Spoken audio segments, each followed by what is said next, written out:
Testing. All right, we should be good. All right, I think we're good now. Ooh. Like 15 minutes I mean, if you wake up 2 hours from now, we'll see you 2 hours from now. You earned that much. Just close those doors. State of like, I'm tired, but the brain is still. Yeah. But I'm exhausted at the same time. Yep. You know, so I'm just let my brain kind of. No, I gotcha. But I mean, just if you wake up later, then you wake up later. You know. All right. So sorry about that, guys. But yeah, we fixed the issue. Kratos is here and Dan Jensen. So welcome, guys. Again, I'm gonna go through my fucking intro all over again. Welcome to episode 94 of the Filthy Casual MMA Watch Party. I'm Dr. Evil Genius. I will be joined by Mrs. Evil later. We will be joined by her later in today's broadcast.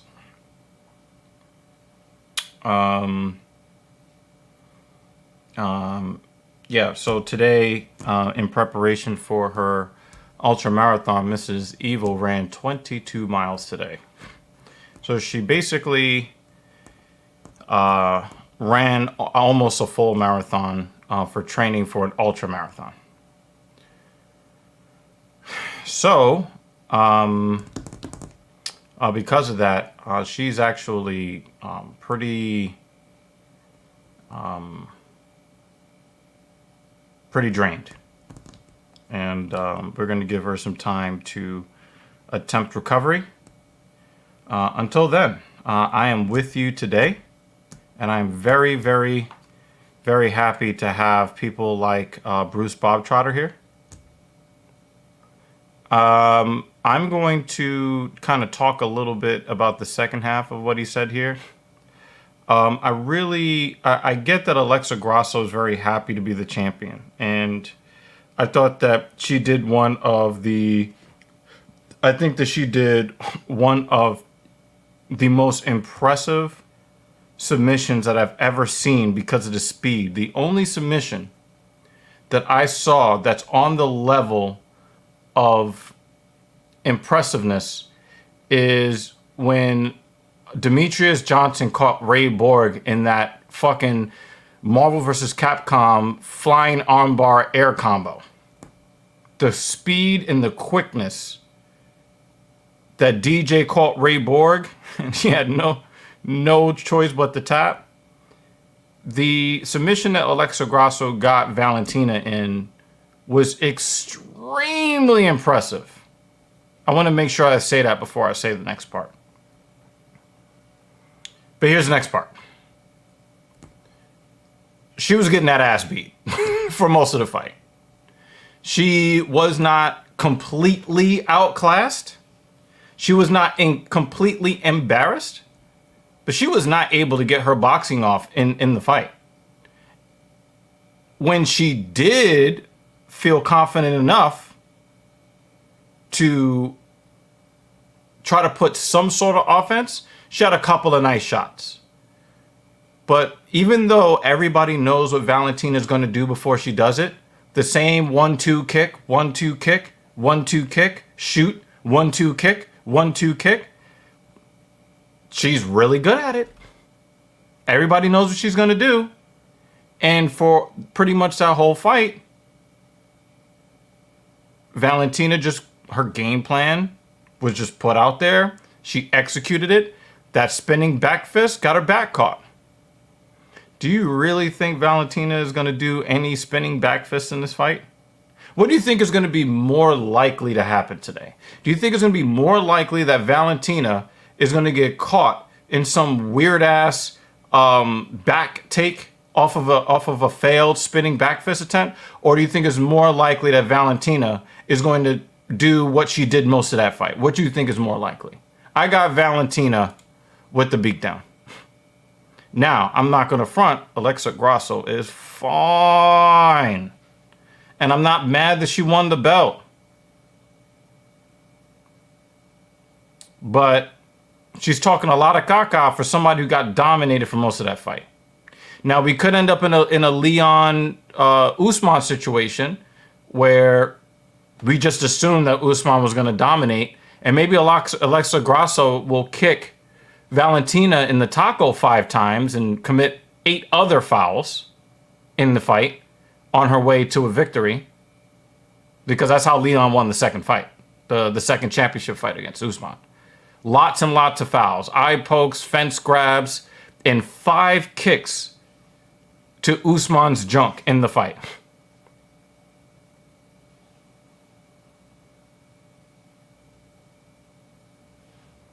I don't think that's going to happen here. I got Valentina. Going away again. Sof 1709. We are live streaming. We do not show the footage because then that will get us sued and have our channels destroyed. So we encourage you to get on ESPN Plus. Or was it, it might also be on regular ESPN today. I think that you should find a stream and then watch along with us. Okay? Kratos says, my best friend's grandfather-in-law is in the hospital with multiple fractures in his neck. Can I ask if you guys can pray for him? You guys can throw up those emojis. We're going to do this. We're going to do this in the spirit of hashtag OTS, so you guys can put some prayer emojis in the chat to show solidarity and support.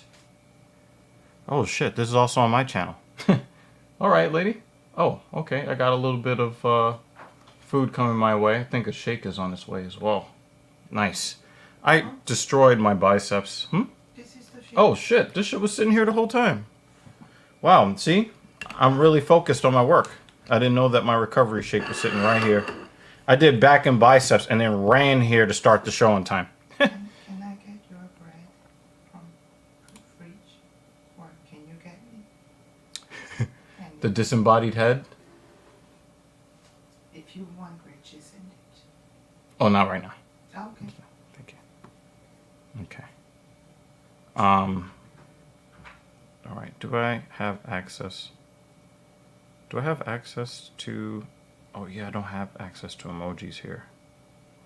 Not in here. But yeah, guys, show some support for Kratos' people. Kratos is a good guy, and I'm pretty sure his people are also good people, too. Wow, Banner said he had a cancer scare. Really not happy to hear that. Really, really not happy to hear that. Hopefully it was just a scare. And, I think that, if I'm looking for a silver lining here, Banner,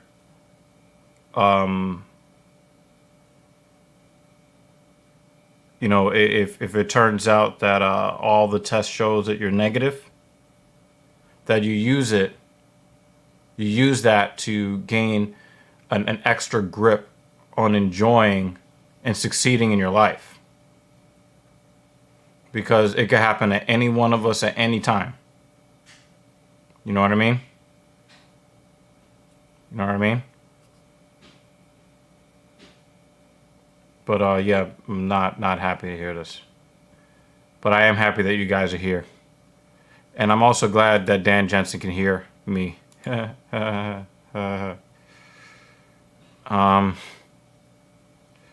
I'm gonna put this comment under our we're going to put this comment under our predictions for the evening. So we'll come back to this later if this does indeed come to pass. Yeah, I'm glad, man. And continue to keep taking care of yourself. Please continue, guys. And this guy, and the thing is, hey guys, this is important too. Maybe I might talk about this later on in the stream. David Banner went and actually got the test done. Now, a lot of us men are not doing that. So, good on you, David. Good on you. Good on you, man.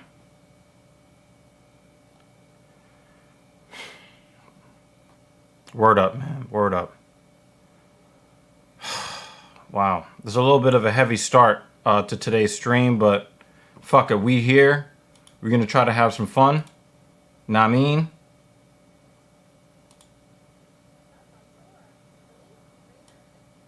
And I am happy to be here. Yeah. Yeah, man. Yeah. So again, you know, we'll probably come back to this later. You know, when you do have when you have family histories of these things, you have to take it all the more seriously. It's just really it's not it's nothing to play with. Nothing to play with. But I'm happy that you're here. I'm happy that you're here every Saturday. And I got to give you guys a lot of credit. You know, sometimes I think about. Sometimes I think about. You know, this is the 94th Saturday over the last couple of years that we've done this show. And, you know, I'm in a position in life. We don't make any money on this channel. When you guys donate, you guys don't understand. When you guys donate the way that you donate for these shows on Saturday, that is probably 90% of all of the revenue that is made on this channel ever. Okay? So we don't really make any money doing this. So for us to use, for me and Mrs. Evil to use our time, our Saturdays, and she works very early in the morning on Sundays right after these fights. And she's committed to this. Sometimes I'm like, damn, what are we doing this for? But I got to give you guys a lot of credit. The Kratoses, the Bruce Bobtrotter / Rick Allens, the Dan Jensens, okay, the Jeremy Lewises. I got to give you guys a lot of fucking credit. Do you know why? Some of you motherfuckers pay to be here. You support the platform. You're here every Saturday the way we are. And that is one of the things that really keeps me going. And it's like, yo, I gotta show up because these motherfuckers show up. They don't have to be here. You guys don't have to be here. But you're here every Saturday with us. And I look forward to it. I look forward to it every single time that I come here. I know that, you know, out of the 10 or 11 of you that are here regularly, at least 8 or 9 of you are going to show up without a doubt. And I have a lot of respect and I have a lot of gratitude for you guys sticking with us as we very, very slowly try to grow this platform. I really do appreciate you guys. And you guys make it fun to come here and pay attention to every single fight card. Because sometimes I'm just like, I'd just rather just go do something else. Or sometimes nothing else. Or spend 2 or 3 hours in the gym, except for instead of the 45 minutes that I spent in the gym today, rushing to get back here to start the show on time. So yeah, I do want to thank you guys for your continued support of the platform. It is really, really important to me and very much appreciated. Let's talk about this real quick before we get into the first fight. The TSP Fitness video from a few days ago was pretty informative. Actually, we put that up yesterday. we literally just put that up yesterday. It must have been so long that it felt like it was. I mean, We shot it a couple of weeks ago. Really good friend of mine. You check out his YouTube channel. His link is in the description of that video. He's got only a couple of videos. He's trying to, he posts, some of the things that he does in the gym. He has a very unique training style. He's learned a lot from a lot of the same people that I've learned from, and other people as well. So I think that it would be really cool if you guys gave him a follow over there. I think I was like the third person to subscribe to his channel. So it was really fun to make the video. I gotta give some credit to Dr. Mike Israetel and Renaissance Periodization. There's a lot of guys on YouTube that I drew a lot of inspiration from. I really wanted to make the video fun and informative for you guys, and I didn't want to rely on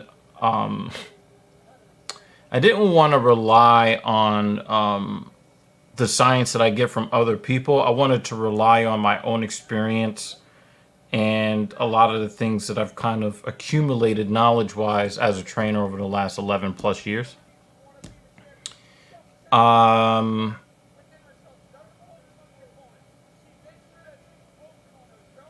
You know what I mean? Like, I just wanted to do that, and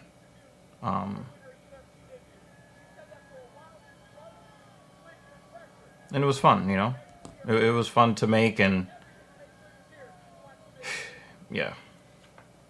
Let's get some of these comments here. This is a very interesting question. And this might just be a commentary, because yeah,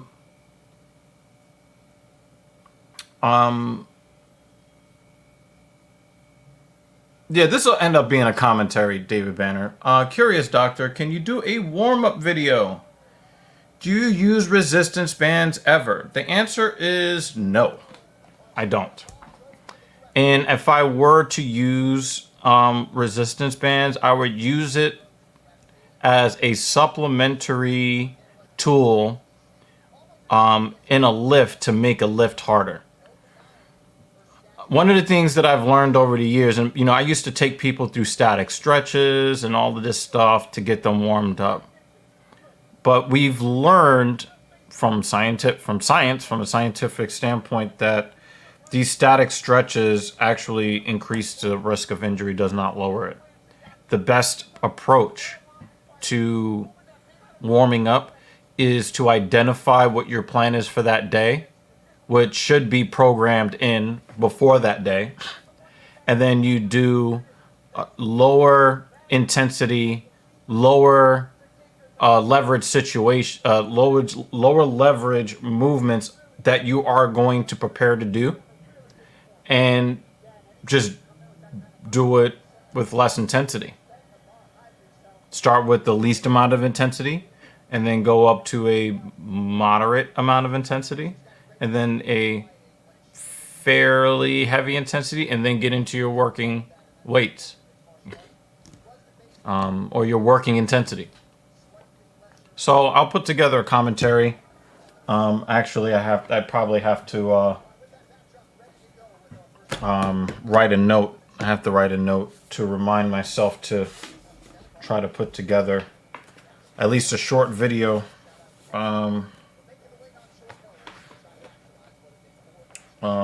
talking about warm-ups.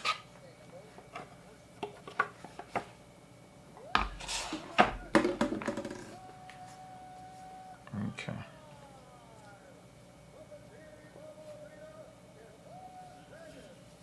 I just want to...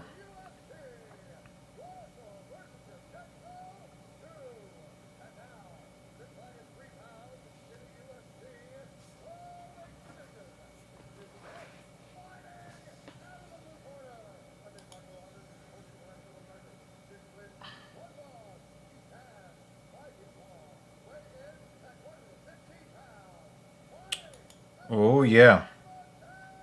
Oh, yeah. Oh, yeah. But both of these things are true at the same time, David.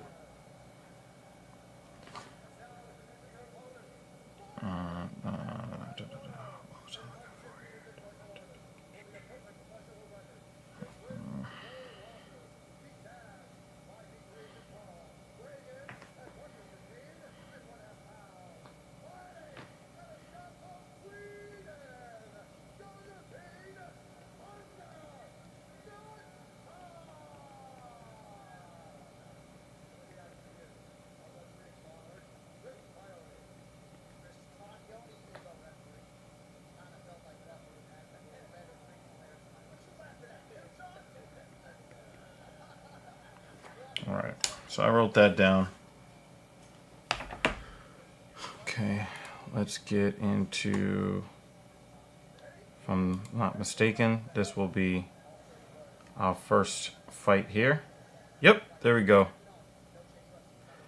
I get the feeling that Dan would root for somebody named Lutzen with 2 S's, because that looks pretty Nordic. No, I did not miss it. I'm gonna get to that. I'm gonna get to that, Dan. I did not miss it. I'm trying to cover a bunch of different things at the same time. Wow, she just spun her to the ground. She's got that underhook. Oh, nice knee to the body. Finally, somebody takes advantage of that. Goodness.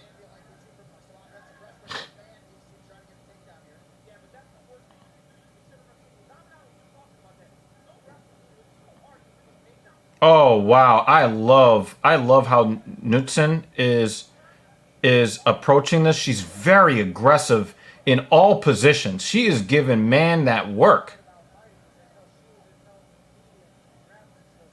She's giving man that work.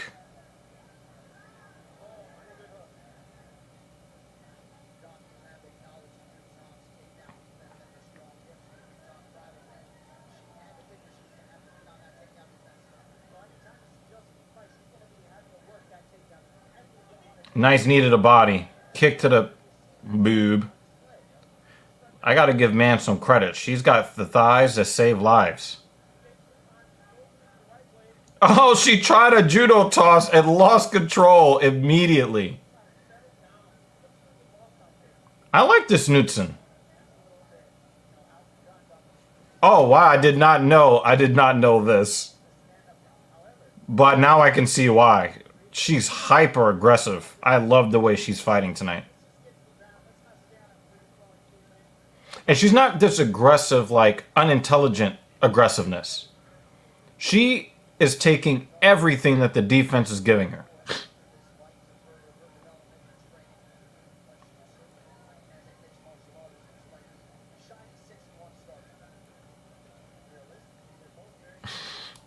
You stupid. I'm sorry. Yeah, I had to give you one of those. That, you.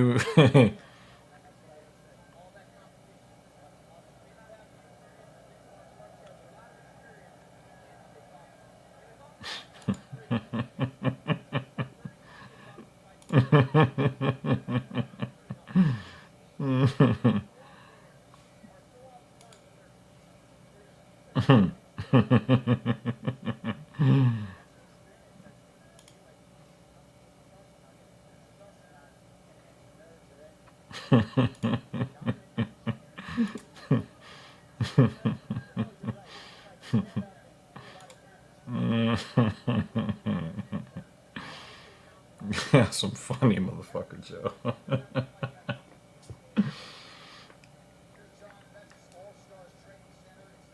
Okay, there's not a lot happening on the ground, so we're gonna go back to this.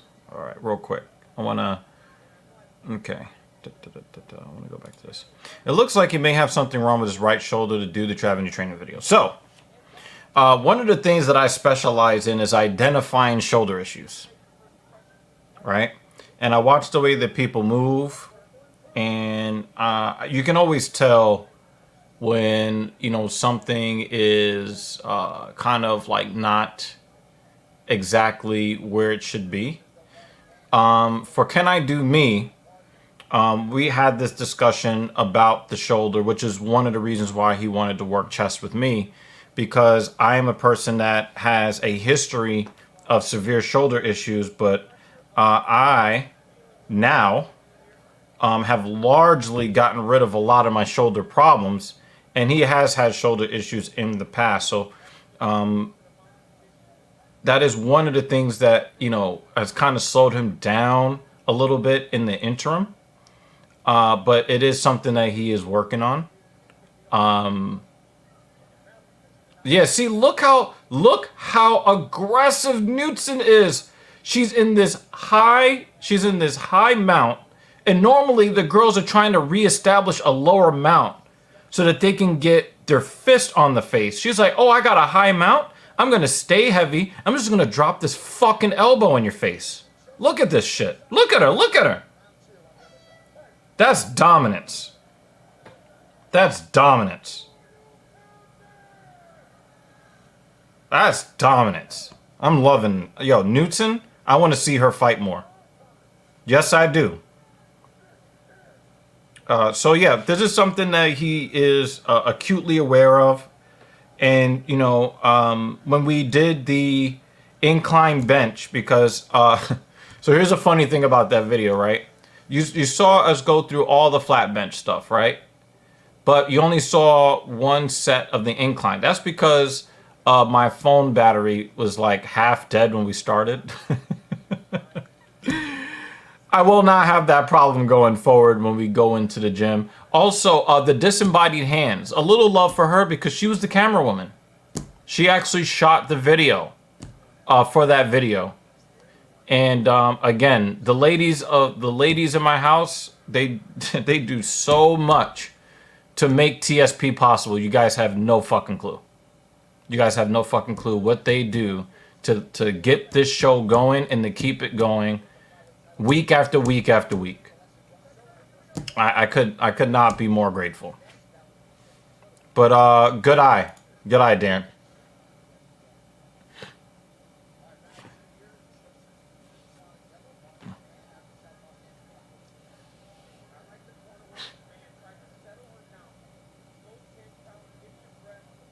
All right, we're here in round 2. I don't even know why people had to give their fucking scorecards on Twitter. Not necessary. Everybody knows that's a Knudsen round. Dominant Knudsen round. And I love how she's threatening Kimura or Americana to try to keep Man from locking her hands together. Wow, Man's got some cakes. I don't like men, but I like Man. She got some cakes.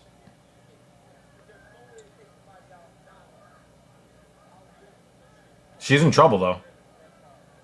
Oh, nice knee to the body. Oh, Knudsen is a fucking killer. She's a killer. Oh, and she's got hands, too. Oh, my God. Did you... I mean, she just barely missed Man with that combo. But that was... She's nasty. She's so nasty. Ooh! Ooh! Man just saved her own life by trying to throw back. Oh, she's got a busted lip, y'all. Either that or that shit on her lip got some shit on its lip.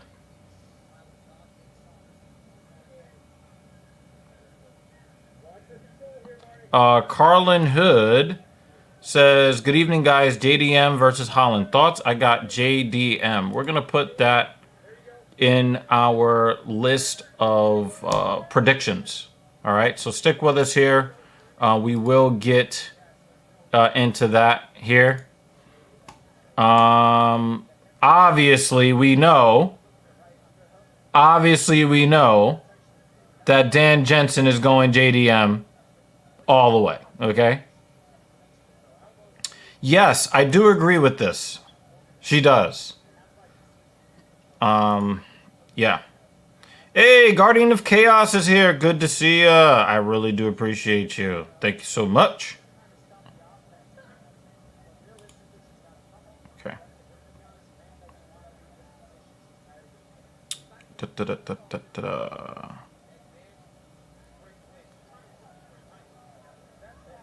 Credit to Man.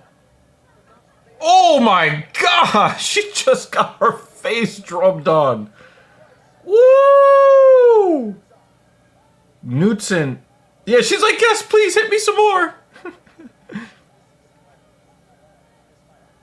I don't think she really wants to. Oh my God. That kick up the middle is so fucking destructive. Teddy Jackson, how are you doing today? Thank you for coming through. Thank you for coming through. Thank you for joining through here today. This is a great opening fight, at least on Knutson's behalf. This is a woman I want to see fight some more. Now, Mana's holding her own, but she is getting dominated.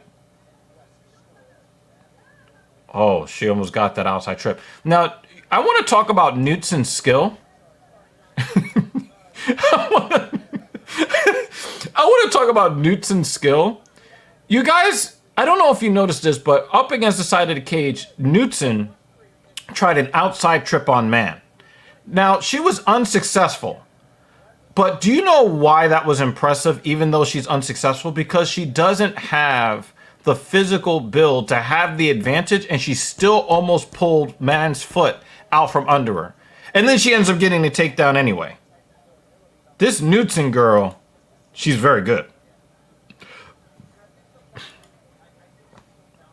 Okay.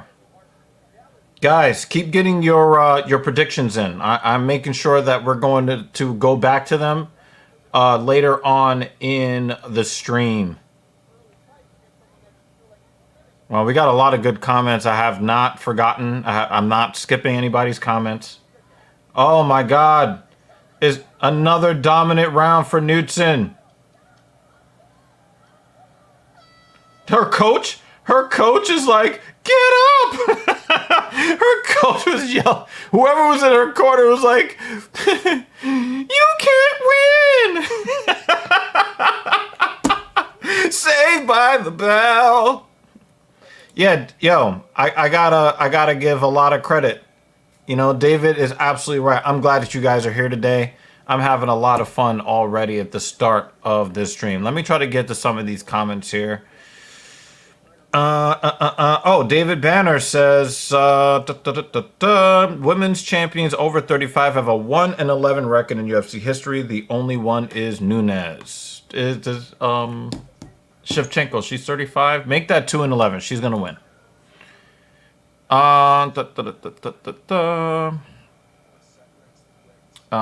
The reason I asked if you ever use resistance bands, Evil, and you mentioned you have fixed your shoulder issues, is because I use a lot of band training to fix my ankle and hip problems. Yeah, I have no problem with that.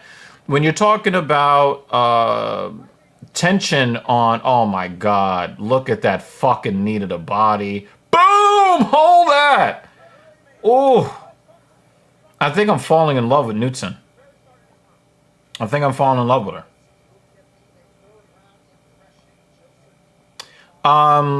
So I use a lot of cables.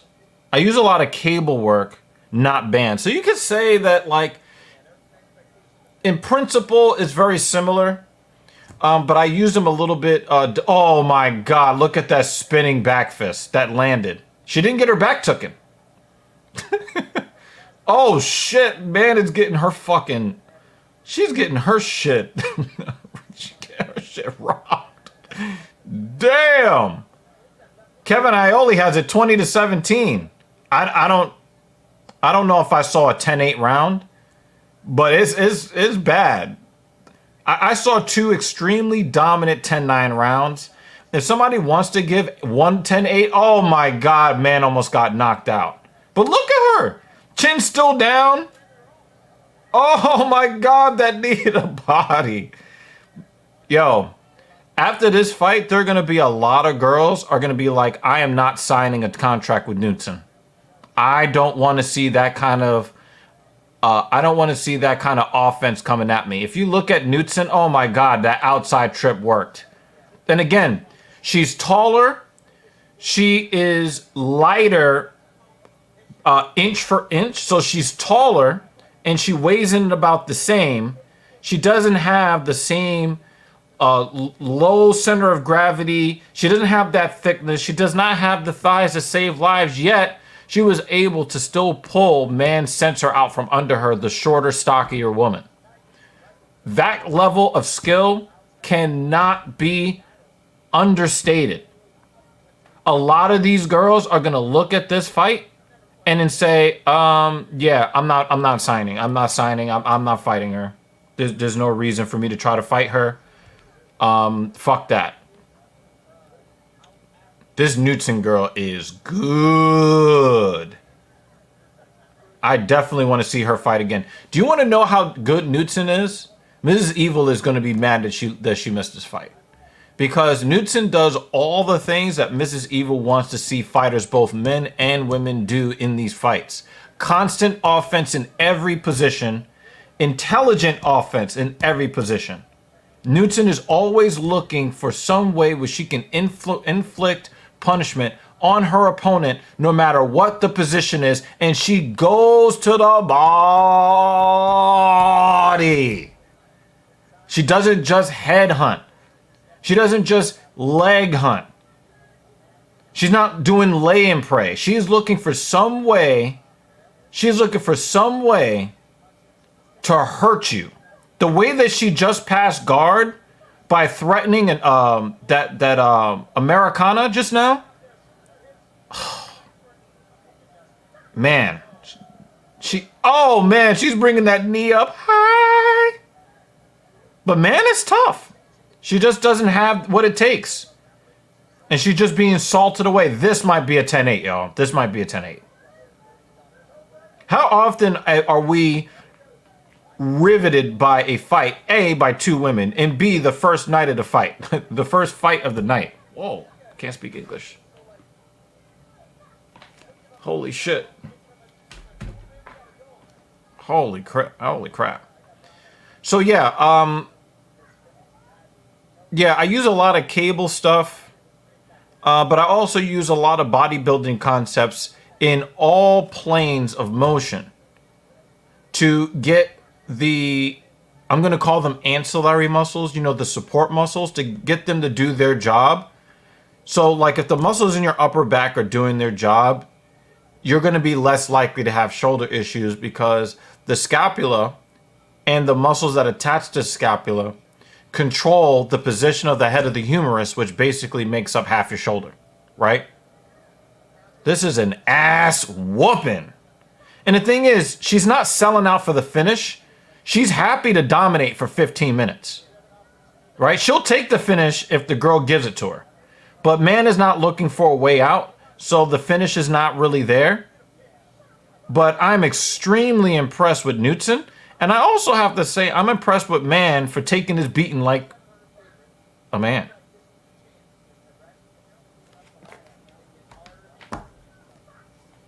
Okay. 1 or 2 10-8 rounds. I'll take it. So yeah, we'll talk about this. I'll try to come through with a short commentary on that as well. Yeah, the dog got walked. Okay. Convent Mecca, I think you were here last week. Okay. And we will spread your message every single time you put it up. Every single time you put it up, we're going to spread your message every time. So thank you for dropping by.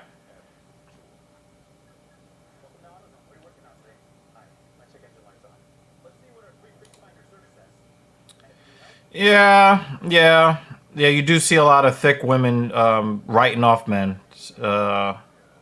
Sad. No, I'm not going to say the towel is appropriate. I thought that she fought. And I don't mean that she fought in terms of she fought MMA. I think that she fought to stay in the cage and not give up. So definitely give her credit there. Okay? Yeah, I'm with that violence.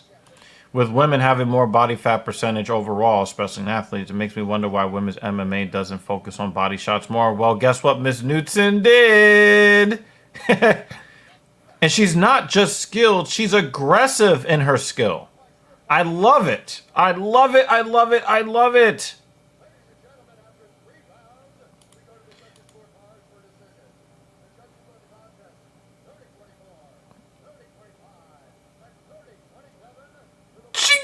She got 3 10-8s on one of the cards. Holy shit. I don't think I've ever seen a clean sweep on any scorecard that said 3 10-8s God damn! Oh my god! Yo! I think Lutch was one of the judges. That's why we don't see him anymore. Ooh! First fight of the night, too.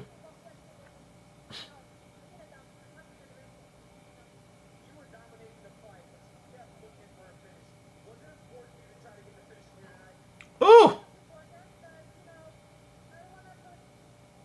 Oh wow. Wow, you don't trust Lutch? You don't trust the Lutch scoring system?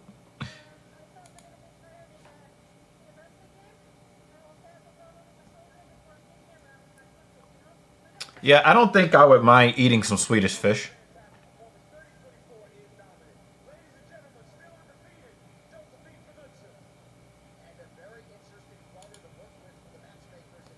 Yeah, she did. But she's tough, man. But she's tough. I think that, I don't know, man. Yeah, she got her ass whooped. But if I'm Dana, I give her one more chance because other women don't fight like Knudsen. She's not going to fight Knudsen again. Okay? It's not going to happen. So we'll probably see more of what man has against another woman. But Knudsen had her backed up the whole time.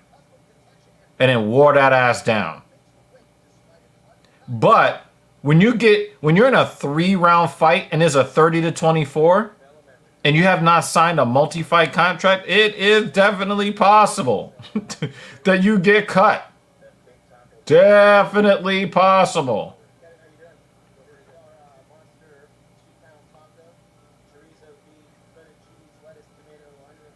Is this the nicest that that white man chef has treated a black guy customer? Is this the nicest?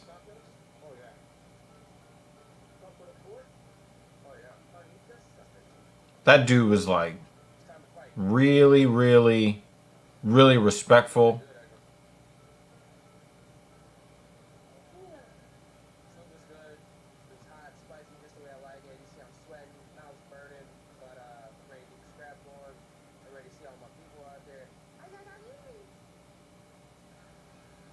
I don't know. I think I would eat at that restaurant, y'all. Lutz scoring system is valid, but first fight on a home heavy fight, a home team heavy card.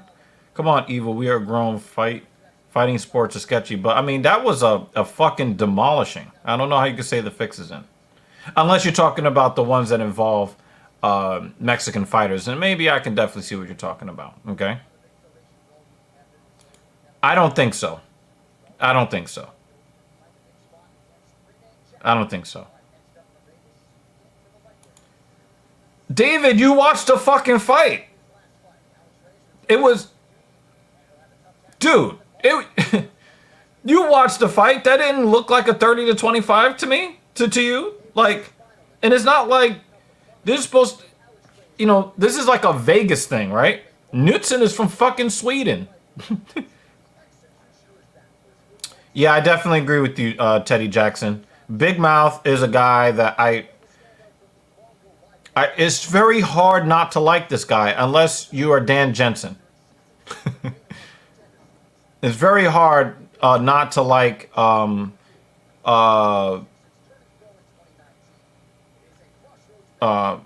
Holland. You know what I mean? He's a Brazilian Jiu-Jitsu black belt, and he did not bitch up and try to wrestle fuck my guy, Wonder Boy Thompson, because that's my favorite fighter. And he didn't do it. He stood there and he took a bunch of kicks upside his head like a grown man. It's very hard not to like Holland. Hey, Banner. I think I get what you're trying to say here. But we all saw that fight. Yes, a lot of those fights, a lot of those fights Should have had some 30-24s in there, some 30-25s.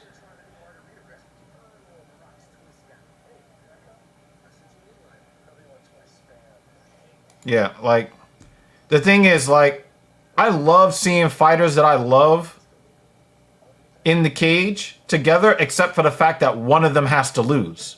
I hate that. I absolutely hate it.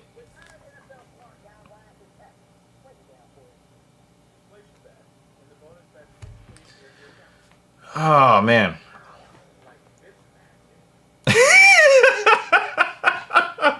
No! I'm mad because you're right. Hey guys, they hit me with the good chicken wrap post workout, and there's some cheese in here too.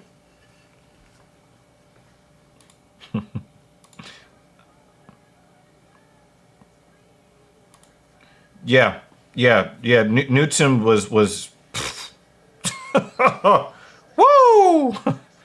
That was impressive. I want to see Newton fight. There are a lot of ladies where I'm just kind of like, I get it, girl power, feminism, blah, blah, blah. But Newton, I want to see her fight more.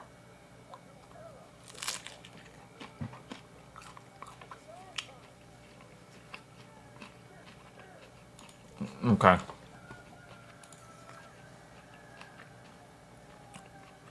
I don't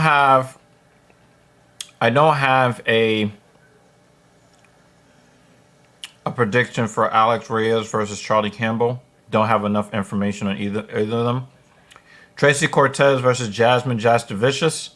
Obviously, I'm rooting for Tracy Cortez because I get a chub when I look at her. And she reminds me of my ex-fiance, like in appearance, a lot. Probably shouldn't say that because my ex is probably watching. But yeah. Tracy Cortez is one of the pretty girls that I don't pick against because she's good looking, because she's a fucking savage in the cage. Edgar Chairez versus Daniel Lacerda. Don't have enough intel on Chairez, but I know that Daniel Lacerda is a dog, so it's kind of hard to pick against him. Roman Kopylov, which is like the bigger version of Chase Hooper. He's like, Chase Hooper XL. Versus Josh Fremd. Josh Fremd is a tough hombre. But Kopylov has some nice talents. I'm going to go Kopylov on that one. Lupita Godinez versus Elise Reed. I got Godinez there.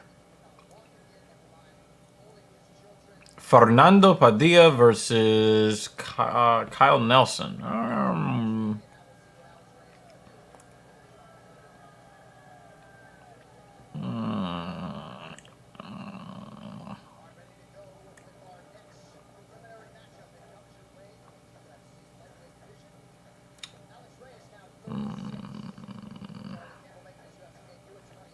going to say Kyle Nelson. Daniel Zellhuber versus Christos Giagos. I got Giagos on that one. Raul Rosas Jr. versus Terrence Mitchell.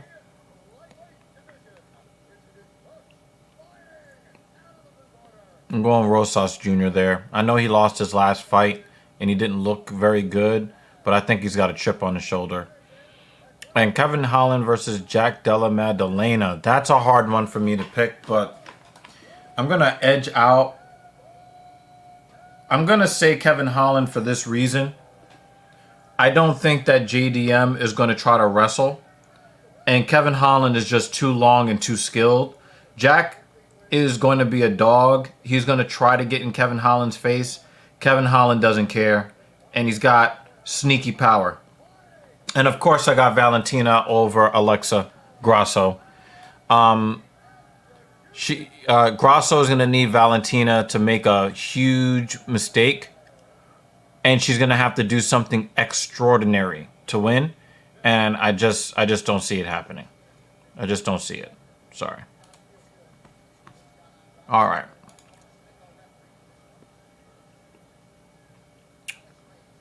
He said no more buzzer beater picks. Okay.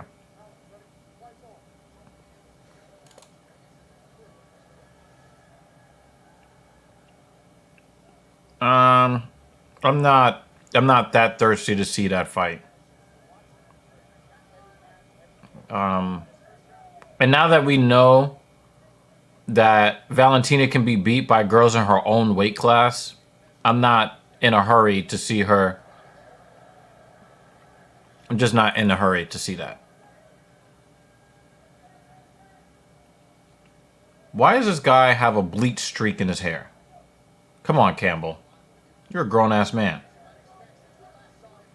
Jay, you're here. Thank you. It's good to see you.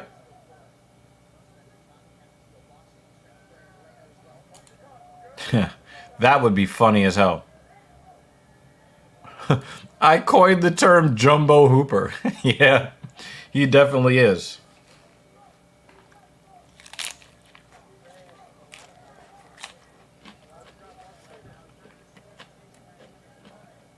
We definitely have a couple of like doppelganger counterparts in the UFC. It's actually quite funny.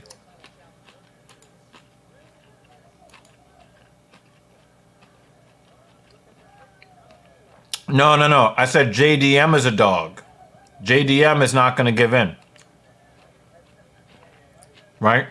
But remember, losing the fight doesn't mean that you're not a dog. Like, we just saw Man get destroyed, right?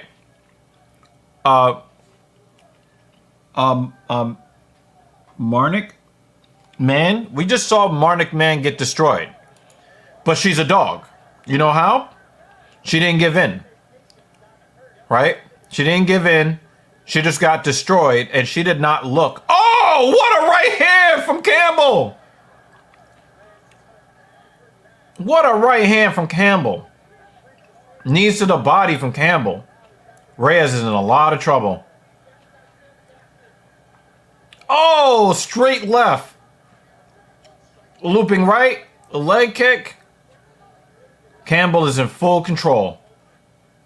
He's just not in control of his hairstylist.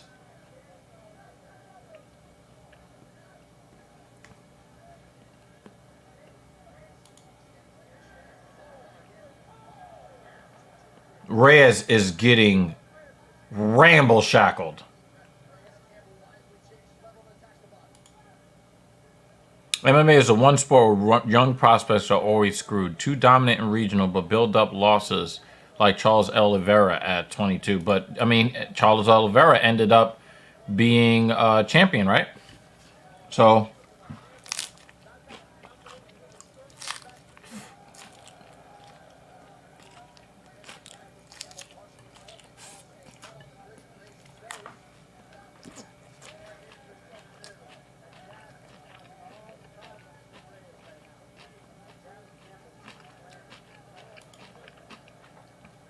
you might need to stop talking to her and just leave her alone for a while.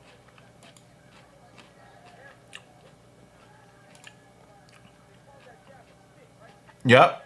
And that's, oh! Good night! Good night! Good night! Oh my God! Good night! But fire your hairstylist, please.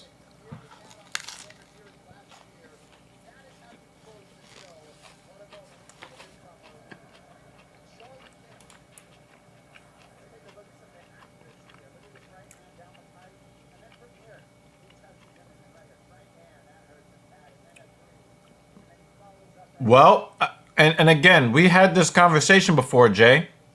In these situations, the person that is threatening to cut you off, ask yourself, what are you losing when they cut you off? Who actually is, who's providing the value in the relationship?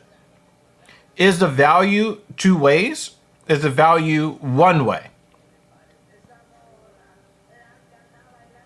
I love it when people threaten to cut me off because it's like, so you're threatening to remove.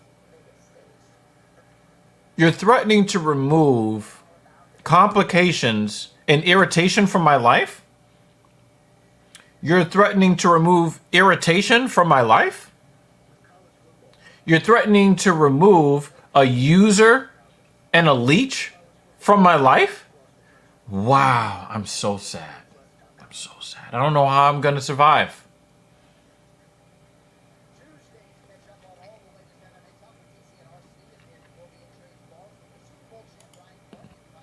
I don't even know if it was cool back then, Jake. To be honest with you.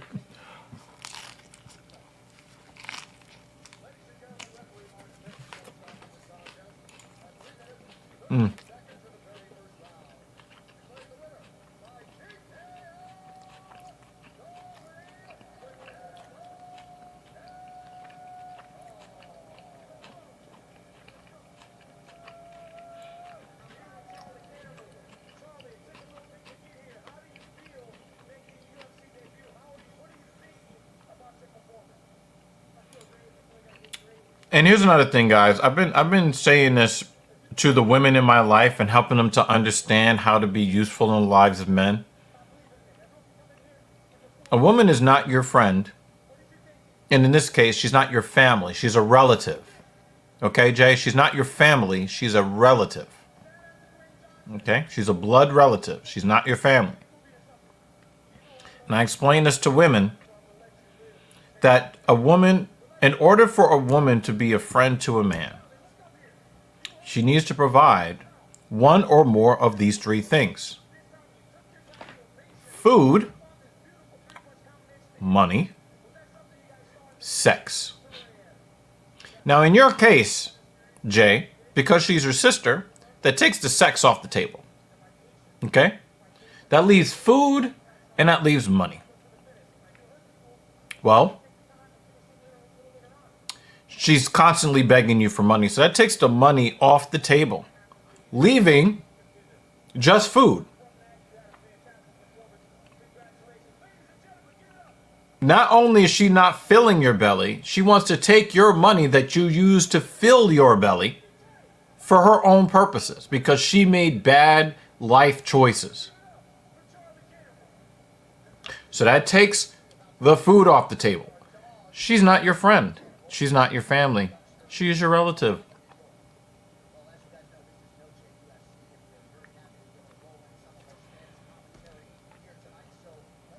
Guys, a woman is not your friend? Oh, yeah, I would love to date you. But, you're like a brother to me. Okay, help me fuck your friends then. No? All right. Put me in a position to make some money. Put some food in my belly. Oh, none of those things either? Sorry, I've got enough friends. Because for many women, a friend is somebody that they can extract value from without offering value in return. We'll get into that another time.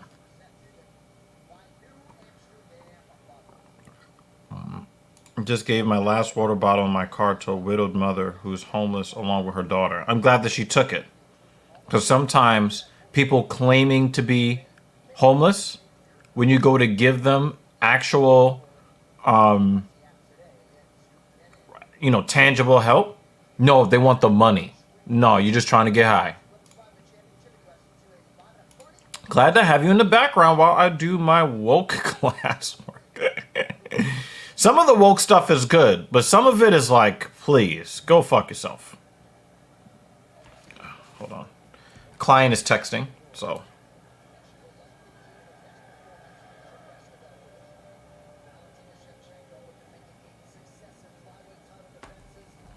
Right.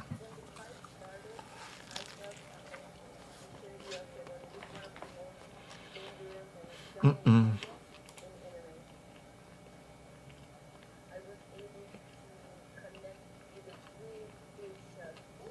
I was going to say something really disrespectful about Jay's sister, but I'm not going to say it because I have self-control.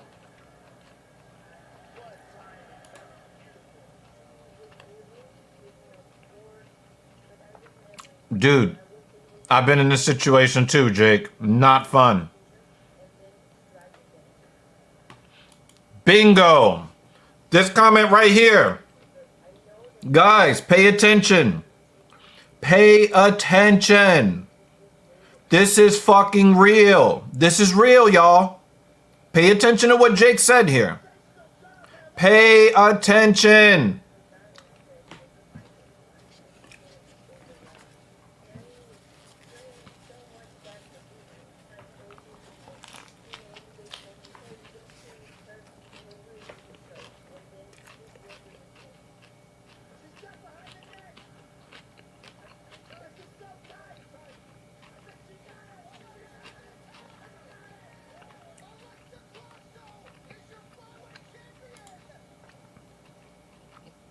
Well, she should have thought, she should have made better decisions.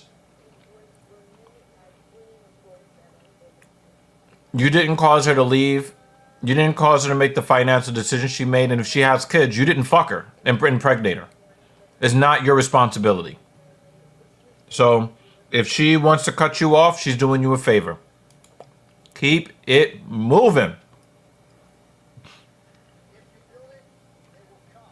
TC was about to smack the cannibal.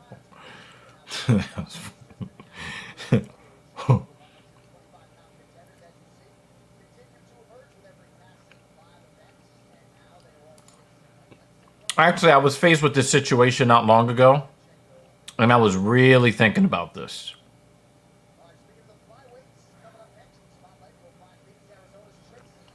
Uh-oh, there goes Tracy Cortez. I don't like them fake lashes, but I don't like fake lashes on any woman. But she definitely's got that bad girl type. I would definitely get in trouble fucking around with her. I got a weakness for girls like that. Sorry. Call me a simp. I'll call me a simp. How about that? I have a question. How do you feel about plotting, swatting, push fighting like Strickland? Keep in mind, Cheetos fights the same way. No, he doesn't. Come on, David. Normally you're on point. Cheeto does a lot of waiting. Cheeto has better footwork than Strickland. Okay? Cheeto's got way more skill than Strickland does. But even though it looks like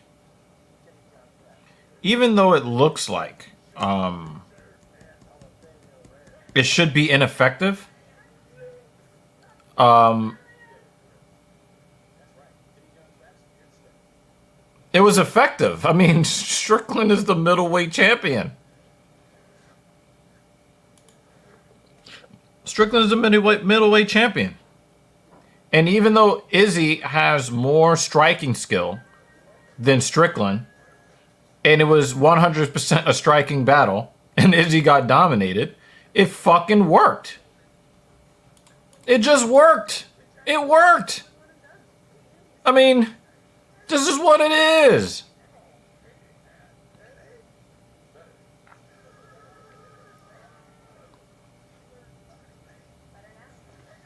Okay? Now, Dave. Cheeto does not really have a great chance to win the rematch because he got a very, very lucky peroneal nerve strike. Very lucky. That's not going to happen again. He's going to get schooled. You know why? Because Cheeto likes to wait for the highlight reel knockout that he got on Dominic Cruz. That is, Cheeto in a 5-round fight is willing to lose the first 4 rounds to finish you with a highlight reel knockout in round 5, like he did Dominic Cruz. Dominic Cruz was whooping his ass. Not necessarily because Dominic Cruz is that much better a fighter than him, But he was waiting for Dominic Cruz to show his pattern so that he can catch him that one time.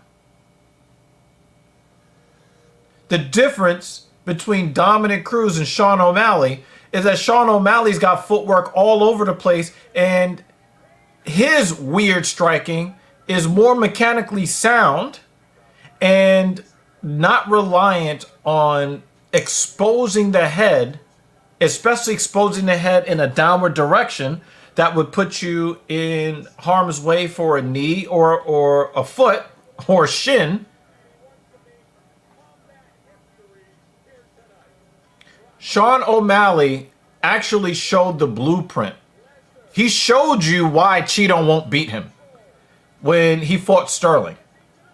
He was never there to present square hips for a wrestler and never there to be hit by the calf kicks and whatever else that Cheeto wants to hit him with. Every time Cheeto thinks that he's got O'Malley timed, he's going to get hit. Every time. If you look at round 1, when O'Malley fought Sterling, what did Sterling do? He thought that he was going to do the Cheeto. I'm going to kick his calf. I'm going to deaden that leg because he's got weak legs. He's got weak ankles. I got you. I got you on some weak ankles. Okay. Yeah. And what happened, y'all? Very quickly, Sterling had to abandon that calf kick heavy focus to try to slow down O'Malley's footwork to then get O'Malley to present his hips so that he can take him down. He had to abandon that real quick. And then he had to abandon the fight because he got knocked the fuck out. Cheeto has a very, very low chance of winning a fight against Sean O'Malley at this point.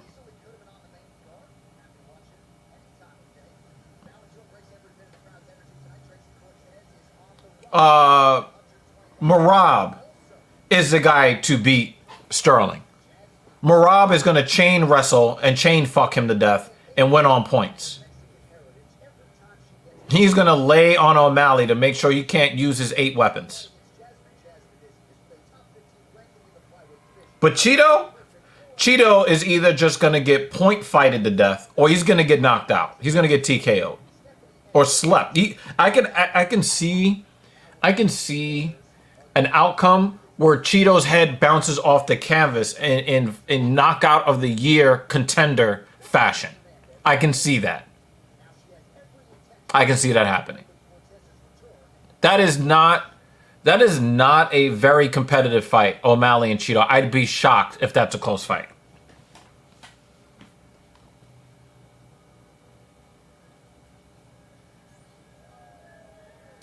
And yeah, Jay, I definitely,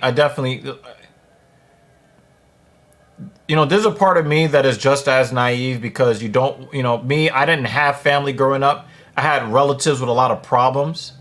I've been very open with you guys about the fact that 3 of my uncles have self-terminated and 1 of my aunts have self-terminated.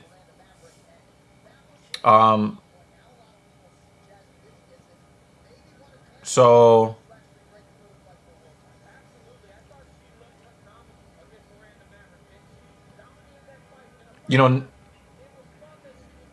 only one of them did I have any kind of positive interaction with growing up as a child. They were miserable fucking people. And in that way, I kind of have, I feel a sense of relief that they're not here anymore because they were not enjoying their time on this planet. They just weren't. And a lot of it wasn't their fault.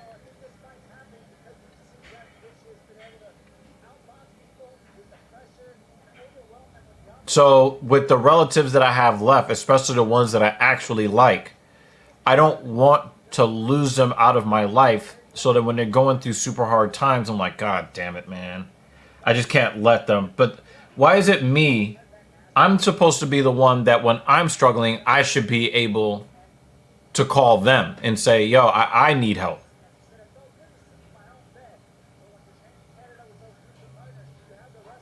And sometimes it sounds really messed up, but sometimes you got to let them sink and swim on their own. Sometimes you just have to. But I definitely feel you on this, Jay. I told my former friend that she's not invited to my wedding because of the things she tried to pull in the last year. Last I heard, my former friend was crying over it.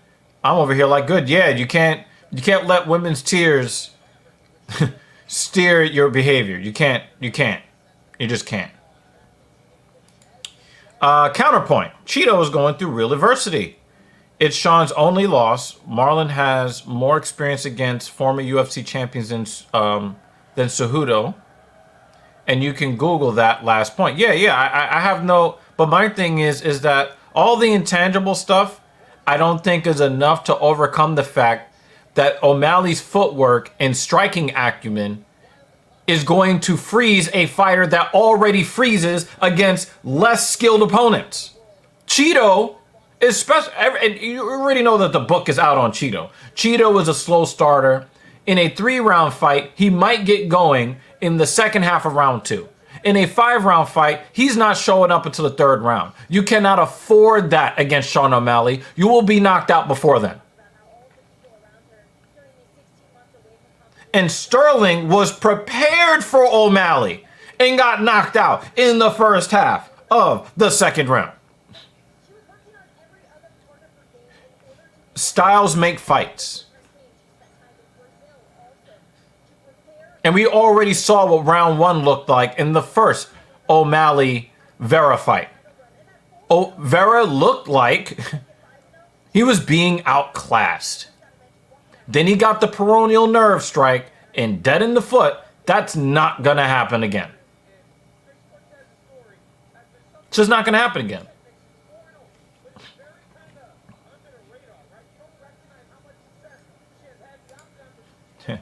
Hey, man, anytime we can make Yadong jokes, it's a good thing.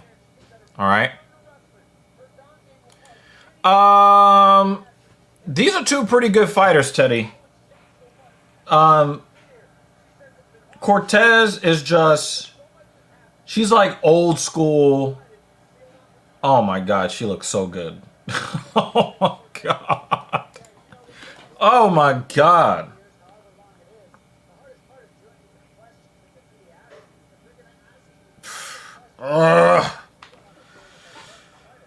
Woo!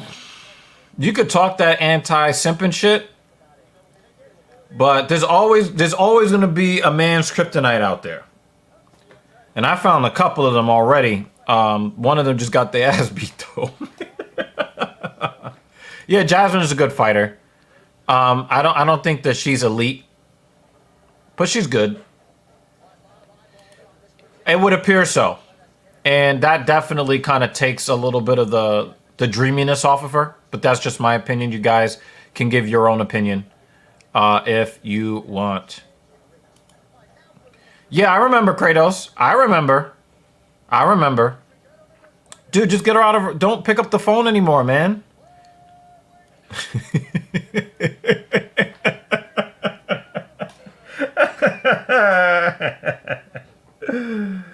Oh, man.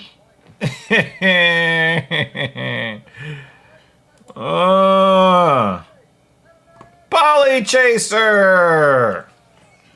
I'm about to start calling you Polly Hater. It's all love. It's all love, man. It's all love. It's good to see you.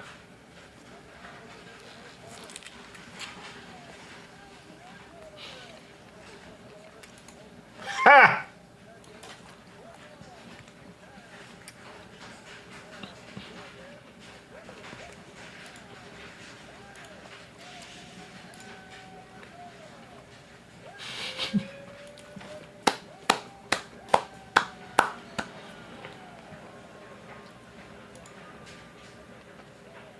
You know what I think it is? The suits give him power, Teddy. The suits. The suits give him power. I really don't like ring girls, but I do love natural boobies.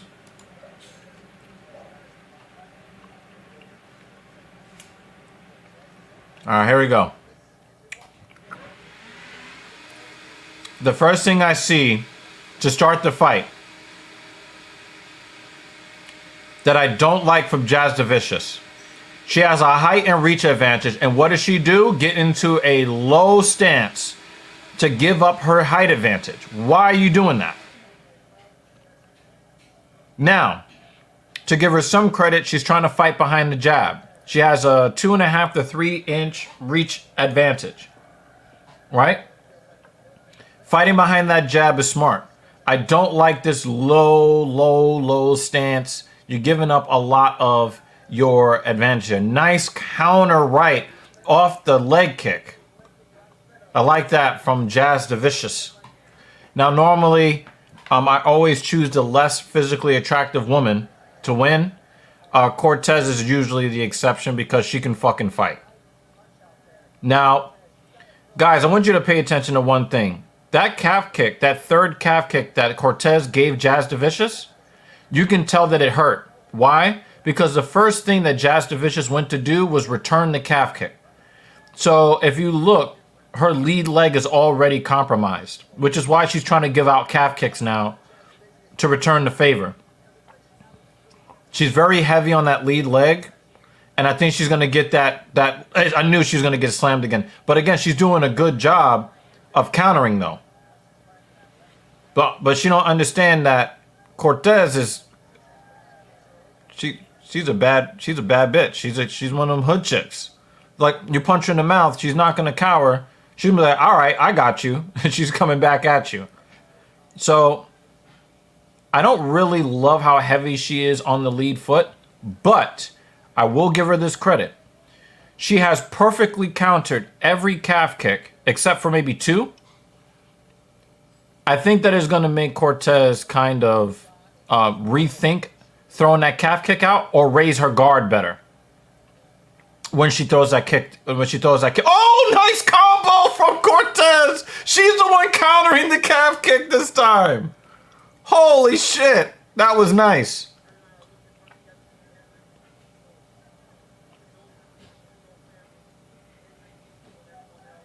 I think I hear an evil woman getting close to the room.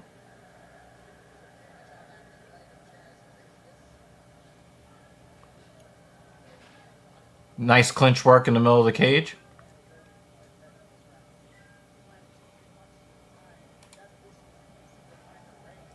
Yeah, this is a very good fight. If they keep this up, they could definitely vie for fight in the night if they keep this up. Because right now, I'm having a tough time scoring this fight. Oh, nice stinging right hand from Cortez. That bothered Jazz the Vicious there. Now she's trying to cover that eye. Oh, tap that jaw, Cortez. Let's go.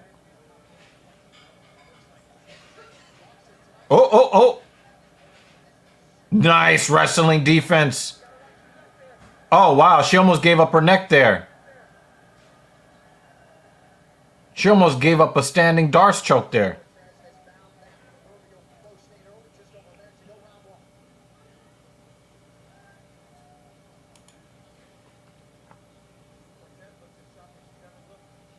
That was great wrestling defense from Cortez. Great. Yo, the ladies are really showing out. Oh, look at them hands. Look at them hands from Cortez. Woo!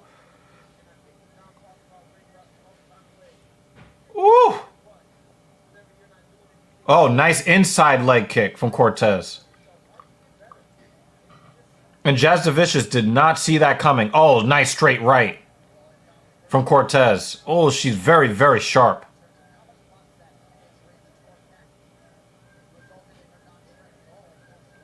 This is good clinch work from both ladies. Oh! Damn, Cortez almost got knocked out with that head kick. Oh, I love how she stepped in, bit on that down on that mouthpiece. Through that right hand. She was circling away from Jazz the Vicious power. Oh, nice handiwork. Yeah, definitely Cortez gets round 1. Definitely. Oh, nice knee to the body at the end. Ooh! The TKO merger is definitely giving me a vibe for Frank Mir versus Brock Lesnar in a submission match at WrestleMania 40. No. I'm sorry. No. No, Kratos. No. No. No. Nope. Just no. I'm sorry. I'm glad that, I'm glad that you're feeling some vibes. That is not reality. Just no. Nah, I think that Cortez is definitely softening up Jasmine. But I don't think there's a softball. I think that Jasmine is really comporting herself very, very well. Tracy's really showing that Cejudo influence on her style. Okay. Okay. Okay.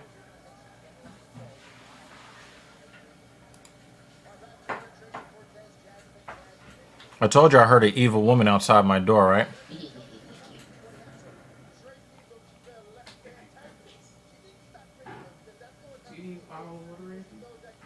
She's always looking out for me, y'all. A small one, please. She's always looking out for me. She ran 22 miles today, and she is willing to make another 8 steps to get me a bottle of water. Look at that shit, guys. Look at that shit. You should have seen the hip hinge I just did to get this bottle of water, okay? That's called love.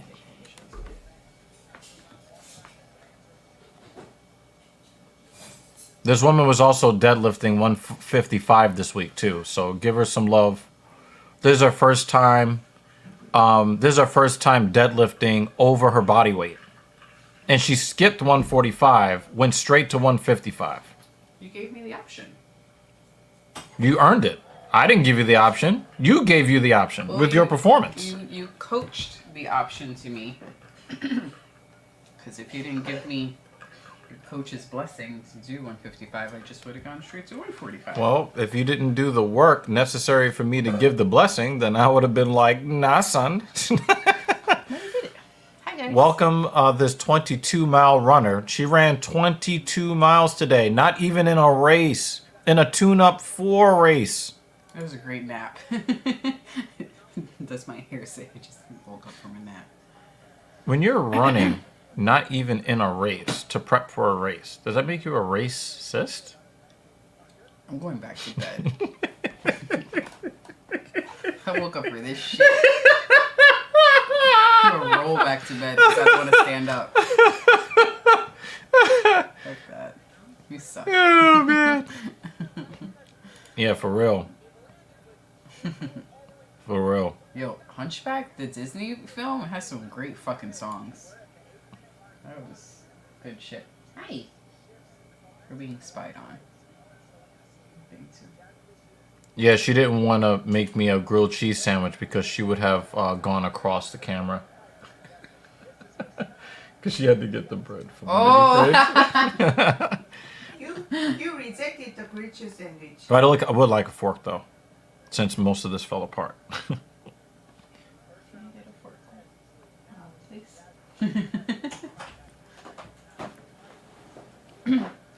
How are the fights going? Nice takedown from you actually missed your new favorite female fighter. Dang it. This Swedish chick was perfect performance.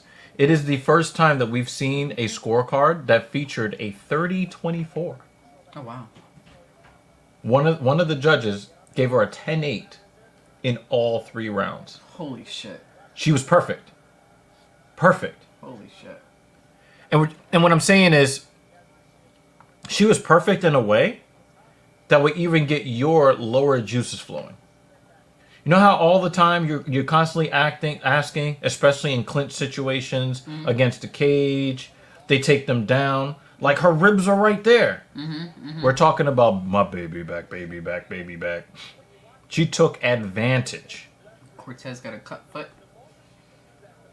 Yeah, she's been kicking a lot. Cortez dominated the second half of round 1. It was pretty even to to start. Jazz the Vicious got. Oh, she took her back. No, All right, she all right, yeah. okay, she got to the side of the cage there.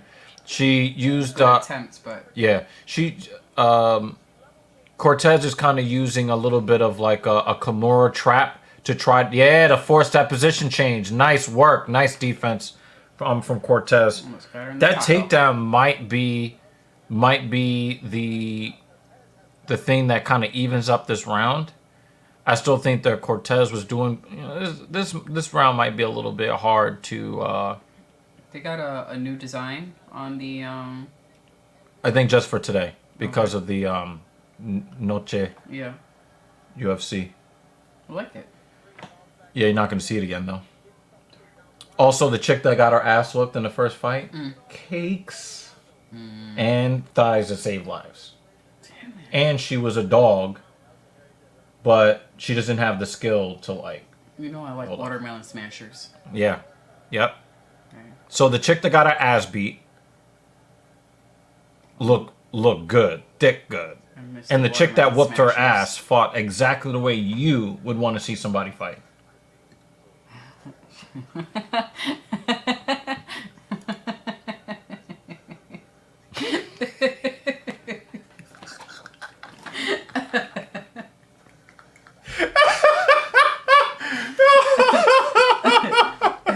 Can we start that as the comments of the stream? Absolutely, Jake. It's not replaying in my head over and over again. I'm done, yo. I'm done. I'm sorry. I need to start Hey, that. hey, Dan Jensen, can you walk us out of the stream? We need your, because we're going to end the stream now. Mic drop. Because I don't feel That's very it. safe in these streets, these YouTube streets anymore. That's Oh my God. perfect, Jake. That's perfect. Oh my God, that was hilarious. Oh yeah, Jay, you already gave us your prediction. We'll go through that. Oh my God. That was awesome. Some people might call it 1919. Some people might say that it is 20-18 Cortez. I'm kind of on the fence. Oh, nice right hand. Nice calf kick. Yeah, I knew it. I knew it before I even saw. But Jazz the Vicious landing that takedown definitely made a good case for her winning round judges, 2. Yeah. Yeah. You know, will the judges ignore everything else that happened in that round and just focus on Right, that's the takedown question. That's the at question. end? Yeah. Look at Cortez. She's against the side of the cage, and she's like, nope, I'm going to try to make you get off of me. Oh, nice trip, but not doesn't get the takedown there. Look at that footwork from Cortez to get her foot back on the mat. When she went down to a knee, great footwork. Kind of twisting, pivoting off the balls of her feet. Yeah. That was very nice. Oh, nice knee, Jazz the Vicious. So we know who the better striker is because Jasmine does not want to strike with Cortez. And Cortez doesn't have the range. She doesn't have the She's like, range. "Let's go." Yeah. She doesn't have the range where she's supposed. Oh, yo, she fights like a bad hood bitch. I'm gonna whap, hold that. You know. Oh, big right hand. Oh, look at that. Look at them. Did you see her legs? Oh, let's go, Cortez. Let's go. Let's go.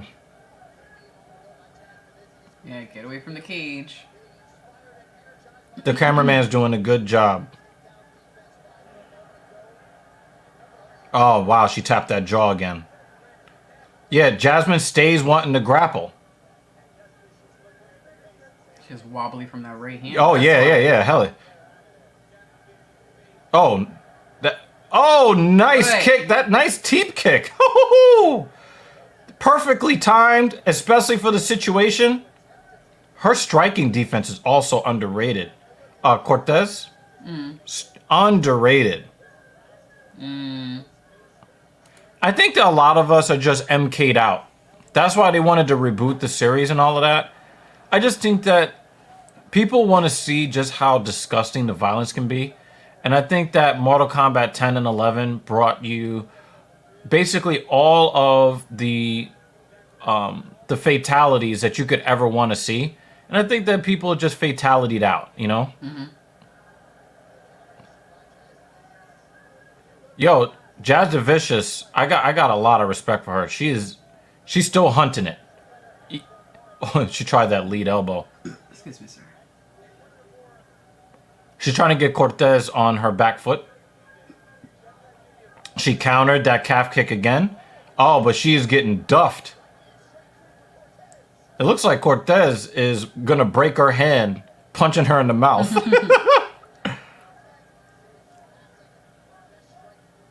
She doesn't mind taking one to give one. Cortez. But her striking defense is still pretty good too. Ooh! Yeah, bitch, let's go, bitch! Yeah, bitch, let's go! Yeah, let me touch that jaw again! I told you guys, look, I told you guys, they might try to go for fight of the night right here.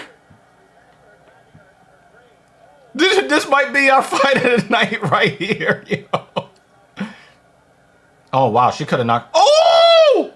Oh! Look at them hands! Woo!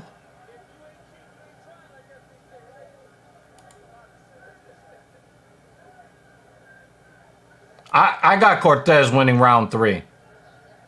She's winning round 3 here.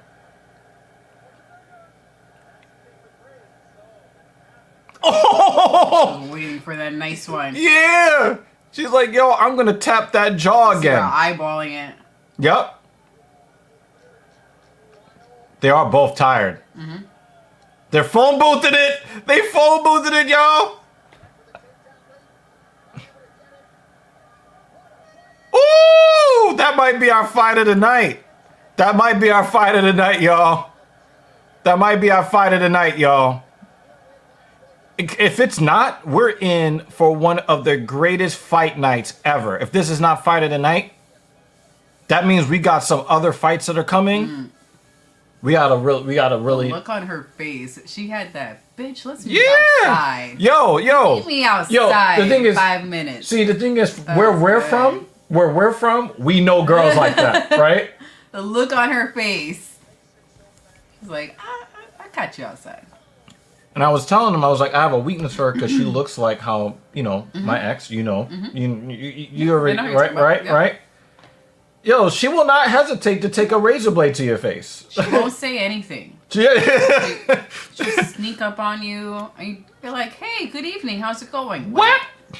Or she'll stand there in your face and raise the blade to your face. Whap. No voices raised. Oh, now she got that thing on her too now? Right? Yo. Okay. Yeah. 2-1-3-0. It's lunch scorecards. Oh yeah. That first fight. That first fight, is it? yeah. That first fight, I'm there was a gonna 30-24 and a 30-25. Oh, it's my first time seeing Bruce's coat tonight, but Yeah. I like it. Ladies and gentlemen, after 3 rounds, we go to the judges' scorecards for decision. The judges score the contest 30-27, 30-27, And 29-28. 28 for the winner by unanimous decision. Cortez, baby. Nope. Her opponent actually looks surprised.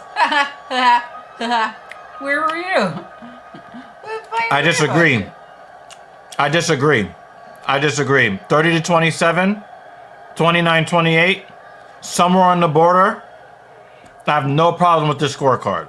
Ladies and gentlemen, I'm here with Tracy Cortez.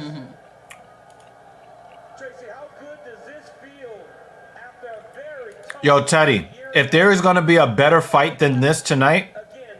We're all gonna be busting nuts all over the stream. Ah! Go get some paper towels.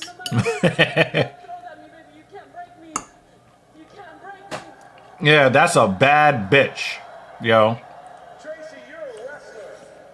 But take a look at this. It was the striking tonight, and you were in her face and landed some beautiful combinations. You said you improved in the time. Yeah, she was tapping that jaw all night. Knowing that Jack Boom! is such a good wrestler. Yes, sir. I know I'm a... Boom! But give a lot of credit to Jasmine. She was a live dog. The Franco that's never given up on me. And I just want to thank everybody. We've seen no slouches in this card yet. None. Even the people that got knocked out or got 30-24'd. It was still spectacular. No, they were still tough. Yeah. What a start to your UFC career. Thank you. Let me just say, I'm here to move up in the rankings and start. And next year, you're going to see a new champion. Primeramente Dios, I'm coming for that belt. Ladies and gentlemen, I'm just coming. for Tracy Cortez. What a moment for Got a box of Tracy tissues over Cortez. Her winning streak is 11 as the Right. We're prepared. so hard at times, so much life experience that would have broken lesser women, and she's just a tremendous inspiration to so many fans of this sport. I disagree. To the 29-year-old Tracy Cortez on the biggest win. Knutson set the tone for the night. Knutson did. Night is presented by Now, if you want to say culturally set the tone, yes. But for the fight card, Knutson set the tone. It's not far from us here off the world-famous Las Vegas. Also, give a lot of credit to Man because Knutson could not have looked as good as she did if Man wasn't as tough as she was. You know what I mean? Flyweights with a lot to prove. He said, Viva la raza. They are ready to engage. We won't make them wait. Fighting with an intensity Mexican fighters have made. Yo, Teddy, stick around. Stick around, man. Like-minded Brazilian bomber Daniel Stick around. Let us see what transpires. Stick around. Guadalajara, Mexico. Edgar Chairez made his name on the amateur circuit at home before turning pro in 2016. Oh, that's a hard submission to take against the side of the cage like that. Ooh. After going 3 hard rounds with Japanese prospect Tatsuo Taira. I don't know why this is so funny to me. Because you're picturing her being a punching bag. No, it just looks funny. Oh, man, was a punching bag. Oh, man. There with CJ Vergara back in March. Yeah, see, the thing is, I think you're getting caught up, David, in the fact that we've never seen a 30-24 in a 3-round fight before. Right? Yeah. Now, Just I like would... 1-8. Now, in David's defense, I would have scored round 1 a 10-9. But it was dominant. In round 2,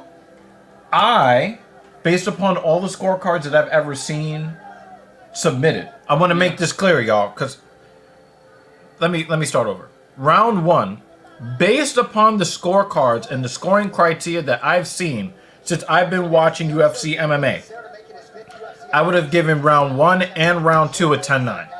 And then a 10-8 in round 3. I would have called that a 30-26 based upon the scorecards, how they've been scoring for the years we've been watching. Right? But if you look at the actual criteria on paper, and I was a judge, not following the traditional scoring, I can make a case for 30-24, 30-25. Yeah. Absolutely. Mitchell versus Barboza was 30-24. I don't remember that. No. We cannot delegitimize the Lutz scoring system. Jay, with the energy in this crowd, I don't know if you can say that yet. I don't know if we can say that yet. Now, you wonder, how does the guy get another shot when he's 0-3, right, or 0-4? It's because he has that type of fighting style. If you don't have a first fighting style, you don't get brought back. Now he recognizes that, and he lives in that. He said he wants to try to come into this fight tonight, try to be a little bit more patient. Oh, okay, you're saying the next few weeks. Hey, again, we don't know that yet until we get in there. You know what I'm saying? Until we get in there, which is why we're here every Saturday. And if the fight cards suck, we still have each other. So, we're going to have fun regardless. Oh, there's no card the first weekend in October. There's no card in the last week of September. Yeah, oh, this one. We're helping the Simplistics move in What day is that that? day. The 29th or the 30th? The 29th is 30th. Friday. 30th is Saturday. I'll get back to you because I'm going to be celebrating turning 36. And I don't know if that's happening on Friday or Saturday. Oh, okay. I mean, if I got to go out there myself, that's fine. Yeah. The fight card for the 7th is going to be interesting, and we'll have to work out logistics of how do you run the show and support me at the same time. And when I asked him about Lacerda, I said, That's the how do you difference. approach a guy that just wants to fight? He said, well, he loves to fight, but he's also been knocked out 4 times. He said, I feel like I can find my knocks out myself because I've got 10 of them. So he feels very confident that he We'll work can it out. find the shot that will allow for him to put Lacerda out inside the octagon. Said he's overall better, but he says his biggest advantage tonight will be his boxing. Maybe you could put up the, as you're driving over to me, put up the StreamYard on your phone. You're not gonna miss the entire thing. It's just gonna be like, We'll find the. Hey, Carbon is here. Wow, good to see you, buddy. Carbon, there's a game called Starfield on Xbox. I'm considering streaming it, and I want to get back to Horizon Forbidden West. So hopefully you'll start seeing some more content on Dr. Evil Genius. We are streaming on the Dr. Evil Genius channel because of her. I was not going to stream.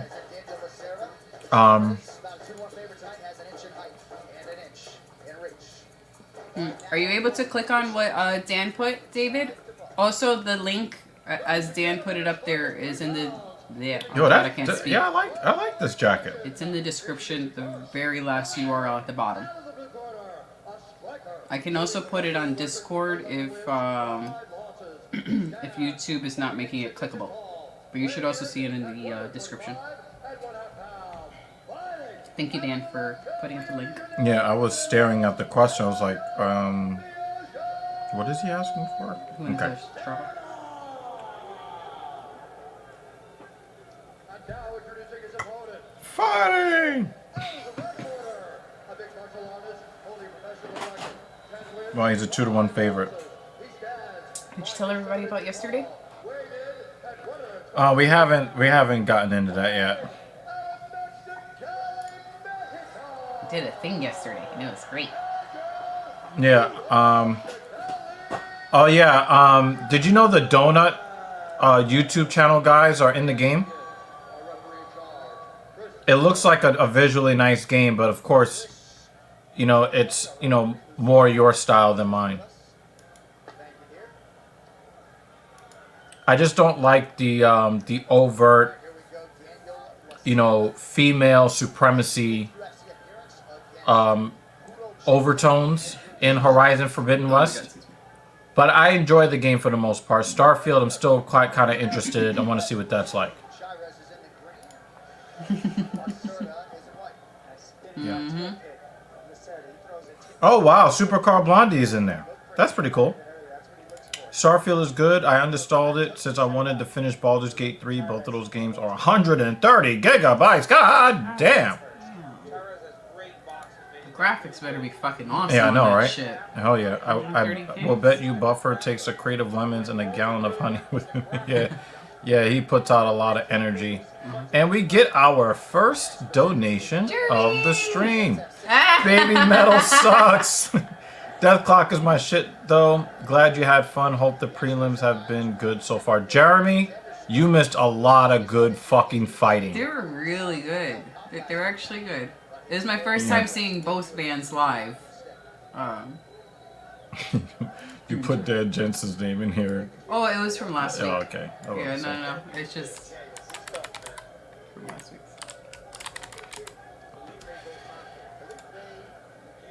But Death Clock Live, so good, man. Yeah. So fucking good. Oh, as a matter of fact, Yeah. I'll put in the In the I Discord. recorded the intro when Yeah. they first came out. You hear a lot of other people screaming, but I'm gonna throw it in the Discord if you want to check it out, Jeremy. Yeah, Go ahead and check it I out. recorded "Go Into the Water" because I love that song so much. Live there, Oh yeah. die there. I mean, when they played my Mermaider, I was just like, Oh, yeah, jamming out. Mermaider was I great, didn't even too. record it. I was just enjoying the shit out of it. They did play that song. But the energy of the crowd was great when they were on stage. I mean, the energy of the crowd was great throughout, but especially when Baby Metal came on stage. It was fun. I'm glad we went. Remember, simulator driving is your thing, Carbon. That's why I'm saying it's really not for me. Like, I play my Asphalt 9, and even then, I don't play that game as much anymore because I've got a lot of, like, again, guys, I'm trying to get my bodybuilding on. I'm trying to make more money. There's a lot of things that I'm trying to get done. Recorded a bunch of So I don't really get to play Asphalt 9 the way I used to. It's this one. Know what I mean? Nah, I mean, Yeah, Mermaider and Face Fisted. Mermaider is my favorite. Yeah. I was so fucking pumped when they played that. They played a lot of the Murder! first album songs. Really? Happy. I'm very interested now. I want to see how bad it is. What was I doing? But let's give some extra love to Jeremy Lewis. Yeah, I saw in one of Donut Media's latest videos they ran an advertisement in the middle of the video, and I looked at it. I was like, wow, this is very visually appealing. It is. Awaken, awaken, awaken, awaken. Success doing this early, but can he maintain this wrestling style? It's so difficult to be able to do this for 15 So, minutes. yeah. Thank you so much. Oh, he said, by the way, Doc, was happy to see your TSP workout videos. There are going to be more of them. Oh, no, he got caught. His vagina tight.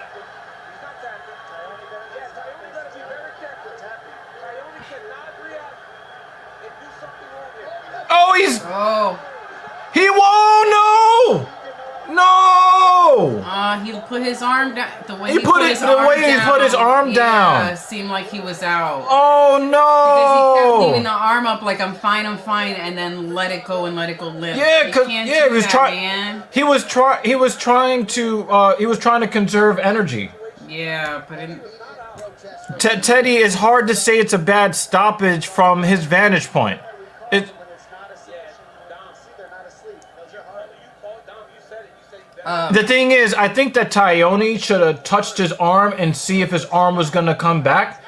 But when he saw the arm go down, he just stopped it instead of checking. So yeah, Teddy, yeah. Oh, and then Teddy said it. You're right, man. You're right. You're right, man. You're right. I had to kind of think about it a little bit, but you're absolutely correct. You're absolutely correct. But Chris is kind of like, I mean, if he would have fell to the ground, sure. But he's not out. Like, the guy's like right there. That's bad. Yeah, that is kind of bad. I'll watch a collision, and then you're probably gonna tune in to JD's show as well. that's cool. The video's too large for me to put it on Discord, so I'll probably put it on my YouTube channel, which is like a non-existent channel, but as like a unlisted or something. Yeah, I think Teddy Jackson is new. I'm glad that you checked this out. I'm not sure where Teddy Jackson found us from, but hey, Welcome. yeah, you're All are more welcome than here. welcome here, man. You're more than welcome here. JD had a really good show earlier today. That's right, you were there, right, Jeremy? You were there? No, I know you were there last night. No, you were there earlier today. Yeah, you were there earlier today. You were there earlier today. Let them know what you're looking at. That's it. They don't know what they're looking at. That's the bottom line. It's so crazy because you actually. That's not a great stoppage. Teddy, you're absolutely correct. Yep, I know. Teddy, you called it.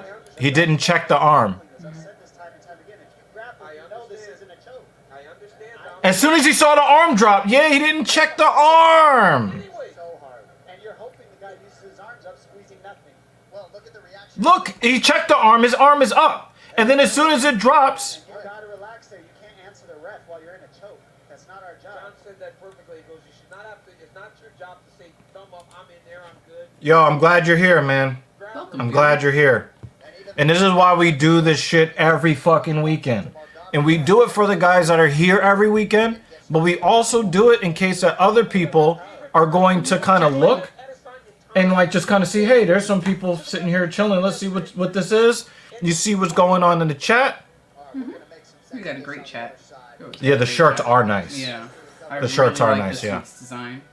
And as Jeremy Lewis says, like, share, and subscribe. No. I saw it.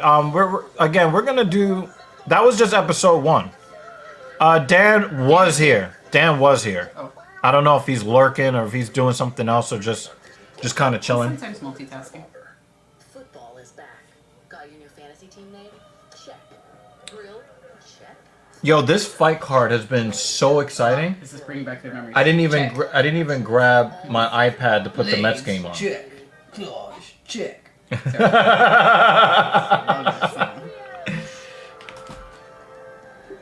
Mermaider. And the music video was really good too, right? Yeah, it was different. That shit was explicit. Did he ejaculate fire? Oh man, do you know? Hey, Jeremy. Do you know that song off their 3rd album, I Ejaculate Fire? Please tell me you know this fucking song. I'm watching AEW try to build towards Arthur Ashe. Yeah, the Grand Slam, right? Yo, JD is doing his thing, you know? What kind, Dan? Jeremy. What kind of ice cream? Jeremy. The video The that fucking they had. video? Oh my fucking god. I didn't record that one because I was just enjoying it too much. I was just like, I'm enjoying this way too much. And this guy, he's literally, he gets a slot. Hold on a second. Yes, no contest. Yes, no contest. Thank you. I'm back. Chris Tione, you fucked up.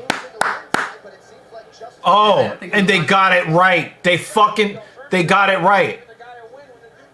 Dude, they made a video for the concert, and it's literally him, like, blasting off people as he's ejaculating fire. So wait, no. So the ejaculating fire doesn't happen first, right? What? I was The chick must have been like burning because the first thing you see is she goes down and she's giving him head. And then when she like kind of steps up, like the bottom of her face has kind of like burnt off. And then you see that his crotch is slowly like catching fire. Creature, yeah. And then he turns into the creature. Well, Like he turns into the creature because she basically lit his crotch on fire from sucking his dick. And then in the music video, right, and go down to his crotch. It's on fire. And then basically he goes around and he's like this Egyptian like god. And he goes around like he stumbles on this town and he just started like burning people with his burning ejaculation. Yeah. And then at the end, it was really funny. The chick that gave him the fire. Oh yeah. Right? He goes to ejaculate fire on her. She opens her shirt and has like fire coming out of her tits and they burn each other to death. Yes. It was. Yo! That shit was insane! It was so insane! It was so insane! Oh my god! I hope we don't have to wait 10 years to see them again. Yo, you need to show up to Off the Script, man. Show up to Off the Script. You know what I mean? I know you're doing your gaming thing, but even if you don't watch wrestling, show up to the Off the Script. Oh yeah. He does not like Peterson. No nonsense, Keith Peterson. You smell like cigarettes and alcohol. Like cigarettes get you high. Was you just commenting about that? What? He said the Dom is still salty, but I was wondering if there was. Yeah, he's probably yeah. Yeah. Jake Miller said Tom Cruise is loving this because he could bring up this. Okay. Oh man. I wouldn't say that Tyone is a terrible ref, but he made a mistake there. And Teddy Jackson, we got to go back to Teddy Jackson. Okay?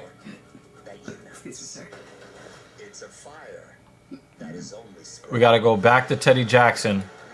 That is the story of that fight, y'all. Now,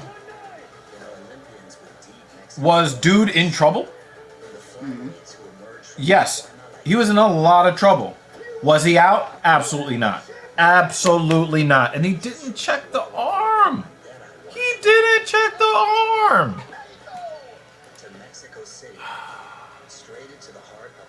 But I give Chris Tyone credit. He was trying to do all the right things. He checked the arm first. Yeah. He's looking. He's trying to see where he's at. He's not. I don't. And then when the arm went down, he immediately makes mistakes. You know. Yeah. Often.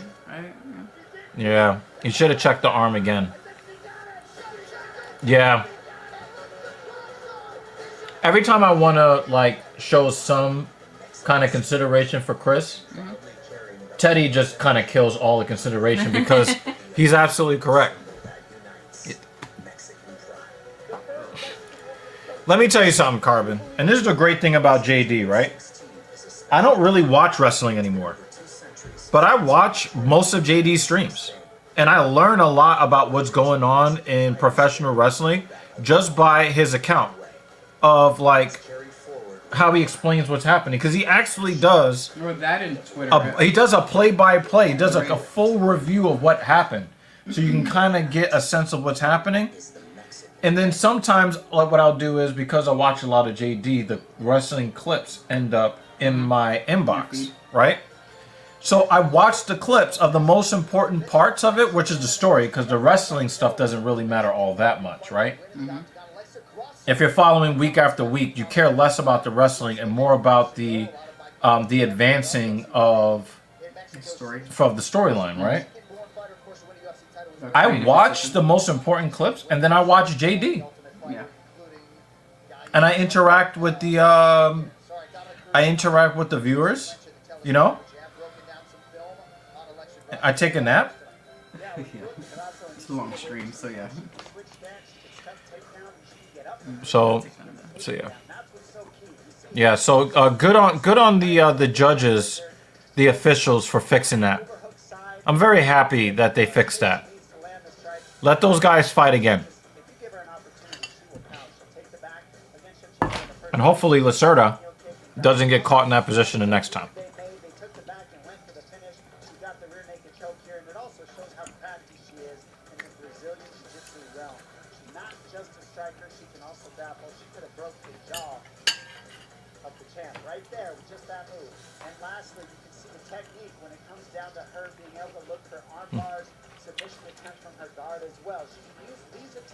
Yeah. The thing is, JD is more... He's better at his craft now than he has ever been before.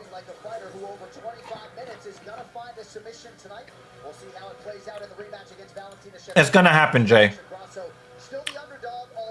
It's going to happen in a title fight.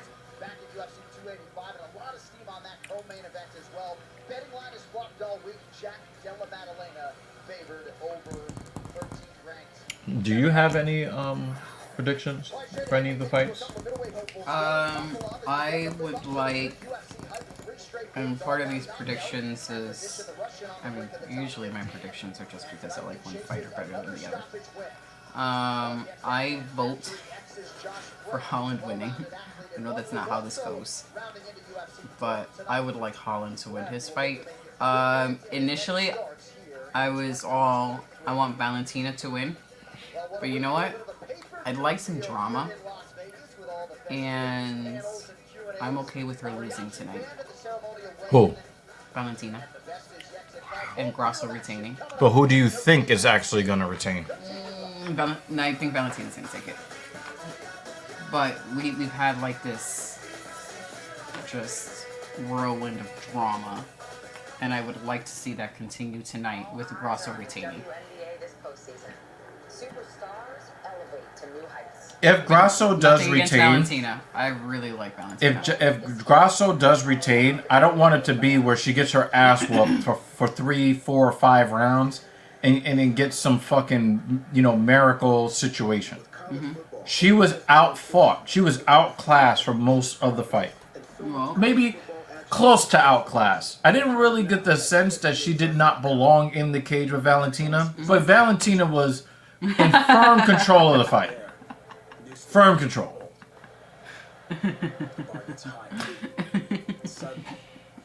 Excellence demands more from you. But what I want some drama. Yeah, you're right, Jay.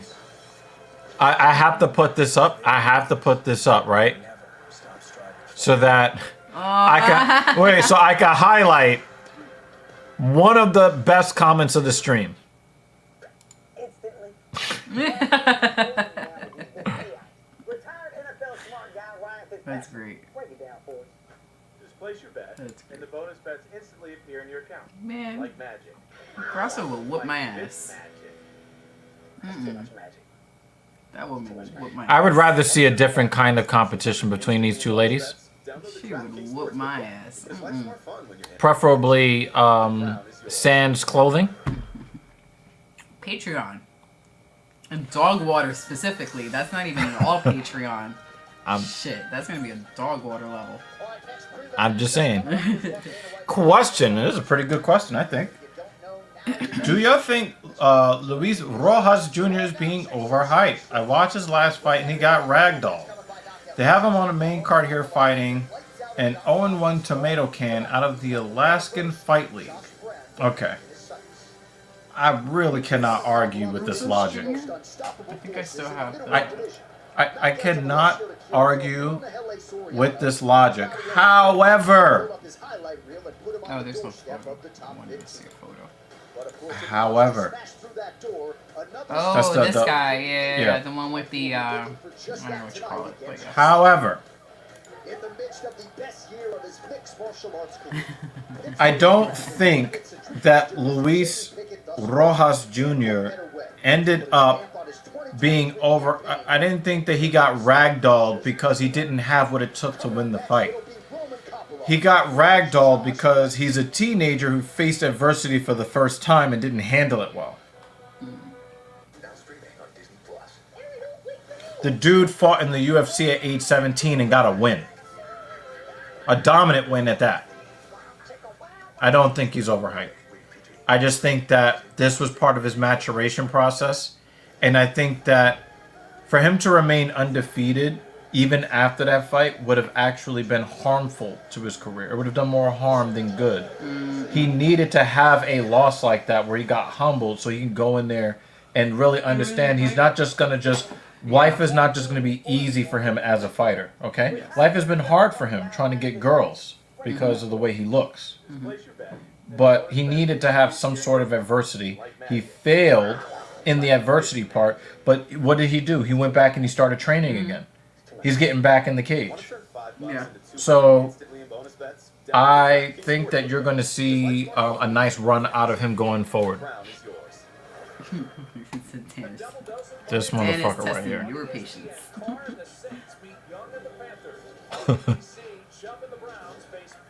Well, the thing is, they want to like really have him ascend to become a superstar because of his very, very young age. If he could be a UFC champion by the end of 2024 at age 19, Dana would bust a huge nut in his pants. We're all about the WNBA playoffs. All eyes are on the WNBA. But that is a really good question, Teddy. Jumbo Hooper is a contender, mark my words. Sub for Jumbo Hooper. Okay. Kopylov, I like the way he fights. And new contenders. I think, well, it's hard to say this now because we saw Chase Hooper with some fucking hands the last time he came out. Who's gonna meet it? But a Kopylov, I think, he's a good grappler, but, he's got hands too. I like him. I think he's good. Football is back. Got your new fantasy I don't like that. When he wins, it's wow. He's so young and wins. But when he loses, oh, he's only a teenager. I mean, all the emotions. why do you think they want to move him up, Jay? For that. Now, if he goes on to lose this fight and the next 3 after it, then they're gonna say, well, you know, maybe he just needs to, maybe he just needs to, mature a little bit. Maybe he'll be back in the UFC after he, gets some more work on the regional circuit, perhaps. But the thing is that you cannot lose, marketing-wise, you cannot lose with Luis Rojas Jr. because he is very young. If he loses his fight and a couple more after that, they're going to say, you know what, we're going to, let him go back to the regionals, build up his confidence, build up his skills. He'll be back and he'll be a killer. He'll be back in the UFC. You can't lose if you're the UFC. You can't lose. The Little Mermaid is now streaming on Disney Plus. I would love to see that. Henry, don't wait for me. All the wonder, Look at this. Let's go, let's go, let's go. the magic. My cup away real quick. You need me to put that? Yeah, it's, sorry, what's that? Oh, you want to put this away? Yeah, I was going to say, like, why do you want to stand up? You can call the lady to take this stuff. Or I can take the stuff. We're in the commercial. In this state of soreness, Soreness. it's hard to find a comfortable position. So I just. Oh, by the way, Polly Chaser was here for a minute. I think he left, though, because you weren't here. Oh, I heard when you were like, Polly Chase. Oh, I was making the smoothie. That's what it was. But yeah, I just feel fidgety. It's hard to get comfortable. Oh yeah. That's a schnoz. Jumbo Chase Super has a schnoz. How much money do you have invested in the S&P 500 index? I don't know. Some. Dude. I set that shit up in my Roth IRA and I left it alone. And I'm gonna let it do its job and I will contribute to it some more later. I have no idea. Not that much though. How much do you have?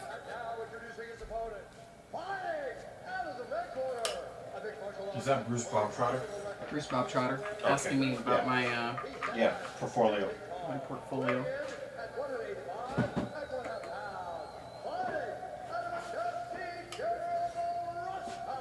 Russia! Actually, it looks like somebody deflated his nose and wow. Wow. But Dan Wow. Dan was commenting on his schnoz. Nah, look at that woman that they put the camera on. Goodness. Excellent. Alright, that's what's up. Good shit, Rick. Good shit. It's hard to lose because if you're in the S&P 500, the government is going to protect your profitability. Because the government always likes it when rich people get richer. So I think I have like 5 different I don't shows like now in my I don't like seeing Josh Fremd's calf being so. I don't like seeing every striation in the muscle because I just look at it as a target to get destroyed. But guys, Josh Fremd is not going to give in. You know.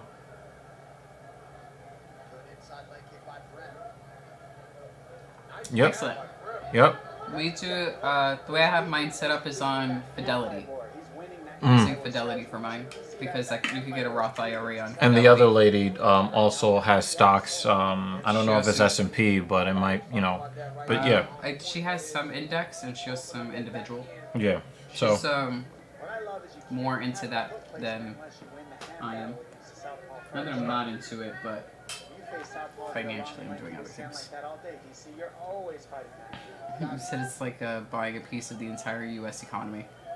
Yeah, pretty much. Yeah. And the entire U.S. economy is rich people and corporations. I tried to watch a lot of videos on it before I actually did BlackRock is in a little bit of trouble though because of the housing market that they help fuck in the ass. She might have stuff on Vanguard, or she may have shut that one down. I'm not sure. I don't have Vanguard. Oh, nice left hook from Kopylov. Is it possible to break a nose that's already broken? I think so. You just got like a little bit that's like right here. Yeah, it looked like his nose is collapsed. Oh. He just collapsed his dick too. Yeah. He's gonna ejaculate fire later. He says stay away from that target area. Mark Smith. Ladies and gentlemen. Yeah.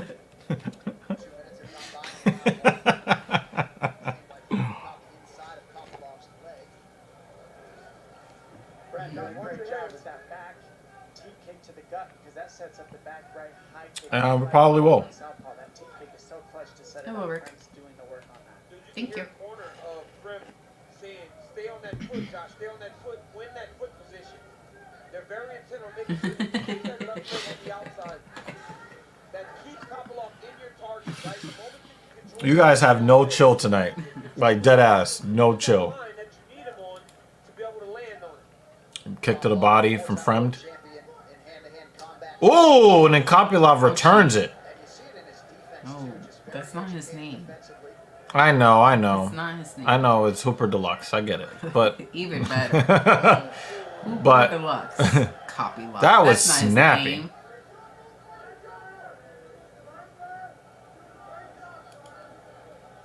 and Fremd's body kick was good. Kopylov was like, yo, have Oh, some. you see that red band Yeah.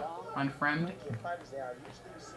Thank you for being Nope, a nope, friend. nope, nope, nope, nope, nope, nope, nope, nope, nope, nope. Home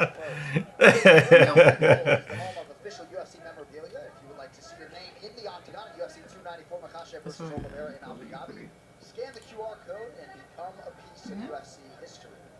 Man, I'm trying to get one of those. This is our plan. It's always But the thing is, the housing market in our country is like ultra effed right now. It's like really bad right now. That's our intention. And BlackRock has a role in part of the reason why it's that it is bad as it is. But yeah, I'm with you. But we'd like to get a place outside of New York City. I mean, we've been talking about this for years. We get into a position where we can get a place in New York City and outside of New York City. That would be great. Mm-hmm.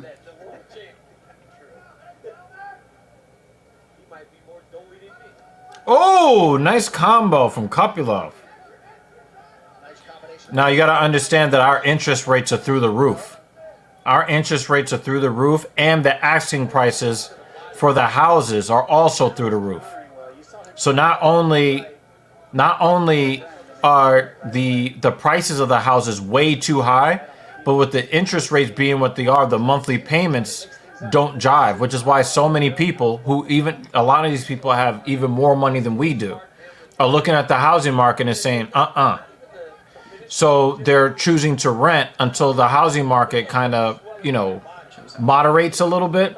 But the problem is that with all of these people being stuck in the rental market, that spinning back fist gave, the blood just Yeah, I saw that. poured out of his nose. Golly. Fancy grow. We No, can bring condos and standalone homes are under the same terms. And the thing is, there's a reason why the houses are cheap in the Bronx. There's a reason. You should come visit in New York. We'll take Yeah, you to the Bronx. We'll take you to the Bronx. I'll drop you off. We'll take you. I'll drop you Let me off. know if you wanna buy a house there. Just make sure that you text me when you get home safe. All right? But I will say what we are doing now until I we think are Kopylov won the round. until we are in a position to make those moves. We're actively making moves to make sure that when we go to do that process that we are approved. I don't know if it leaked or if it kind of shot out. Shot out. Yeah. To make sure that we. Hell's Kitchen is where we live. And no, it is not cheap. It is not cheap. And if something.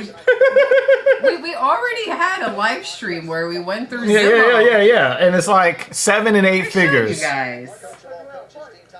And anything that was affordable, the photos were shit. Jeremy Lewis. Jeremy, you trying to hey, Jeremy, you trying to tell us something here? You trying to tell us something here? Yeah. Yeah, Frem did not like that spinning back. Oh! Kopylov! Did you get him right in the forehead? We shared that before. Yeah. So I'm gonna find your chin now. Oh, he's getting Yo, guess whose chin is being found right now? Josh Fremd. Before it was just he was gonna kick you in the leg. He's going for the chin now. Maybe an uppercut. I don't know, man. I got that Strickland defense. He's just countering so well against Frank. All right, a little blood tonight. Why does Josh Fremd looks like he's trying to copy Arsenio Hall? No. Oh God, that is what he's doing. You mad? See, now you mad. So bad. You mad. You mad at my accuracy. It's bad. Yeah, we thought that Kopylov's nose was fucked. He wants to be twins. Oh, nice combo, Josh Fremd. But Fremd is really trying to initiate this wrestling because he's just no, because McGregor is not in the USADA testing pool. Fremd with the leg with the hands locked on the single leg attempt.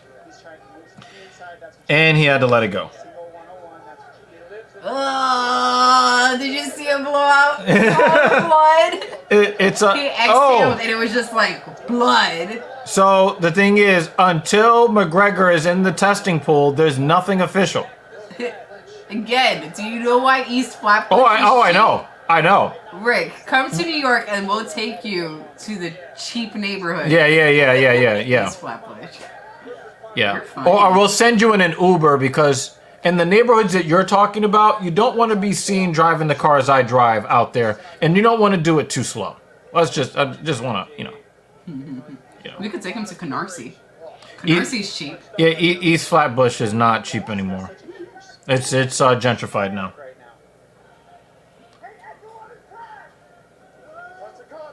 Ah. Well, Oh man. take a point now. Oh yeah. I was talking about Fremd's nose. I'm just saying we came into this thinking. Oh, yeah. But still, that's the second one. Yeah. You gotta take the point. You didn't take a point? Nope. He just says stay away from that target area, like he said the last time. Guys. Now Dan is starting to work up a chub. Dan, did you see when he exhaled and it just went and he shot out of his nose? Oh wow! Look at these hands from Kopylov, and he got out of the way too. Deluxe Hooper. He's tired of getting hit in the dick. While it looks cool, all it's gonna do is make it worse. Makes your eyes swell up. Yeah, your eyes will start to swell. It's like, stop kicking me in the fucking dick. Yeah, that nose is broken. Yeah, it's broken. Good read by the fellas. Nice left hand. Under 2 minutes here in round. I don't think he's trying to cheat. I think he went for a flying knee, but Kopylov jumped backwards, and then in the follow through on the knee, the foot went forward. And he has a lot of courage. He's not gonna quit. This motherfucker right here. Yo, Dan, you're a bad influence. You know what I would like the influence? I would like the influence to be like, well, Dan donated to the stream. Okay, I'm influenced. No, you're influencing bloodlust. Bloodlust. Love it. He's gotta go back to that head kick. I think he's Yeah, we're living it. Reading a book about it would just make me angry, to be honest with you. Yo, Kopylov is giving him that work. Accept this opportunity with an abbreviated. And these judges might call it 10-8. Kopylov is slowing down a little bit. Still incomplete. Yeah. Yeah, bloodlust is a thing with some of us. look at his right elbow. Yo, Kopylov is He said we're a sickly bunch. But back to Teddy. This is definitely a Grand Theft Auto level wasting. One arm. You have got to Oh! Oh! He killed him! Oh! Oh! Oh! Oh! Oh! Oh! That body shot! Deluxe Hooper. Woo! Woo! Hey, Hey, Dolly Poo, you know where the meat is? You know where the meat is? Josh Fremd's liver. That's the meat. That's the meat. Woo-hoo-hoo. You know you're the man when you have the man's blood splattered all over your body. To the body. When he hit that same spot.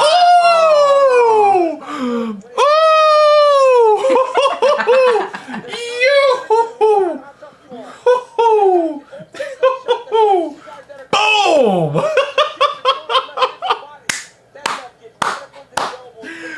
Woo! Patrick Swayze's spirit animals in there cleaning up the other man's blood off his body. Coffee lava's a problem. Jay's gonna finish this shit. Woo! Woo! Woo! God damn! This card, yo. This card has been on fire. This card has been on fucking fire. Jumbo Hooper. Or Deluxe Hooper. Both are correct. You would have thought Alicia Keys was up in this bitch. God damn. Put that Grogu on your head after. That's a big ass Grogu, man. Talking about the baby Yoda. Yeah, you don't understand how large that thing is. It's big. No, Dan, he's just becoming one of you. That's it. He's becoming one of you. Actually, you too. Oh my. Yo, Jake Miller's got bars tonight. He's got bars tonight. Coming into this fight, you would not know who had the broken nose. Woo! Actually, we both have tiny heads. Good evening, Las Vegas. Bachansky, we are in Las Vegas. Woo! Oh no, you don't understand, man. Actually, my head is not really that big. I have a pretty small head for a guy my Both have size. tiny heads. But yeah, that yeah, you need to understand the scale, okay? Understand the scale.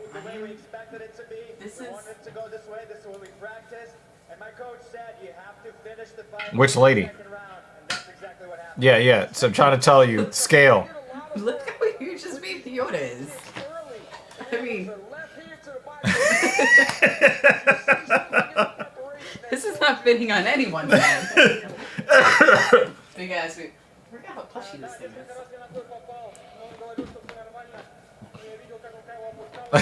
Yeah. Oh. Yeah. Oh, it was a fat lady. Because we've been working on her triceps too, you know. So.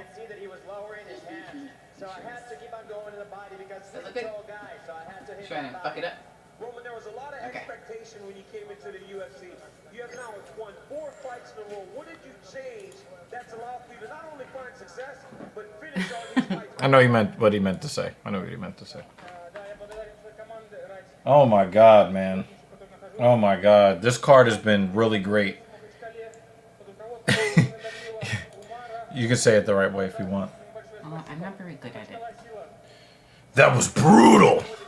Dude, Jeremy, another reason to see Death Clock live is just to hear him say brutal. Brendan Small, yeah. Oh, it's wonderful.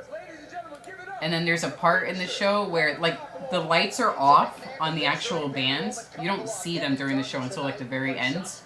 I mean, I was able to see them. Well, I mean, like, you could see them, but the focus isn't on Yeah. the musicians. It's they wanted to be like a live music video. A live music video, yeah. But remember, so they're darked out. Remember, we talked about this before because we missed out on the first time they were in New York 10 years ago. They used to play behind a screen where you could literally not see them. Yeah.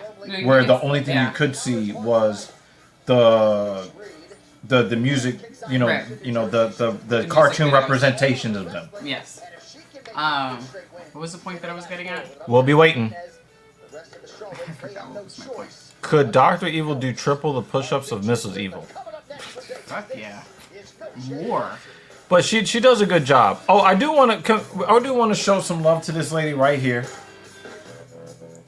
For the first time ever, y'all, she deadlifted above her body weight and did it for 15 reps on the first attempt. 3 sets of 5. And then, what was that? 36 hours later, Oh, ran yeah. 22 miles. Well, I mean, that's why I did it on... So I planned out when I do my leg day. Thank you, Jeremy. Thank you, Deli Pool. So I plan out when I work out legs, and it has to be it can't be within 48 hours of doing a long run, otherwise my legs just won't work. Every day is chest day. I have not done chest day in at least 2 weeks. It's all mainly been squats and deadlifts.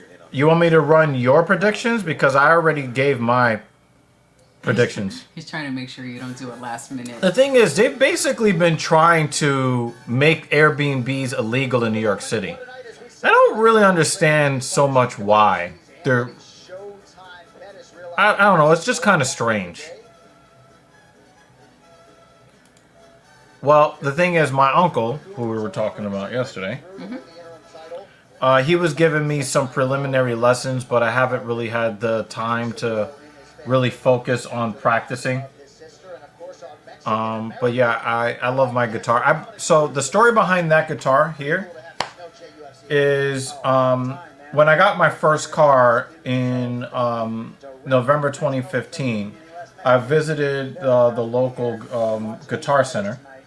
And we went looking around, and I noticed that the color of the wood interior in my first car matched the color on that guitar, and I was just like, I don't know, the guitar just kind of spoke to me.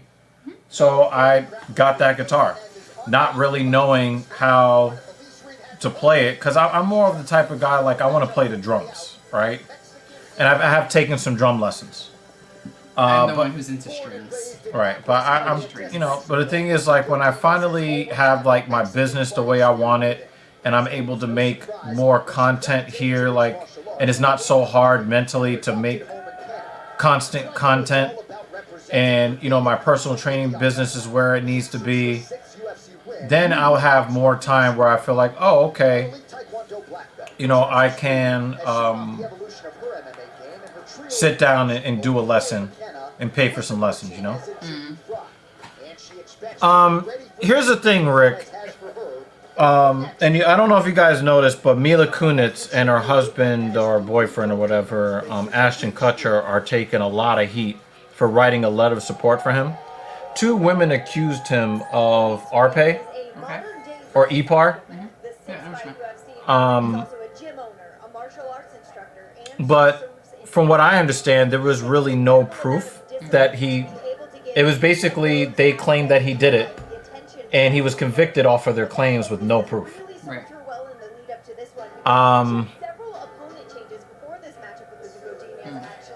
I don't like people being convicted of crimes without proof. I am not going to go so far as to say that he is innocent of the claims, but I am always very, very skeptical of a claim that is brought to court, a criminal court, with no evidence. If there was no proof, he wouldn't have been convicted, though. Are you calling the U.S.? We call it the legal system. We don't call it the justice system, because the system is not really about justice. But a joke, absolutely. Absolutely. The thing is, they convicted him off of their claims. And that's a problem. It's a problem. I think you actually have to have proof.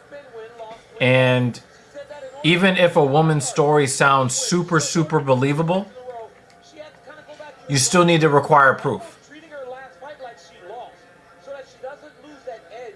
She said that she Jake Miller says, I think what had him convicted was the fact Scientology provided evidence they covered up Danny's actions in return for immunity. Was Scientology present?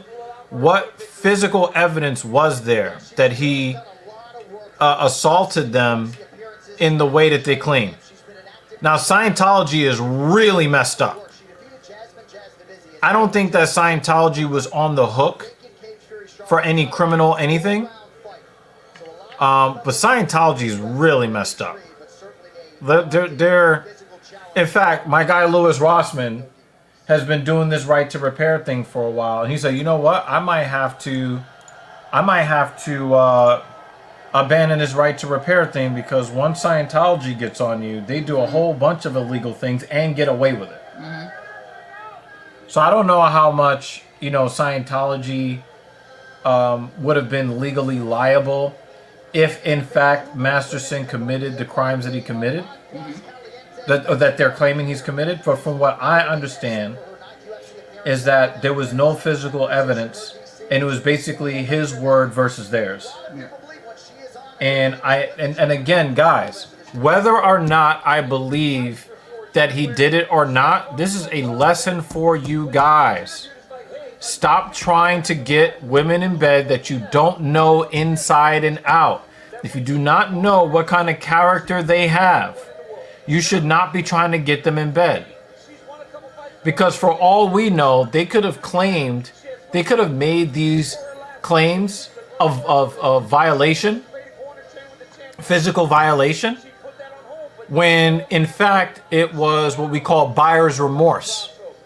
We've seen this happen with women in the past, where they consent to relations with a man, and then when it comes when it kind of gets out in the open, be it a boyfriend, a husband, a father, a brother finds out that they had a sexual liaison with a person that maybe they were not supposed to be having a sexual liaison with, or they are embarrassed with the type of person that they had that sexual contact with, then they do the EPAR thing. Hey, I was EPAR'd, so that it protects their their honor, so to speak, in the eyes of other people in their life. Because they don't want people to think that, oh wow, I would have sex with so and so. They don't want people in their lives to know that they would. So guys, you gotta stop. You have to stop getting into bed with women, just to knock one off. Or you need to only be giving women sexual attention that is not the type to play buyer's remorse games, or to revoke their consent when you're already knee deep in the pussy. You don't need those complications in your life. The sex, I swear to God, guys, the sex that you would get from a woman in those situations, you will find is not worth it when you're sitting in a prison catching a shiv in your fucking kidneys, like that dude caught that fucking fist in his liver. Yeah. Right? Like, you're better off with the hub in a lot of these situations until you can vet this woman and understand what kind of character she has. You need to stop trying to smash chicks that you meet, and especially if you're in the public eye.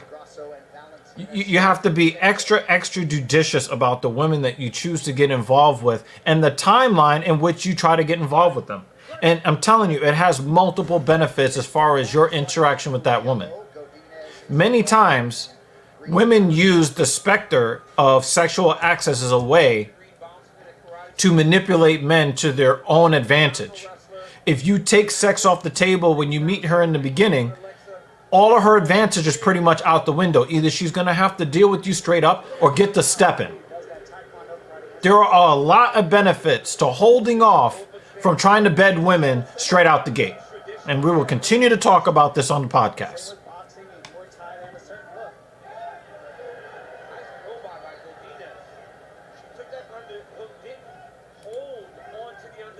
But remember, again, if this is true, Jake, lock him up and throw away the key. However, we don't have any evidence of this. This happened 20 years ago. We don't actually have any evidence of this. The getting ahead in the underhooks and shucking by the tying up the legs. My woman is out here listening to this, and she said she would have claimed EPAR if I had more money than I do. Oh my God, she's a savage. Jesus! I was reading it as you were talking. Quick question, Jeremy, because I saw your comments about you guys got to see your little boy.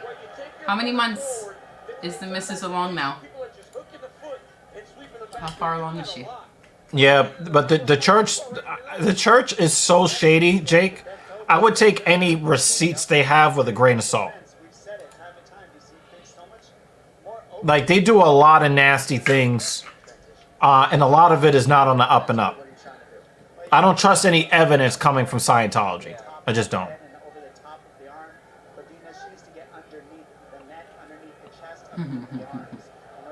Somebody asked about Logan is just an idiot. And yes, Dylan Dallas is doing the Lord's work. Absolutely. Absolutely. Another thing, too, we had a New York politician that lost his entire career because he got involved in BDSM with his girlfriend, an interracial relationship. I think he was Jewish, she was black. Mm-hmm. And they were in... Oh! Oh! Oh! Oh! Get slammed! Like, stay down. I didn't tell you could stand up. Oh my God! No, that was fucking brutal the way that she did that shit. Oh! She's like, no, you were gonna stay on the ground. Oh, Lupita! Oh! Oh!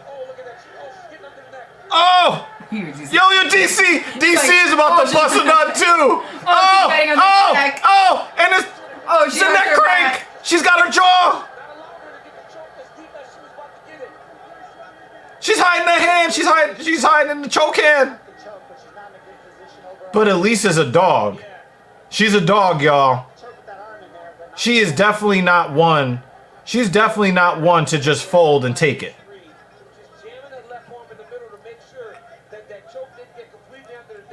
Like, she left her feet. Mm-hmm.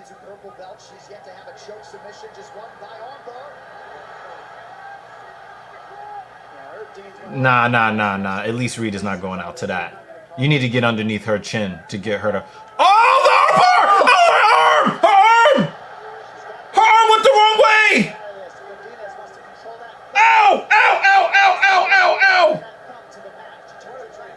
Elise Reed is arm barring her own arm with her leg. Ow! Ow! Ow! That hurts! Ow! Ow! Ah! Oh my God! Her arm! Her elbow! Ow! Ow! She's not quitting! Ow! Ow! Oh, my elbow! Smart girl! No! No! No! No! Ow! No! Stop! Stop! Ow!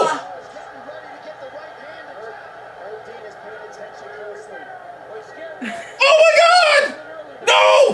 The way it was folding. That's not a piece of paper, folks. That is a human elbow. Oh my God! And she didn't quit. She didn't tap. Her arm is still in trouble, y'all. Her arm is still in trouble. Oh no! Oh no! Oh, ow! Ow! Ow! Oh, the slam! Elise Reed is a gangster! She's a fucking gangster! Oh my God! Oh my God! Oh my God! Oh my God! That elbow is fucked! And she didn't quit! The arm is Oh my God! That. Oh my God! Yeah, she likes, yeah, I think Elise, Elise likes the hand around her throat as well. Oh my God! Excellent, excellent. Oh my God! Oh my God! Oh my God! Oh my God! He looks like a Oh my God! Ah, it's adorable, man. That is adorable. Oh my God! Oh my God! Jeremy says someone's getting killed again. Oh my God! Yo, damn. Halfway across the octagon. Break it. Break it. Damn it.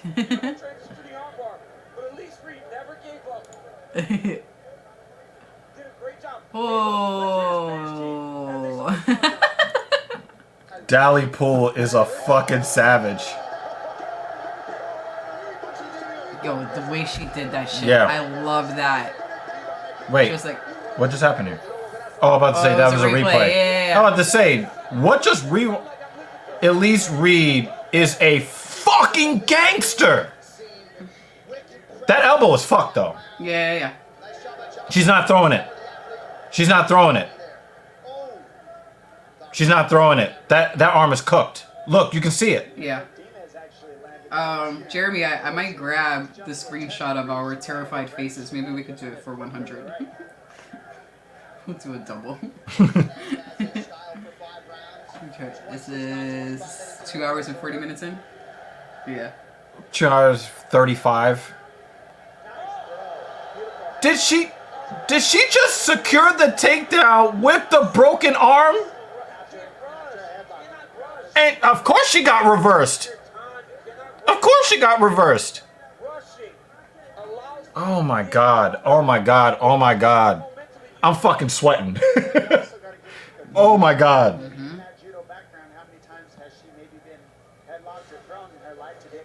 Damn, Ellie. He's down to two. Wow, oh wow, that's right. He's batting under 200 since the All-Star break. Oh my god. Elise Reed is a fucking gangster. She's gonna lose this fight, but she refuses to quit. Look at her swollen arm. Oh my god. Yeah, she can't use it.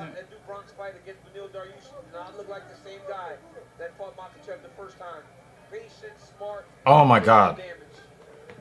Yes, she does. Yes, she does. They were mushing it too. The cut man was mushing that shit. She used the left on the takedown. Probably out of instinct. Right, yeah, I think out of instinct. Just making a note for myself. But you know she was not throwing that left. Oh, she was throwing them on the ground just now. She was using. At least she's being active, doing something though. She's not just squeezing. But it doesn't even matter, right? Like even if she's landing punches there, she's not winning. It doesn't really count for much, but being an annoyance from the bottom. If I'm Reed, I'm Wow. the heels on the hips right there. This is one of the best fight cards I've seen. In terms of spectacular action. Even the losers are fucking gangsters. Oh, she's getting her head. Damn! Oh, she got slammed! No. Oh shit! With authority. The way she's been She's trying to get a choke from the bottom here. Fuck. Godinez was credited with 5 submission attempts in round 1. The divisional record is 6. Oh, I think he DM'd you Yeah. the photo. Okay. Uh-oh. Oh, we'll check in a minute, Jeremy. Oh. Godinez is waxing that ass, but do you know who I'm a bigger fan of after this? Elise Reed. I'm a bigger fan of Elise Reed after her getting her ass whooped tonight. No, is she under the chin? Yeah, she's gonna tap. Herb did. Yeah, she tapped. Elise Reed is a fucking gangster. She's a gangster. And I think she just blew a kiss to Daniel Cormier. She got that big takedown. She made me explode out of my seat. You know? I did the Told you was gonna bust a nut. I told you. Oh, come on, Jeff. Thank you, Dan. Anyone who is not already In the Discord, please get in the Discord. Poor favor. Oh, look how lumpy her forehead is. Damn, poor thing. She is a tough lady, though. Yeah, the ball came up and hit him in the heel of the glove. Incredible the way that she finished that fight right Damn it, man. Single lift. This is DC 101 to a double. Transition to a double. That's what we've seen Cormier do so many times in fights. Single Diaz put an exclamation mark on it. By God! Outstanding masterclass again. Yep. And there is the reaction. Francisco Grasso. Oh my God. Lupita is no slouch, but at least Reed really made a fucking fan out of me. Absolutely made a fan out of me tonight. Now, man, she got them cakes. Can I get the handful? Sure. Oh my God. These are 3 women I don't like. Happy? Dally, avoid Misha Tate, avoid Ronda Rousey, avoid Paige Van Zandt. Is it Misha Tate the fucking she's the Taylor Swift fucking the pumpkin spice latte? yeah she's Chick? ugh. No, thank you. No. And Ronda Rousey is just straight up not attractive, and she acts like an asshole. And Paige Van Zandt is an empty, OnlyFans vessel of nothingness. That just Can I see yeah. I'm just gonna say avoid for all 3, Dally. Yeah, she does have horns. Oof. Yeah, she got lumped up, but she's a fucking gangster, yo. She's a fucking gangster.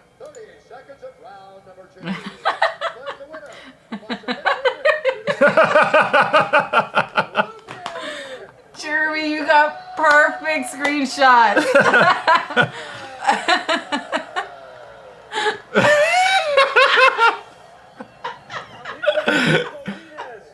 Oh man.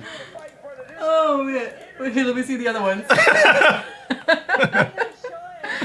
Let me see the other ones.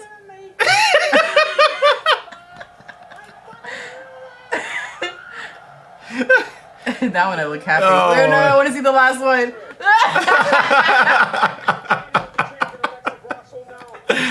Oh man. Oh my God. Thank you for that, Jeremy. Oh shit. Oh! Knocked her off her feet. Woo! That was hilarious. Goodness.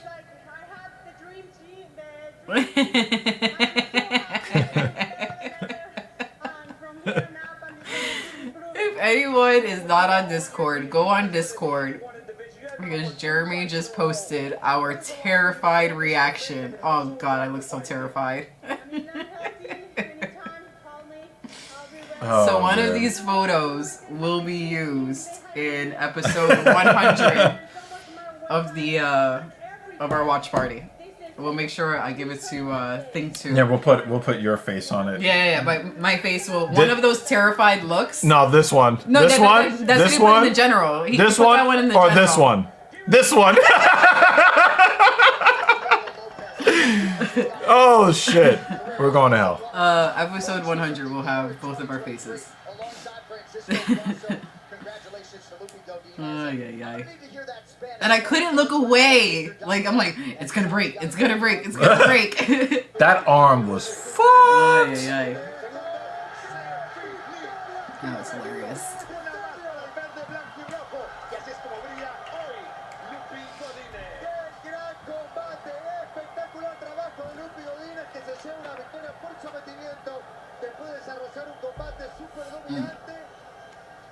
Later, not right now, because this is a direct message to you. Shoot it to the group chat. I said not right now, later. I mean, he's got the screenshots. He could put it in the group if he wants to. Yeah. No, so I mean in our chat, so that we can give it to her. Yeah, put it in all of it in the chat, Jeremy.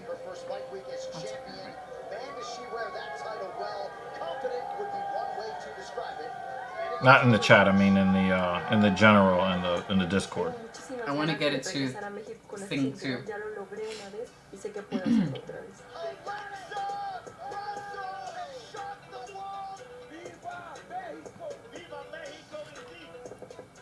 looking back at my previous fight, we could see like winnings that hold 4 rounds before the moment that it went the wrong way. And this night, I will have the chance to make the things right. That's it, Valentina Shevchenko! Quiero que esta pelea se recordara siempre como mi primer defensa de título, mi mejor pelea y el inicio de un gran legado. This fight, I see the only one way. Complete destruction, complete domination, knockout in the first round. Yeah, Dalipu, give me better choices. Don't give me 3 women that I don't like. Advantage Grasso. The accuracy goes to Shevchenko, as does the defense. Big number on this page, the takedowns per 15 minutes. And you look like you're in pain in this one. I'm terrified and you're in pain.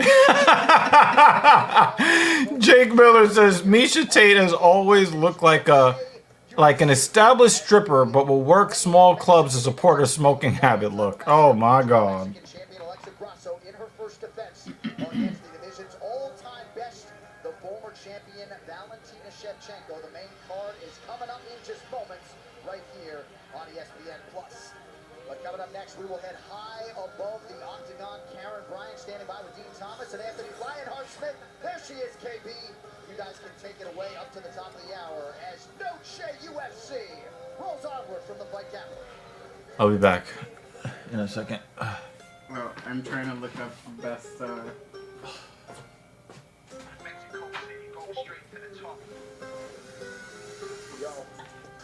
Oh, it's great. Running through my blood, that's a fighting spirit. Straight from the mud, they spy. Damn, that got dark real fast. Goodness gracious. Real fast. Mexico City go straight to the top. Up in the air, so it's yeah, I watch. Mexico City go straight to the top. Mexico City go straight to the top. Mexico City go straight to the top. Inspiring a country like Marino and Grasso. Catch him in the stage with a hook, no lasso.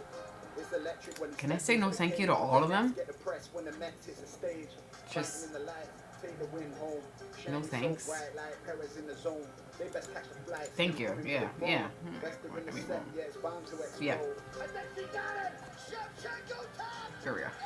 And new Alexa Grasso is your flyweight champion! I agree with Dan. Alexa No, thank you, Dolly Paul. has shocked the world. Mm-mm. Another one for Mexico!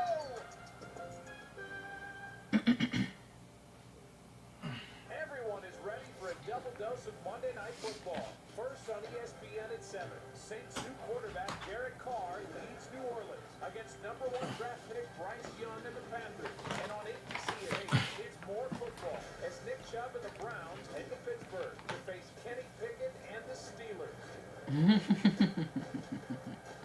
Saints Panthers at 7 on ESPN and Browns Steelers Appreciate you, dude. on ABC. That was good. That was good.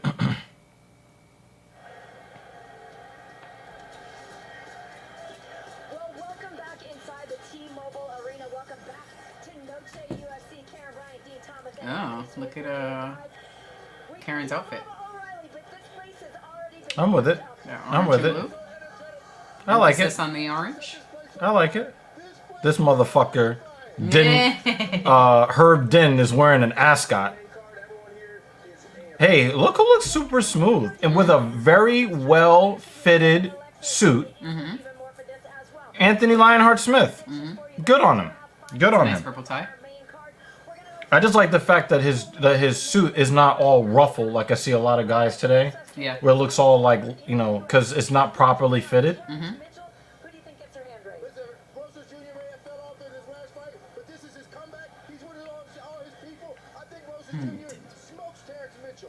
I have Rosas as well. I think he's just a better grappler. I think he's going to go in there. I think he gets a takedown and gets a finish. Okay, well, that is one that we are looking for. He does still say he wants to be the youngest champion in the UFC. Trying to write that shit. But let's talk about our cold.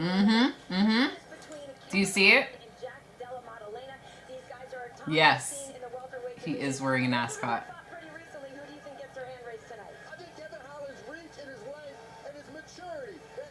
I only see him as Herb Din now.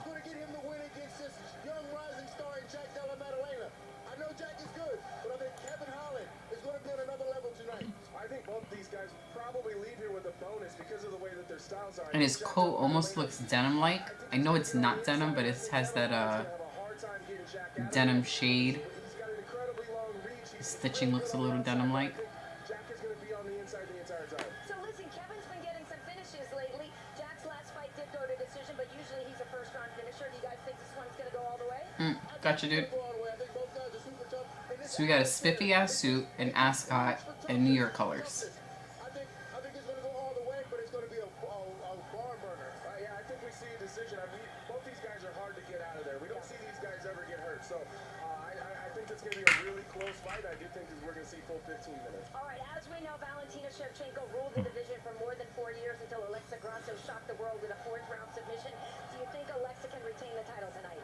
After what Lupi Godinez did, after what Tracy Cortez did, the women of Mexico are trending right now. I can't see Alexa Grasso not winning this fight. I bet Alexa Grasso wins. ESPN produces some of the most cringe original music. Aren't they like, they just try to follow whatever the mainstream tunes are? Yeah. Shevchenko is fantastic, so I wouldn't be shocked to see her lead with her title again, but I do feel like Alexa Grasso gets it done. Okay, so, but you think there could potentially be... Oh, yeah. I do think so. I think it's a possibility for sure, especially if Valentina can't take her down. She's going to be a really bad way on her feet. I truly believe that. Yeah. Okay, well, as we have said so far, it's been a pretty good night. Do you think CM Punk signs with WWE? We will see if Alexa Grasso can pull it Because he already has a relationship with Endeavor. UFC celebrating the Mexican Independence Day, guys. As we said, He made a lot of money for the UFC when he was getting his ass whooped in the cage. I'm ready for solid food now. incredible here so far. 5 fights on the way here at Noche UFC. There is the T-Mobile Arena. As you guys know, we have had some incredible fights here, and tonight will be no different. 5 fights headed away now on the main card, featuring 4 Mexican fighters, folks. That does it for our prelim coverage. Don't touch any sort of remote. The main card for UFC Fight Night, Grasso versus Shevchenko 2 is next on ESPN+. Yeah, I'd like to see him back in the WWE. It would make it more compelling and make me want to watch more. You know, another superstar for to build storylines around. I would definitely be happy to see that. Over 2 centuries ago, Mexico declared its independence from Spain. Yo, I'm telling you, this September 16, a national this prelim is one of the best prelims I've ever seen. My guy, shout out to Lewis Rossman. Okay. Lewis Rossman actually was just texting me on Signal, and I asked him to post this in the chat, guys. So there was what is the name of that app that not Runkeeper. There was an app where they kind of crowd source nutritional information to help you like keep your macros on point and stuff like that, right? This Yuka app, which I'm going to download and play around with, it kind of grades foods and supplements, probably just still growing their database, but it kind of grades foods and supplements based upon how good it is for your body. So a lot of times when you see marketing that tells you low sugar this or low fat that and heart healthy this, right? And you'll see this a lot in supplements, because I'll do a video on supplements in the future as well. When they tell you that there are no carbs in something or no sugar, right? But they tell you that the taste is so good. You have to look at the other ingredients that are used to make the thing that doesn't make sense seem to make sense. So if something tastes sweet and good tasting and there's no sugar in it, they're doing some chemical nonsense. Okay, if it doesn't have sugar in it and or fat in it and it claims to taste good, they're putting some fucking weird ass chemicals in it. Okay? So what Lewis is telling us here, and thank you, Lewis, for gracing our stream tonight. With the growing database that Yuka has, you can scan the labels of certain products just to see, if that information has been uploaded, if it has harmful chemicals in it. And so I'm definitely going to be downloading. In fact, I'm going to download it right now. And I'm going to check out this app as well.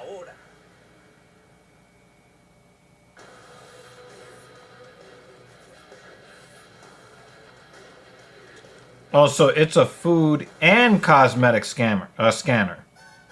So it also lets you know if your cosmetics has a bunch of shit. Oh, MyFitnessPal. That was the calorie. So this is like a, health quality control chemical analysis version of what MyFitnessPal does when they try to help you figure out the macronutrient profile of the things that you buy, especially the processed stuff that you buy. So I just downloaded this Yuka app, and I'm gonna check it out. Yeah.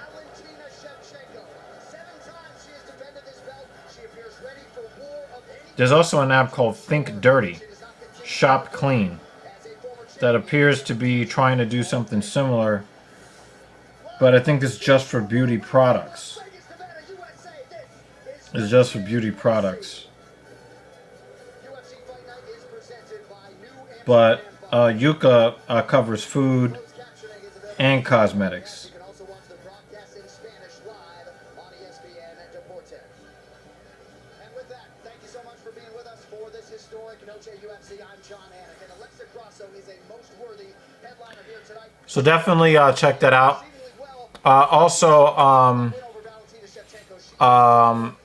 Lewis is a huge fan, a huge friend of the the podcast. Louis Rossman has on his main channel, because he's not on his main account right now. He's on his play around account. His main account has almost 2 million subscribers. Talking about right to repair, showing people how to do board repair, and really just trying to make sure that Americans preserve their rights as consumers to be able to do what they want with the stuff that they own, the things that they buy legally, that they have taken possession of and given money for in exchange, and to retain those rights and not let corporations continue to control the products that you buy that should just be yours. Okay. Lewis is on episode 38. Not episode 38 of Filthy Casual, but TSP 38. We had a really, really great discussion that he was in on. I would like to get Lewis on the channel more often. I would love to have that happen. But guys, definitely, Derek is the man. Derek is the man. Absolutely. Derek is the man. Definitely. And the thing is, he's gotten actually into a feud with Logan Paul, and really breaking down his so-called electrolyte drink.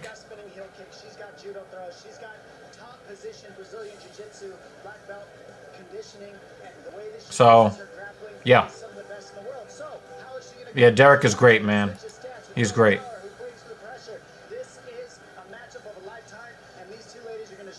But again, thank you, Louis Rossman, for making an appearance on the stream tonight.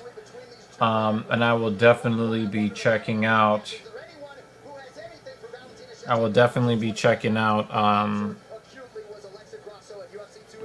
I'm just gonna put this up here and just remain silent.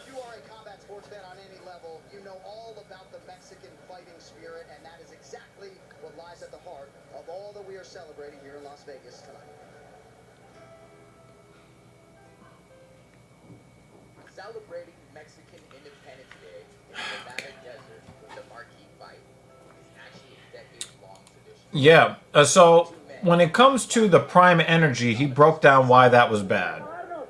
But when it came to the Prime Hydration, he explained why it's not as effective as the company and the social media influencers who are behind the brand claim that it is. And when Logan called him a stupid virgin, he then proceeded to make a very detailed 45-minute video on why Prime Hydration is bullshit. And he just did the science. He didn't resort to any like any ad hominem attacks or anything like that. He just said the reason why your product is ineffective is because of this. This is how the human body works. These are the ratios of magnesium and potassium and sodium that is needed to keep your electrolyte balance in check. This is what's needed. This is what your product has. Nothing more, nothing less. That's it. So, that's it. All those years later, we are still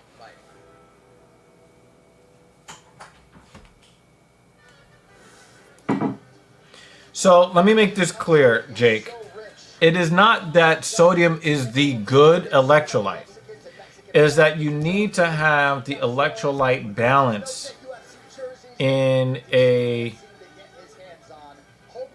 You need to have an electrolyte balance to make sure that when you're talking about the potassium and the magnesium and the sodium, that sodium needs to be present in pretty significant numbers in order for your hydration complex to be effective.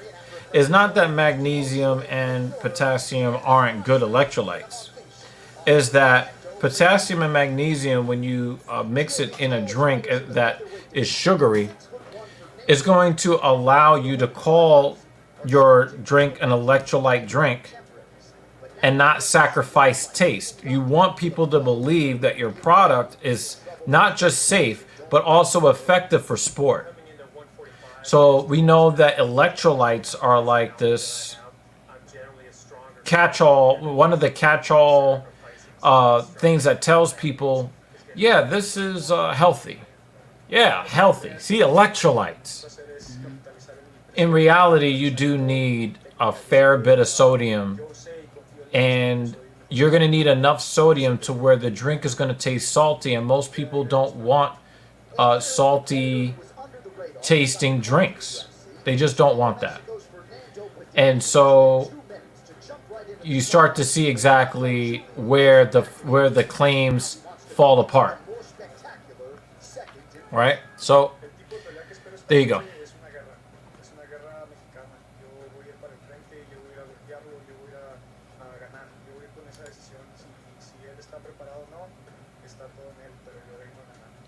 As I sit here with rice and salty items. Right, but the thing is, we tend to like salty foods. We don't tend to like salty beverages. Mm-hmm. Well, I'm using this. So what I'm having right now, I'm just eating what I'm craving now, especially post-run. I've really been craving apples. I already had protein earlier, so I'm actually not craving protein right now. Yeah, Alvarez batting second. It's just white rice, seaweed, and everything bagel seasoning. I'm just craving. Oh, he spiked that pitch right now. He overthrew the fastball. He spiked it right in the ground.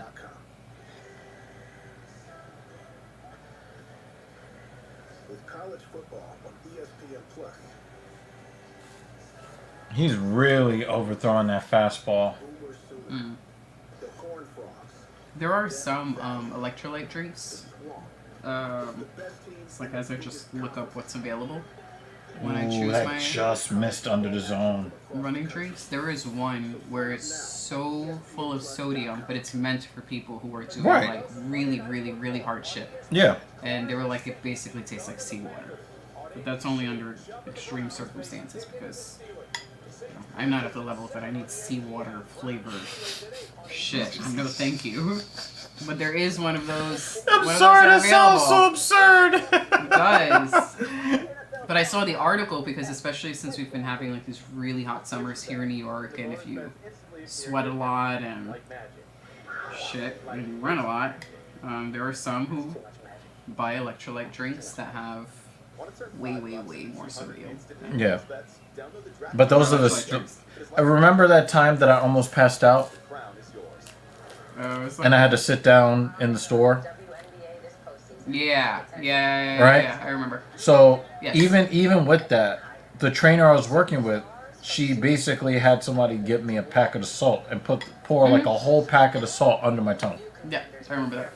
You had to sit in. And even then, I was still kind of loopy.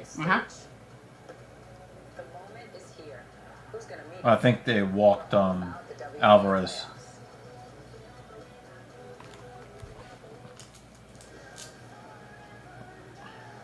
Plans for Wednesday evening. Probably taking a walk to GNC. Oh yeah, we definitely need some more sauce. Yeah, Dally Poo, we good, man. We good. Jeremy is asking what are our plans for Wednesday evening. Nothing spectacular. I'm probably gonna be working. I work on Wednesday evenings. We do need to go to GNC though. Yeah. The amount of protein we have left is not going to last us the whole week. Yeah, I need more aminos. I need more aminos. I need more pre-workout. Yeah.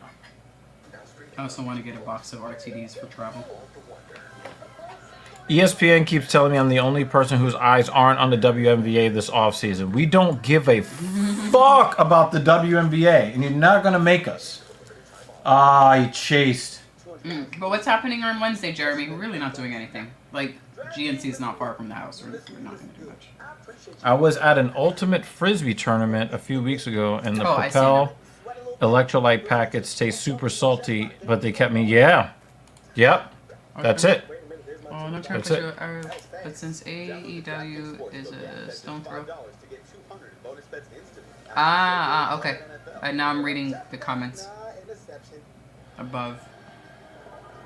TBS. Do we? Yeah, Tuesday nights is Dana White's Contender Series, and I end up not watching that because we have to do other shit on Tuesday night. Yeah, but he's talking about Wednesday. And I'm saying, like, there are shows that I do want to watch throughout the week in the evening, but I have so much other shit to do. Do we even have TBS or TNT? Is that here in this room? In this room, we should have access to TNT at least. We'll let you know if we catch it. That was ball too. I think it also depends if he has work in the evening. We'll let you know if we catch it.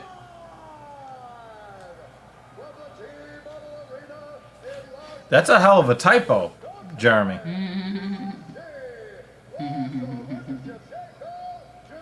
But how can you say that AEW is not bullshit if they don't have a CM Punk?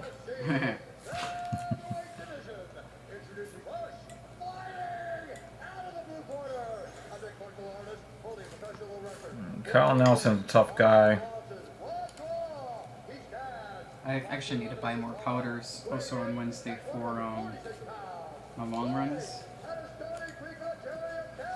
I think I've kind of settled on the nutrition plan for the run.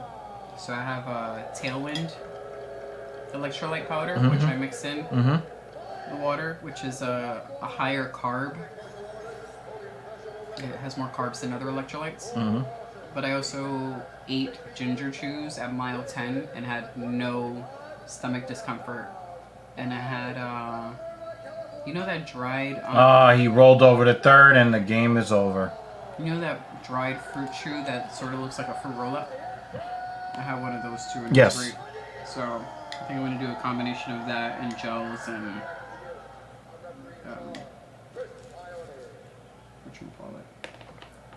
and the liquid shit. Yeah, so it's important to understand that drinking water is not the same thing as being hydrated. And you learned that lesson the hard way, Jake. Have just been unbelievable all week. I think all of us have fed off of that energy. Imagine if Cruz was fighting that be something else. All right, let's see what we got here. This fight clock is brought to you by New Amsterdam Vodka. That's Nelson in red, Padilla in green. Watch the jab, left hook of Padilla. That left hand is so educated and so fast. Nice body kick from Nelson to start the fight. David is predicting Cheap fight of the kick night. from Nelson. Excuse me, Padilla. Yeah, this was Banner's pick for fight of the night. The thing is, we have already had some bangers already, so they're gonna have to. I don't know. This might be an all-timer if it's gonna take fight of the night.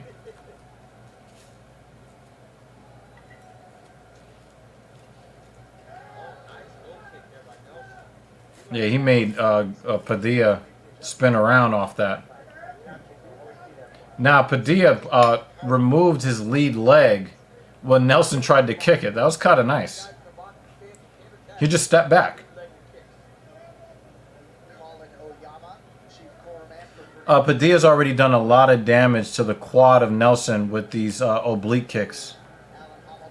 Now, if you guys know me, I don't love the oblique kick because I don't want, fighters to lose years off their career with, destructive joint injuries. But what Padilla is doing here is effective, and Nelson is trying to pay him back. He's already done some damage with that outside calf kick. He just cat-pawed at him. Meaning Padilla. Inside calf kick, Padilla. Oh, nice straight left from Nelson. Popped his head back. One of the things I like about Padilla is that he is not headhunting. Yes, sure. Wow, Nelson's already got swelling to his face. Here's main card now. First fight.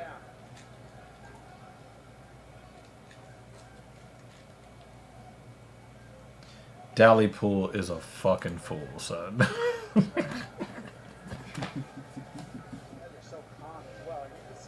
That was pretty. You're a fucking fool. That was terrible. You're a fucking fool, yo. Oh my god. That was like dad joke. Yeah, but it was effective.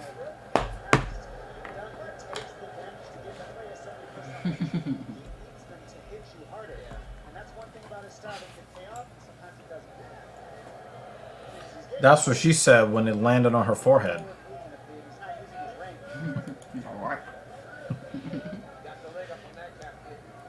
It sounded between a thwack and a thump. Yeah.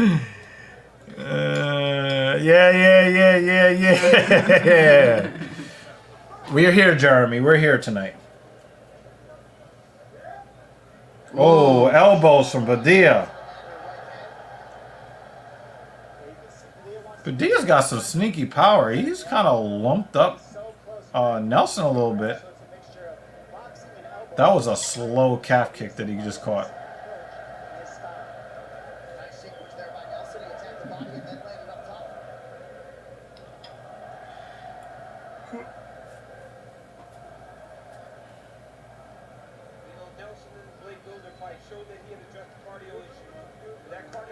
Nice body kick from Nelson. Butt kick would be terrible. Imagine somebody else takes a liver shot.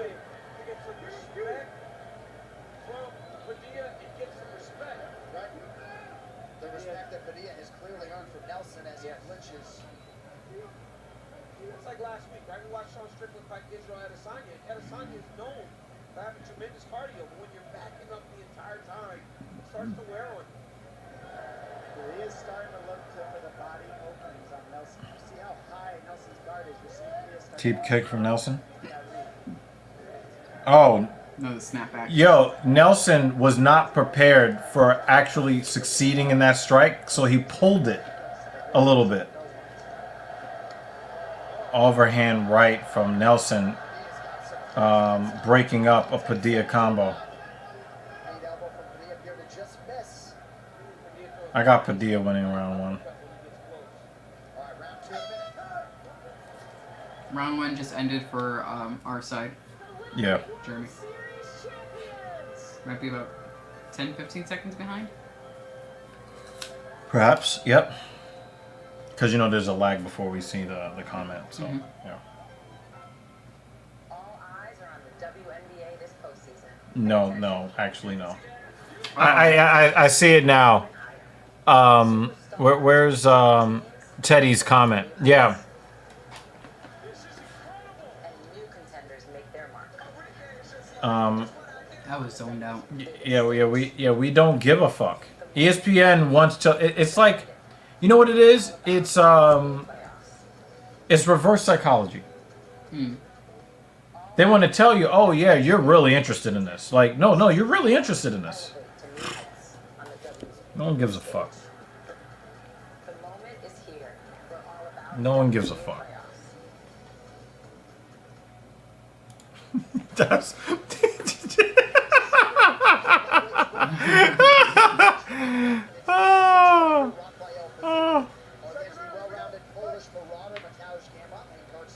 Yeah. Yep. Yo, Dally.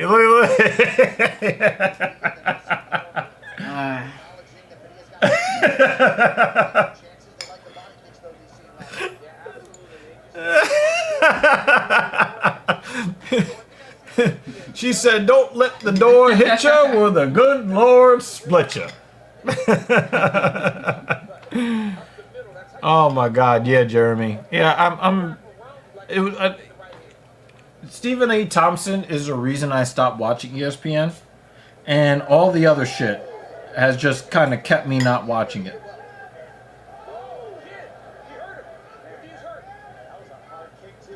Oh! Padilla's about to do the Rock of Sock'em Robot. Oh!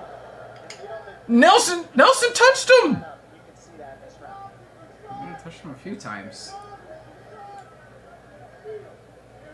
I thought Nelson was about to get knocked out, and that was just going to be it.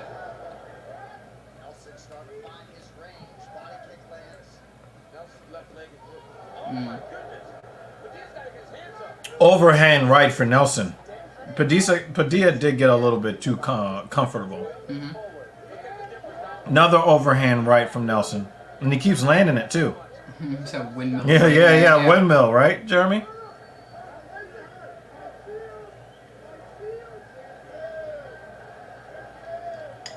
Oh, he almost landed that knee.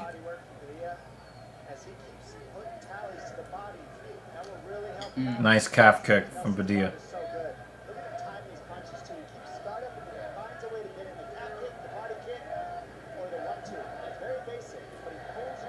Nelson has the slowest calf kicks of all time.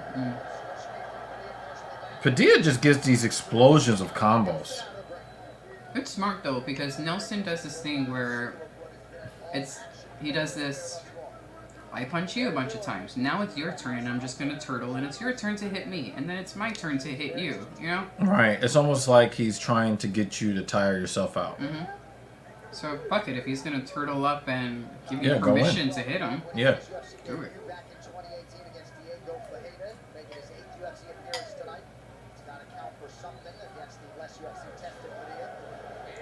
Nelson was going for the kill shot right there.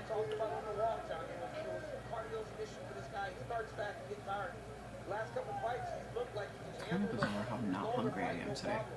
I think my appetite is gonna shoot up tomorrow. Perhaps, but at least you're carbon up.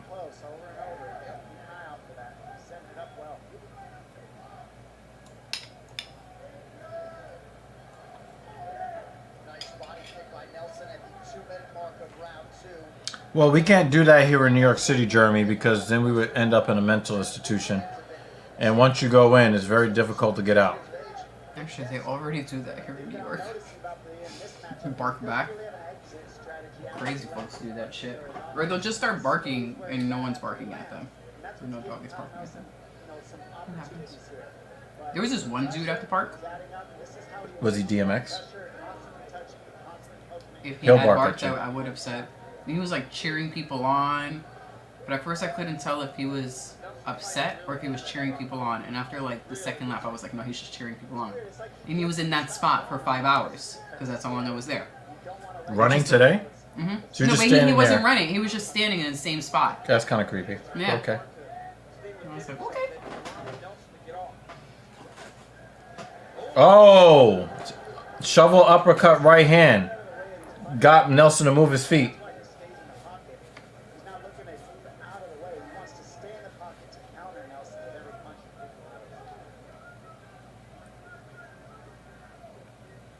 See, a lot of times you see guys jump out. He just doesn't jump out. He doesn't move. He stays right there. I mean, He tries to return. shit. There are people living in tents and Well placed inside leg kick for Padilla. Yeah, I agree, Everywhere. Jeremy. 60% of his strike attempts thus far.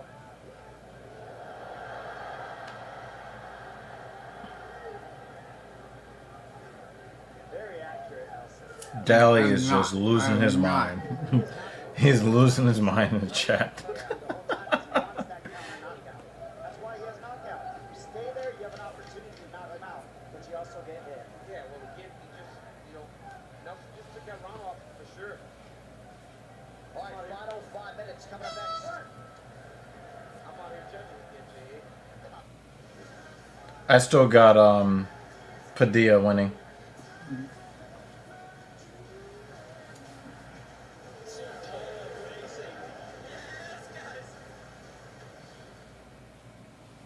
Everyone is ready for a double dose of Monday Night Football. First on ESPN at 7. Saints new quarterback Derek Carr leads New Orleans against #1 draft pick Bryce Young and the Panthers. there it goes. It's more football. It all makes sense now. The Browns Heh. Pittsburgh to face Kenny Pickett and the Steelers. This is pretty hilarious if this is drunk you. Like, oh, well, what do you like when you're drunk? Oh, well, I make really bad puns. That's delightful. Would you say that he makes big puns? Really? No, I'd cut it in Ow. half and make 2 chairs. Those are the people who know you're in good hands with Allstate. Time to run it back next month from Abu Dhabi. It's live on pay-per-view. The lightweight king Islam Makhachev looks to defeat the man from home. He wrested the belt last year. Brazilian sensation. Hey, we all like nice big breasts. Saturday, October 21. You can buy it right now on ESPN Plus pay-per-view in the US. UFC.com/PPV. Padilla fighting behind that jab. Third and final round, as they say. Fernando Padilla is in green. Kyle Nelson in red. What are the live odds here? Nice left hand from Nelson. Yeah, Nelson gonna keep going to that overhand right. Everybody I've seen Nelson fight on tape, he slows them down to his pace. Most of his success has come with that overhand right. He keeps that defense up and you wear yourself out and you can't get him out. But right now, he's Absolutely, Jeremy. slow. He was having a hard time landing I know you want to find another club to shoot up.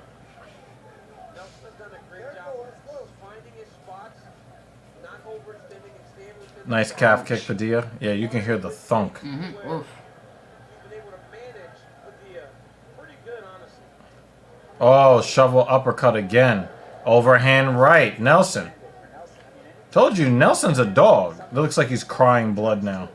Throwing the big shot. They're more Or he got shot in the face like 50 Cent. landing there too, man. He threw a nice uppercut left hand. Now, here's a question. We got a cut on Nelson's eye. Does that count for damage? It was a knee to the body. It was a knee to the body, but the foot caught the cup.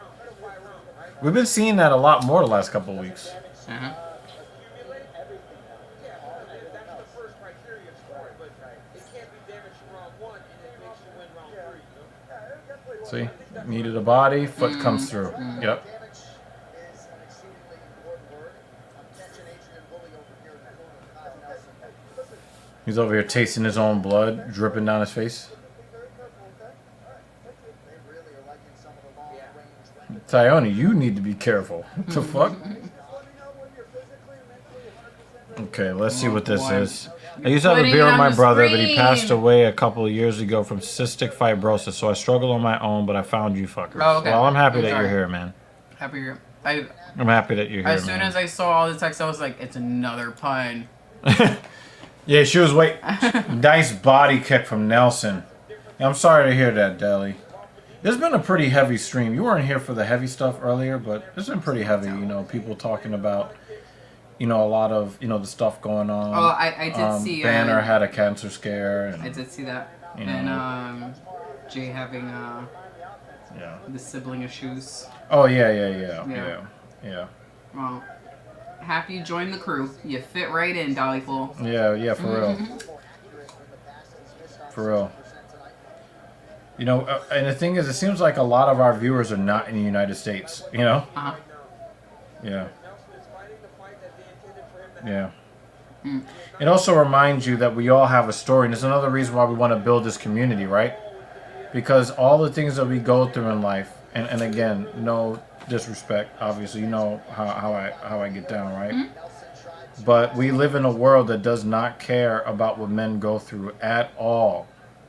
And, you know, we hear all of this about how men are awful and chauvinistic and misogynist and all this stuff. Most men,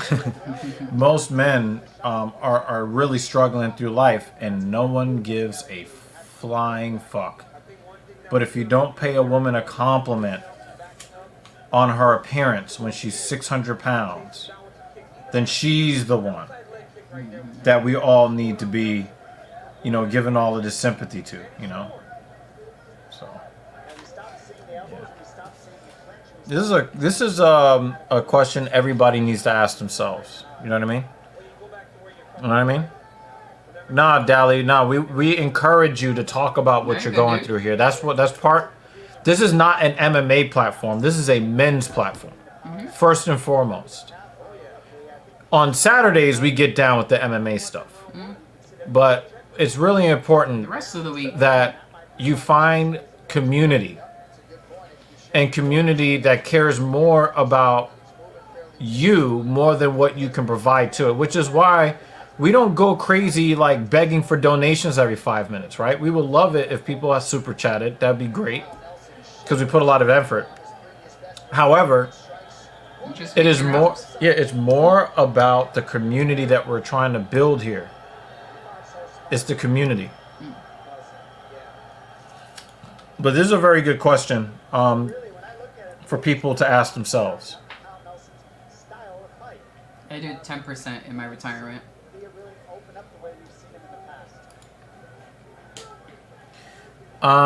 We invest hours in insulting Bruce Bobtrotter whenever we can. It's weird with the retirement accounts that they give us, or that we have, you know. Oh, he's gonna get that takedown. Did he? Nope. Nope. That we have access to from our employers. I'm kind of limited as to what you can invest in. I think Padilla's gonna win on damage, but I would not be surprised if they gave Nelson the fight. 3, 2, 1. I am from Belfast, Ireland, and I just stumbled across you a few weeks ago, and I always came back. Yeah, we really do. And again, we are here for the community. And again, most of our viewers are not in the United States. Like, you know, we got people in Denmark, we got people in the UK, we have a lot of Canadians here, you know? You know? Yeah, do your employer match any percentage? Yeah, my employer matches. I think I did the 10 so that I could get the max employer match. And then I have a part-time job, and I'm about to be, I think next year I'll be 100% vested in the employer match. I think I should buy some vests too. You think I'd look good in a vest? Yeah. Then I'd be 100% vested. Oh God, I just messed it up. I'm taking away the eyebrows.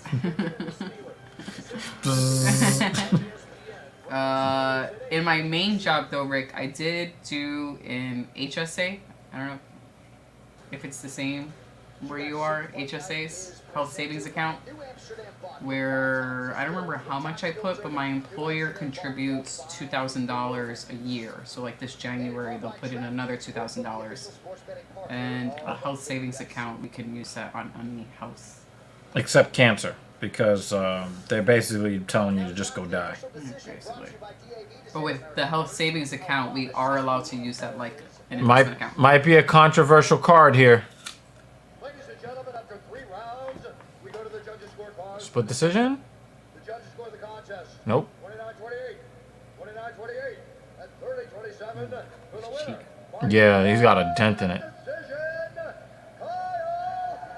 They gave it. One of them gave him all 3 rounds? Wow. There's no way you can give him round 1. There's no way you could give him round. What the fuck? Oh, look at his face. I gotta say thank you to my fiance. We're expecting a baby soon, so you guys can boo all you want, but I'm the happiest man in the world right now.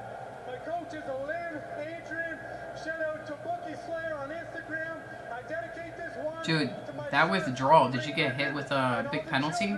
I had to do that once, and we got hit with a big... It depends on what you take it out for. I'm not mad at a 29-28 for Padilla or a 29-28 for Nelson, but a 30-27 Nelson, absolutely not. Absolutely not. He is a great boxer, so I want to play with those kicks like that. And I knew I shot a couple takedowns just to mix things up. Yeah, it's not like that here, Rick. Tight fight, but justifiable. I agree he shouldn't have gotten all 3. They try to stack these fight nights for the home crowd. Yeah.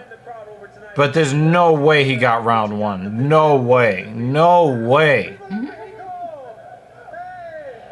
Yeah, Rick, they just tell us to die. Just like, remember that movie Crank? Like, Chelios, why don't you just go find a quiet corner and die? Or like Breaking Bad. Yeah. You have to sell like the world's greatest crystal meth to pay for your cancer. I had the bunny ears. And Dan said the same thing the first time I hosted on my own. He's like, it looks like you have bunny ears. On one of the judges' scorecards, but broadcast booth seemed to think the rightful man got the nod tonight. Huge win for Kyle Nelson. He has won. Because when I sit, I'm so low that it just happens to... Yeah, cosmetic procedures should never be covered. Saturday live here on ESPN Plus. The number 4 ranked strawweight contender Tom Suarez is with us tonight, as is the UFC light heavyweight champion on the men, Jamal. He's not the champion. He gave up the belt. All right, coming up Tuesday, you can catch all the MMA. Unless they made some sort of agreement where they're going to let him keep the belt until he comes back. There's no way, because he's not going to be able to defend it. You know, he fucked himself up pretty good. I think he tore his Achilles. Thank you so much. This motherfucker.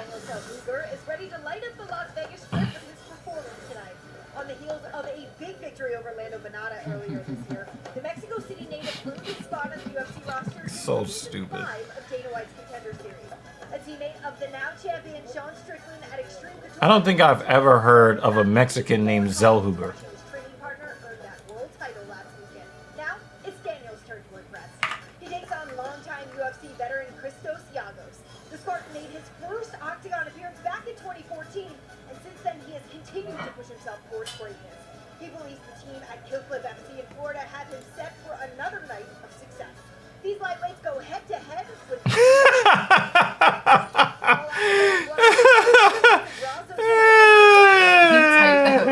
There was such confidence in that text. Probably not, Jeremy. It's like you get to have it for a little while. A little while. Okay. So the thing is about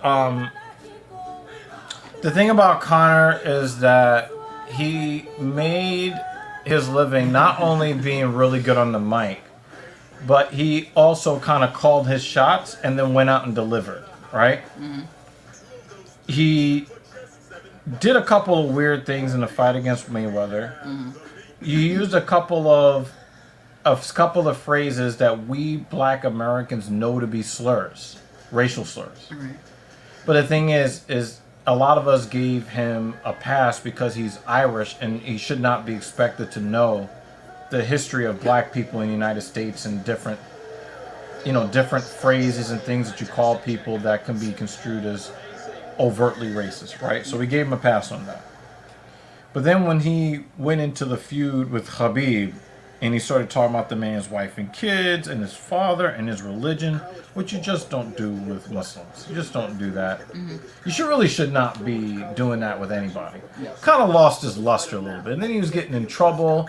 He punched an old man in the back of the head at a pub because he didn't want any of his swill.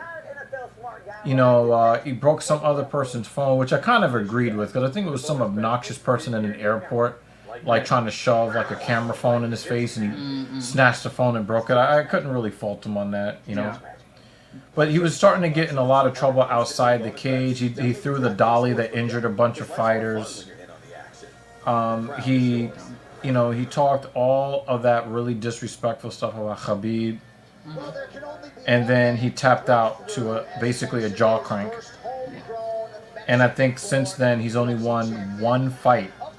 He's been on the losing streak. And they keep talking about giving him title fights and giving him this and giving him that. Every time he loses, he seems to climb the rankings. Kind of get annoyed and tired of that shit. I just don't think that he's hungry anymore. He came here to get super wealthy and famous, and it happened already. And it's like, well, where do you go from here? Yeah. Become more of a douche.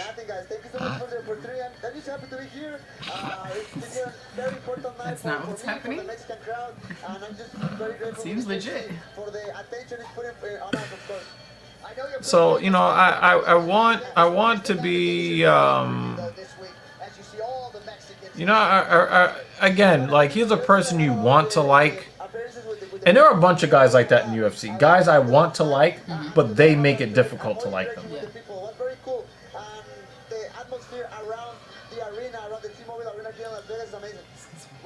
Very difficult to understand what he's saying, too. I think it's all the Legos in his mouth. Pause.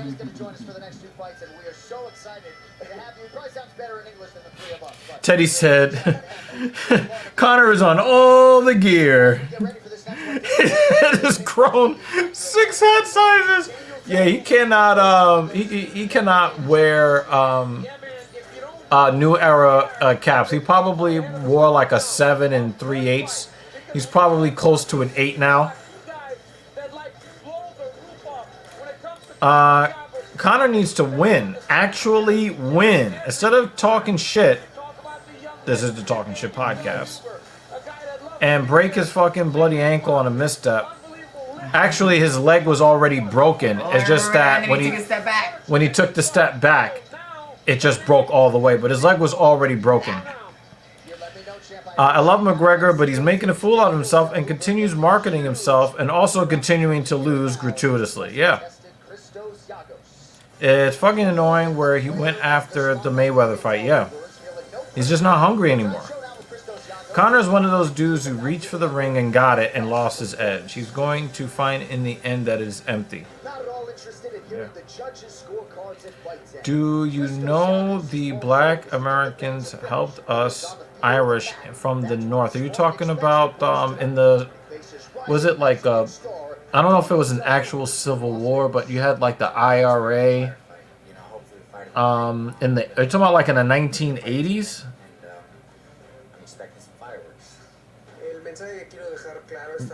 You're talking about like the unrest that went on in the 1980s and 1990s? I just want to be sure that we're thinking of the same situation. If it's not that, then I would have to say I'm completely ignorant. I mean, I'm completely ignorant when you said black Americans helping you Irish people from the north. I'm not familiar with that. But you said watch the movie The Crying Game. It's all about that shit. Good movie. Okay.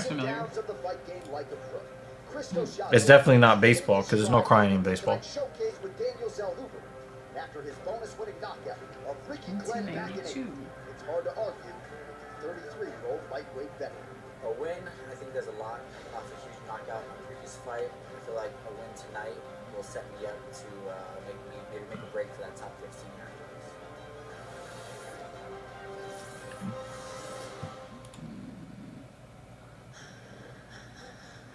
Okay. Yeah, so I think I got the time period and the crisis correct. It seems like it's on Max. But the Black Americans role in it, I'm unfamiliar. You're working tomorrow, though, right? I am. So we're not gonna be able to watch that tonight.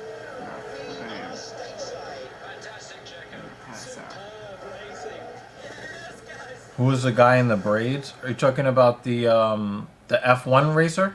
Now streaming on Disney Plus. All the wonder, You talking about the F1 racer?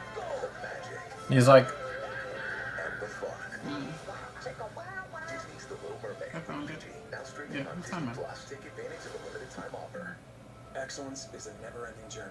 you got to remember Guinness is black. Oh my god. From everyone else, because they're the ones who never stop striving for it. Yagos is a pretty exciting fighter. He's a good fighter. He doesn't win all the time, but he's a tough guy. He likes to sling leather. NFL smart guy Ryan Fitzpatrick. Break it down for us. Just place your bet, and the bonus bets instantly appear in your account. Like magic. Like Fitz magic.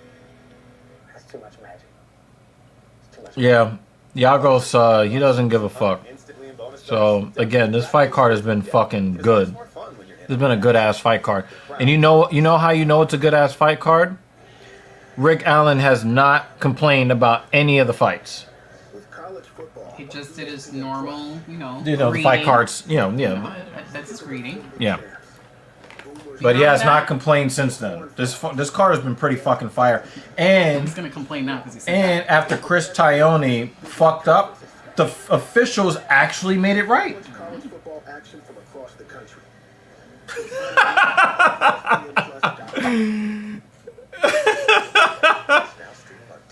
Oh shit. I mean, if you're gonna do that, that's a great place to invest it in. I mean, more men are reporting having less sexual access, so the hub is a good place to yeah. Disney's The Little Mermaid. Rated PG. Now streaming on Disney Plus. Take advantage of a limited time offer. The Little League World Series champions. Another thing that black people have talked about why they hate the narrative and them doing the race washing in that movie is it looks like Hollywood is trying to sell black women on they have more options in the dating market than they actually have. Like, hey, see, look, you can go and get this white man. It's like the white man don't want you either. The racial sub-demographic among men that are the most permissive and have the lowest standards for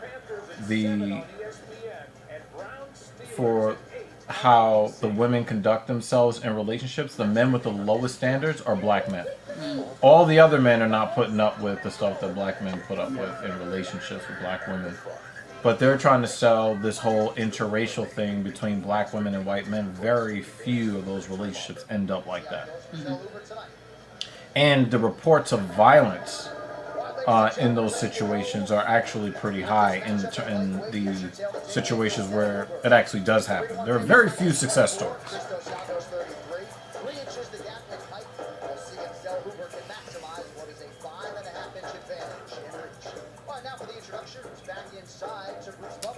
Bael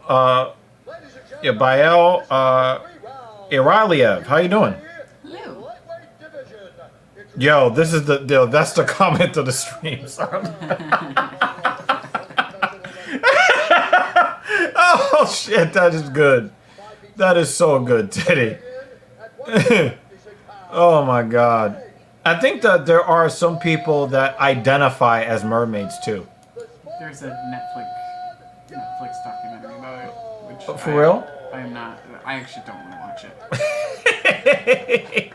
and I like the Little Mermaid. So I'm not watching that. Oh, we got Kyrgyzstan here. Nice. So we know who you're rooting for in the main event. We know who you are rooting for. Trying not to scratch it. Oh yeah, don't do it because it's just gonna make it itch worse. Yeah.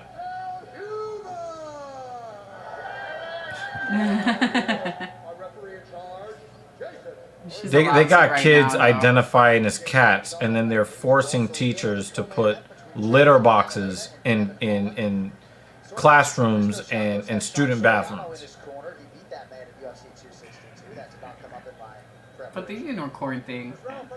So fucking stupid. That's adorable. This fight clock is brought to you by Cuervo. Daniel Zellhuber is in red. Christos Giagos in black.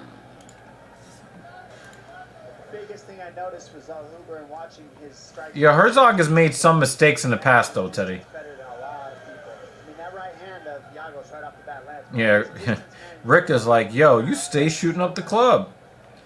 Hey, Alone RP. You there. Thanks for coming through. Thanks for saying hello.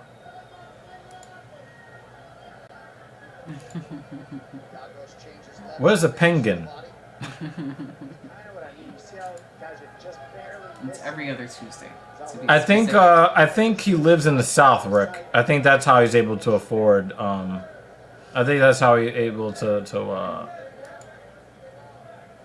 afford the kids. He lives in the South. And I mean, like you say, Dominic, I mean, watch how Daniel Zellhuber is never passing that invisible wall between him and Christos. He's always in the right spot, trying to go with the straight punches.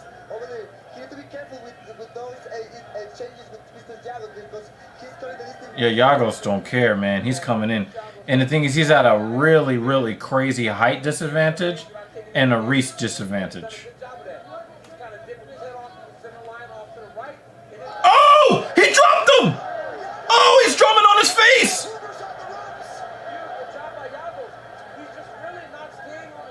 Oh, I thought he was going down. Pause.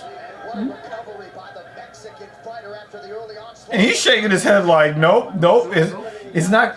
You didn't think it was going to be that easy, did you? Silly rabbit. Oh my God.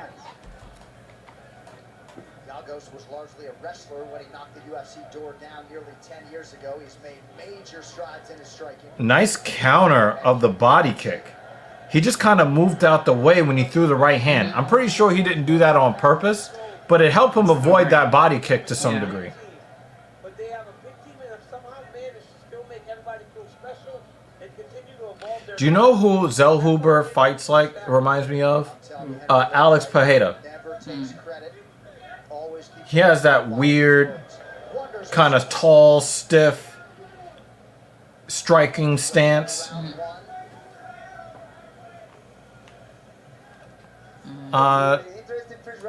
Tova Kuznetsova, how you doing? Did you used to MMA? Me, we don't train currently. I have trained in martial arts in the past, but I am interested in training in the future. But I've got other obligations. But thank you. We really try to cover the sport as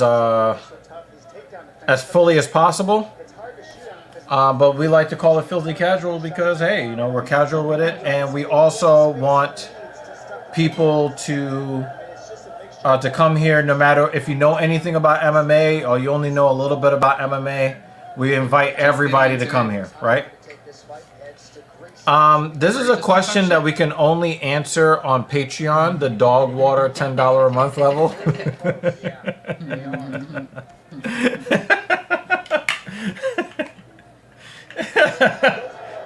Oh, good shot. She's trying to deflect that. Really impressive by Giagos.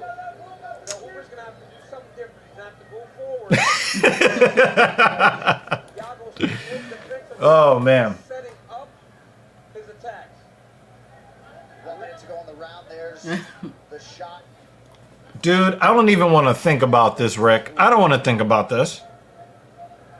Oh. Not hear about that. I do not want to think about that.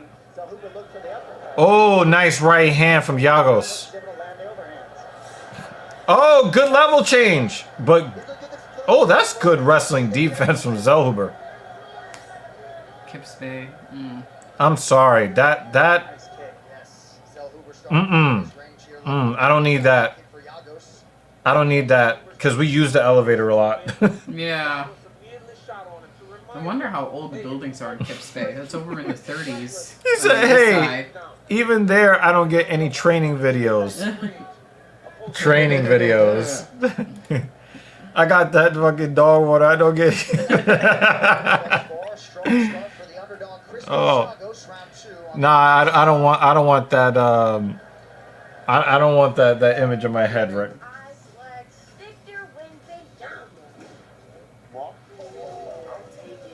No, we believe you. Sabrina, let's get it.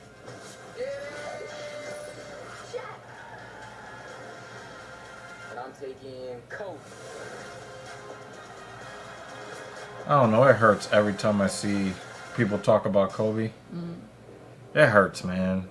That man should still be alive. Ugh. With college football on ESPN Plus, you get the best teams and the biggest conferences, and so much college football action from across the country. So sign up now at ESPNplus.com. I mean, it would be kind of cool, like when we, go to like try to train. If they had us train together, that would be kind of cool.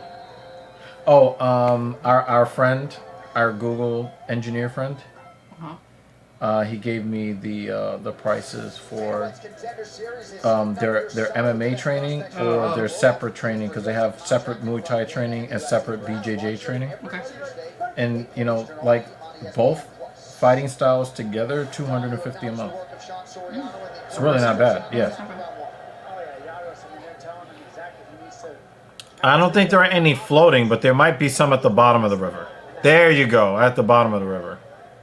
You might see a floating dead Yeah, animal. Jeremy, it's going to be 10-9 or 10-8 or 10-7 at the end of one round.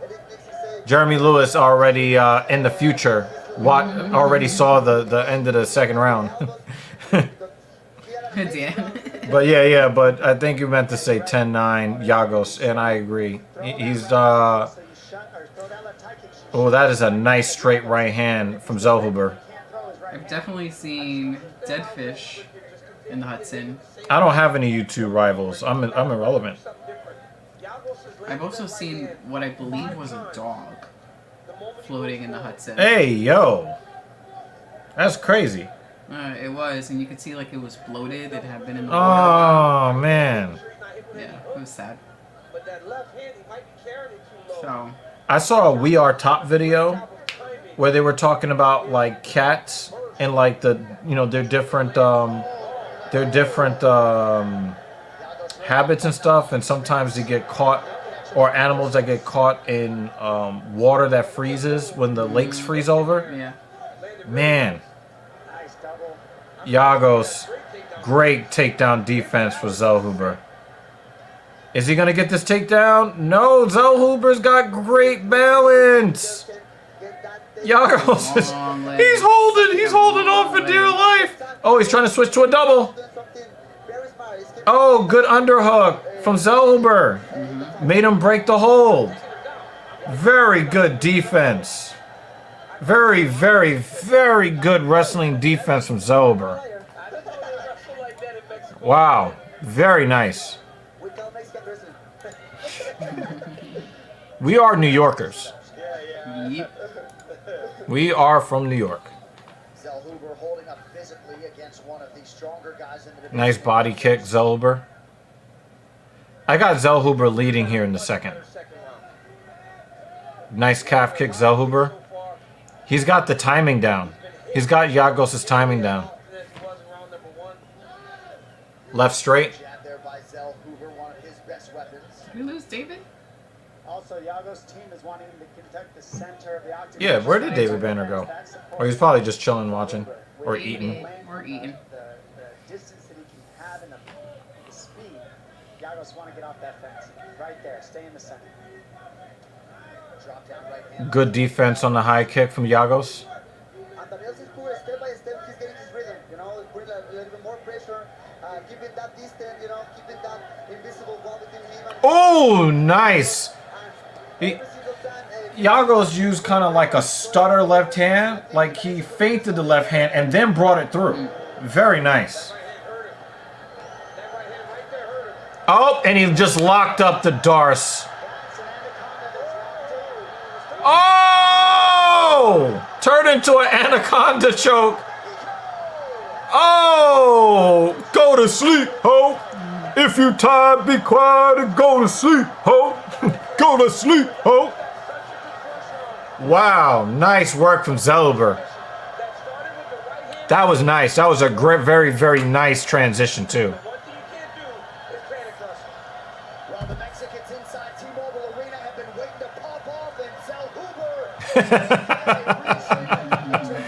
If you tired, be quiet and go to sleep, ho!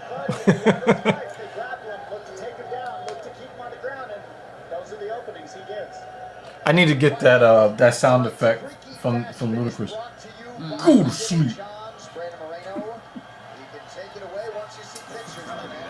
Yeah. It might take me 2 or 3 years to get it from Clinks, but we can get it. We can get it on our own.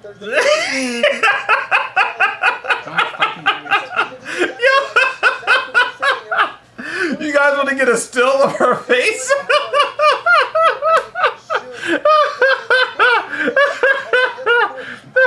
Oh man! And the thing is, like, you guys think I get these ideas? Just no, I know. I know. I know I'm gonna catch you. I know I'm gonna catch you with a face. I think you might end up seeing Yagos get cut for the UFC. And the thing is, you know, he's a tough fighter. He fights hard. He just doesn't win consistently. He just doesn't.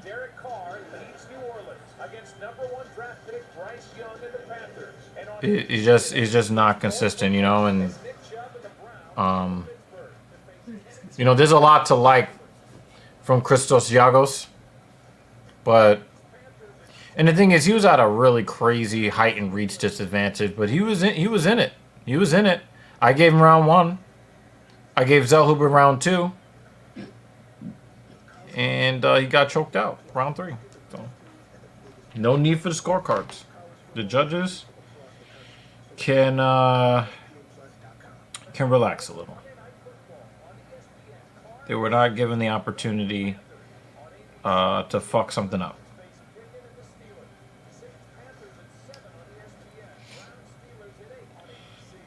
Ooh.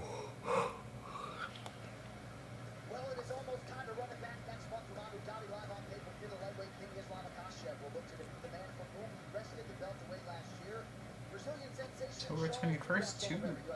Nice. It's gonna be an early one in October. I like that. Oh, that's gonna be right before we leave. Uh-huh. Yeah, it said, why the missus so salty? Oh, man. He's Mexican. Or at least his mom is Mexican. At least his mom is Mexican. Because Zellhuber is not a Mexican name.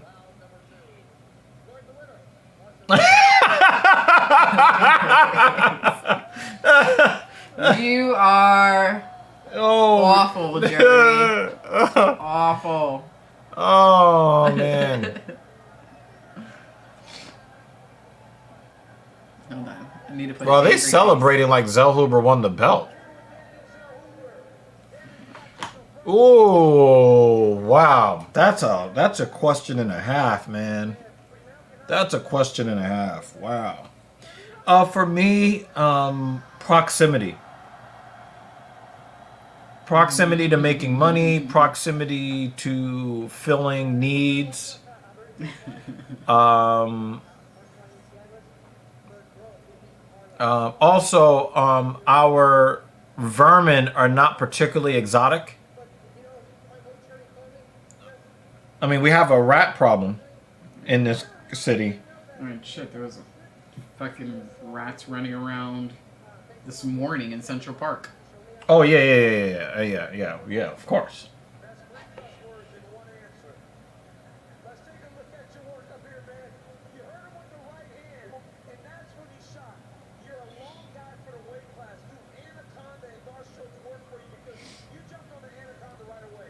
I saw a hawk while I was running. Hopefully Pretty cool. eating some of these rats.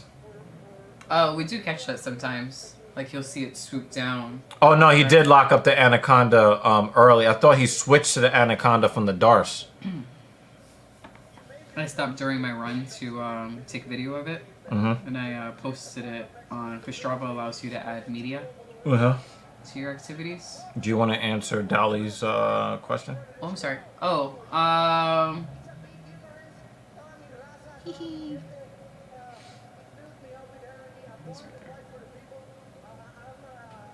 yeah, I love that I get a little bit of everything here in the city. Well, not anymore. Now it's over there. Now it's over there.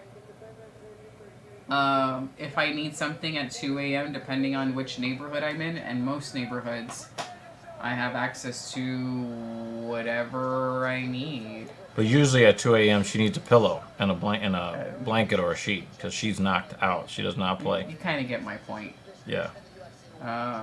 Yeah. Oh, there goes the Black Paul Heyman again. He's everywhere. It's just really convenient here in the city to get anything you need. Clay Guida. You're almost never bored. Like there's always cut his something hair. to do. Isn't she out of the UFC? I don't know. Or is she not?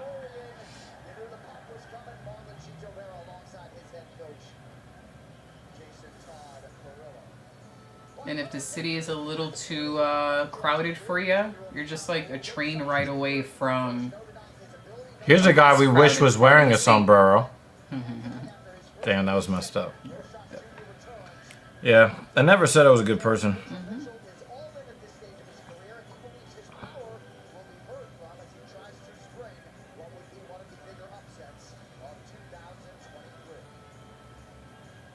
Damn, I fucked up. Should have made burritos for dinner tonight.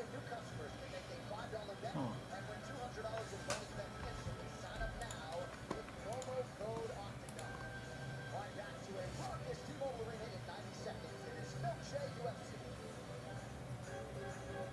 We only got 3 fights left. Hopefully we just get through this quickly. Hey guys, I have to give you guys again a lot of credit because it has not really felt like I've been sitting here for 4 hours. You know? I mean, I have not. But yeah, I get what you mean. Well, you've been here around 3. You came in Yeah, like in the around during the 3rd fight.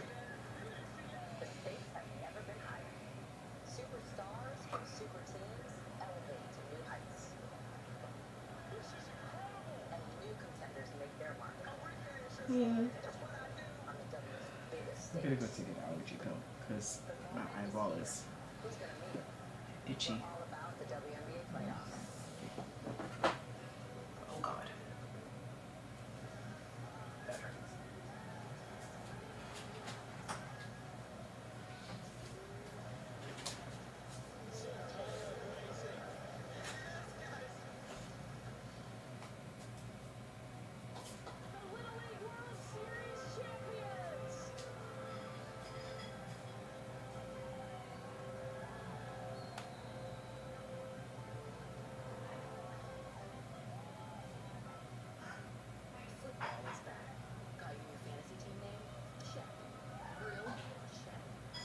What about it, Deli?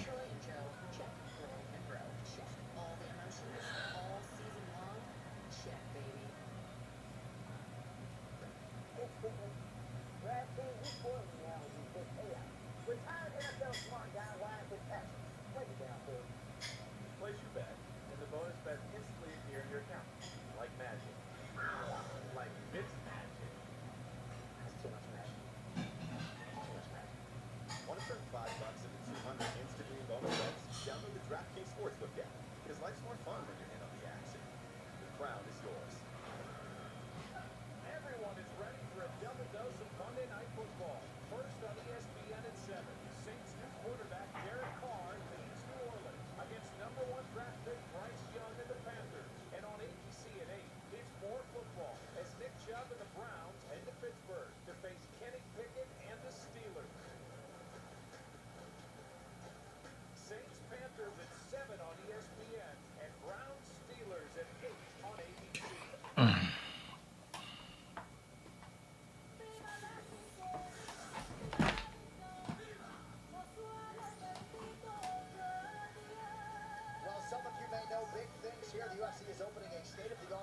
training and development facility in Mexico City. Oh, these are 3D renderings. Performance Institute Mexico will feature experts in the fields of MMA coaching, strength and conditioning, sports science, physical therapy, and performance nutrition.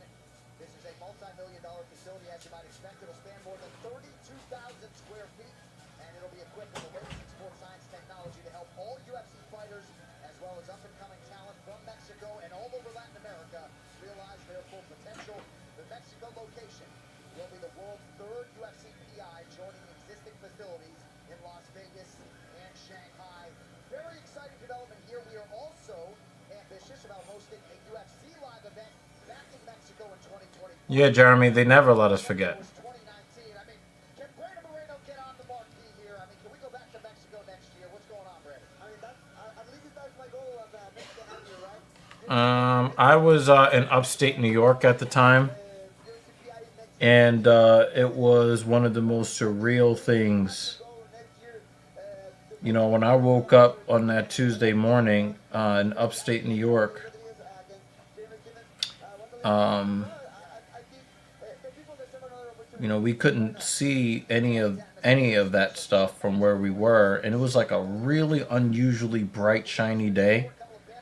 And to see that like all that stuff was happening where it was happening, I was about 80 miles away, and when the reports of this stuff was happening, you know, were coming through, I remember, you know, a lot of the kids in class just were not able to focus anymore, and then a lot of us just ended up in the lunchroom.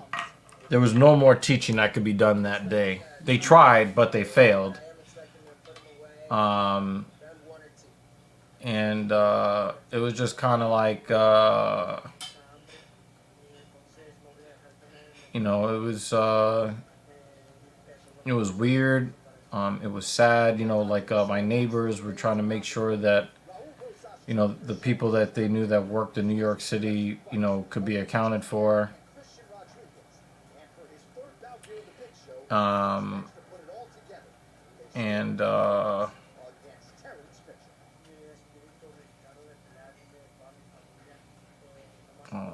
Yeah, for the most part,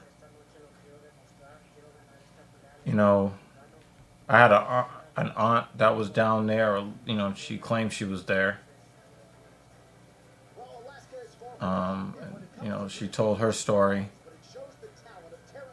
But I don't know. But for me, you know, the things that really stand out to me is the government account of what happened, which the physical evidence does not support. Their official, you know, their official story of what happened. I don't trust the official account of what happened. I trust the science and the evidence, and the official account does not jive with that. And now I just feel like it is being used as a way to manipulate Americans into, you know, being emotional about certain things that you know, cause them to make decisions to their own detriment. So I'm a person, I don't really believe in nationalism for any country under any circumstances.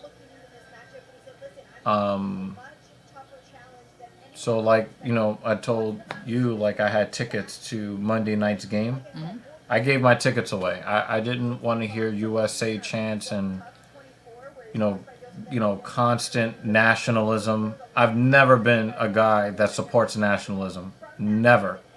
The concept of nationalism is just a way to appeal to your emotions so that you'll make decisions that are to your own detriment and get you super emotional. And if you were not emotional about these things, you would make different decisions that would be to your benefit, but it would not be to your government's benefit. So I've never really been moved by the nationalism and USA chants and all of this. You know, I don't love Trump. I don't hate Trump. I don't love Biden. I don't hate Biden. I hate all politicians. I hate the system as it is currently constituted, because it is meant to keep a small group of people consolidating more and more power and resources. And they do that by psychological and emotional manipulation. And the memory of 9/11 is one of the tools that they use, when I'm pretty sure it was the United States government that perpetrated the act in the first place. You know, and I just, you know, I never wanted to believe in the concept of the false flag.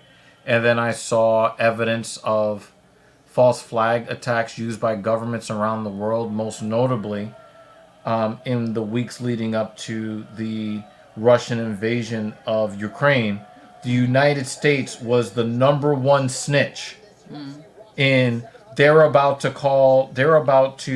engage in a false flag and use that as a pretense to invade Ukraine.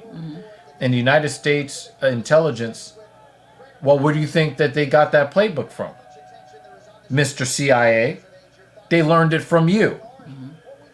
And using that as and what did the United States do? They used 9/11 as a pretext to invade Iraq because they didn't like what the regime wanted to do with their own resources, namely oil.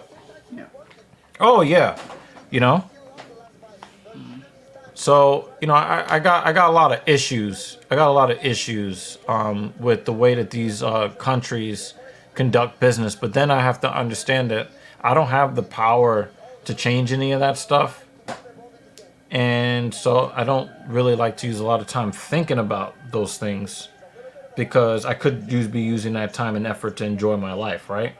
But I don't think, but anytime I hear about anything that can be remotely politicized around the world, anything, I take that shit with a heaping pile of Himalayan pink sea salt. I don't believe any of them. Well, I was a freshman in high school when that happened. Yeah. Yeah, I was a freshman in high school when that happened, and I lived in Brooklyn at the time with my mom because I was a kid, freshman in high school. But I went to high school in Manhattan, which is another borough, if you're familiar with the 5 boroughs of New York. And I remember my grandmother being worried about me going to high school in Manhattan because that meant I had to take the train by myself, and I am a petite human being. I'm only 5'1". Who was smaller, back then. So imagine me, a freshman, much more petite than I am now. So she was very worried. Is Teddy Jackson a Raul Rosas Jr. hater? Damn, he's a -750 favorite. God damn. Yes. But continue. Sorry. Yeah, no, my dad was working in the city, and he picked me up from school, and we walked from Manhattan to my mom's house, which I could get that day. Yeah, he picked me up. We walked. Well, where did you go to school in Manhattan? 24th and 8th. That's not that far from everything that happened. It's not that far, and I had to walk actually past. So in order for me to get to Brooklyn, I have to cross the Manhattan Bridge. Right. Which means you actually have to walk past Ground Zero. So I did walk past Ground Zero. So you had to walk all the way from 24th and 8th all the way downtown? All the way downtown, and we crossed the Manhattan Bridge. And I remember when we walked past Ground Zero, and when you looked over to your right, you're attempting to look at where Ground Zero is. You couldn't see it because it was just a wall of smoke. Like you see the street and the sidewalk, and then it's like a it's wall. like in the movies when Godzilla has stomped through there. Yeah. And you can't see further down the block because it's just a gray wall. Right. And as we're crossing the Manhattan Bridge, you just see, the buildings are no longer there. So I remember my dad telling me that he called my mom to say, like, hey, I picked her up from school. We're walking together to let her know that I was safe. And I remember when he got off the phone, he was like, that was the most peaceful conversation I've had with your mother in a long time. And probably never again. And probably never again. But they managed to make... Oh, they sing in leather! So yeah, that was... Mitchell knows what the odds are. And he's like, I'm going to try to harm this kid. Let me see how many miles that was. Nice straight left from Rosas. This is chaos. I don't think you want to wrestle with him, Mitchell. Nice right hand. Oh, he killed him!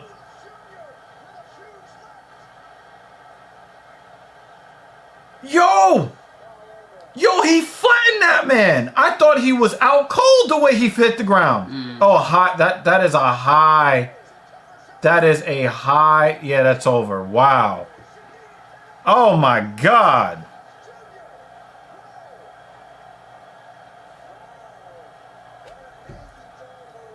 Quick. I did. And the time I was looking at Google Maps, the match was over. Guys, I did say this in my prediction. Now, but here, right? And I think that Teddy Jackson is probably gonna say this, right?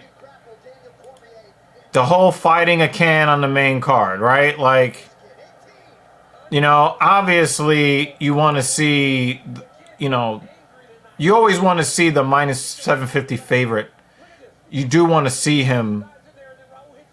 Oh my God, right on the button. He woke, yo, he went out and woke up before he hit the ground. Look. He goes out. Look, he does go out here. Bing! See, he goes out. Look. See, his body goes stiff. Yeah. And then he wakes up. Look, he went to sleep and woke up before he hit the ground. Knockout. Yeah. Yeah, Teddy Jackson's not happy. He's not happy. Hey, Vex is here. What's up? I didn't even know you were here. He goes, I get no hello. Did you comment before and we just missed you? Let's see. We were talking about our experiences when the towers fell in 2001. No, we didn't miss your comment. He came walking in here like we missed him. No, he didn't comment at all. Oh, well, okay. Pain in the butt. Hi, per usual. Yo, I've never seen somebody go to sleep and wake up that fast. Yeah. You were saying about your experience. Oh yeah, I just wanted to look up how many miles that was. 5 miles. 5 mile walk. It's actually, when I think about it now, 5 miles is not a lot, but 5 miles on that day felt a lot. Yeah, and it's a heavy 5 miles, you know, psychologically speaking. Yeah. Yeah. And you know, it was crazy because, you know, it's funny, like, you and I have never had that we've never actually gotten that we've never had that conversation about where we were on that day. And you remember the chick that you encouraged me to stop simping for, right? Like, that's when, you know, that day is like the day that kind of forged our, whatever the fuck you would call that, you know? And I held on to that friendship partially because of, you know, how heavy that day was. You know how people make, you know, bonds over trauma, you know? Yeah, trauma bonds, yeah. But,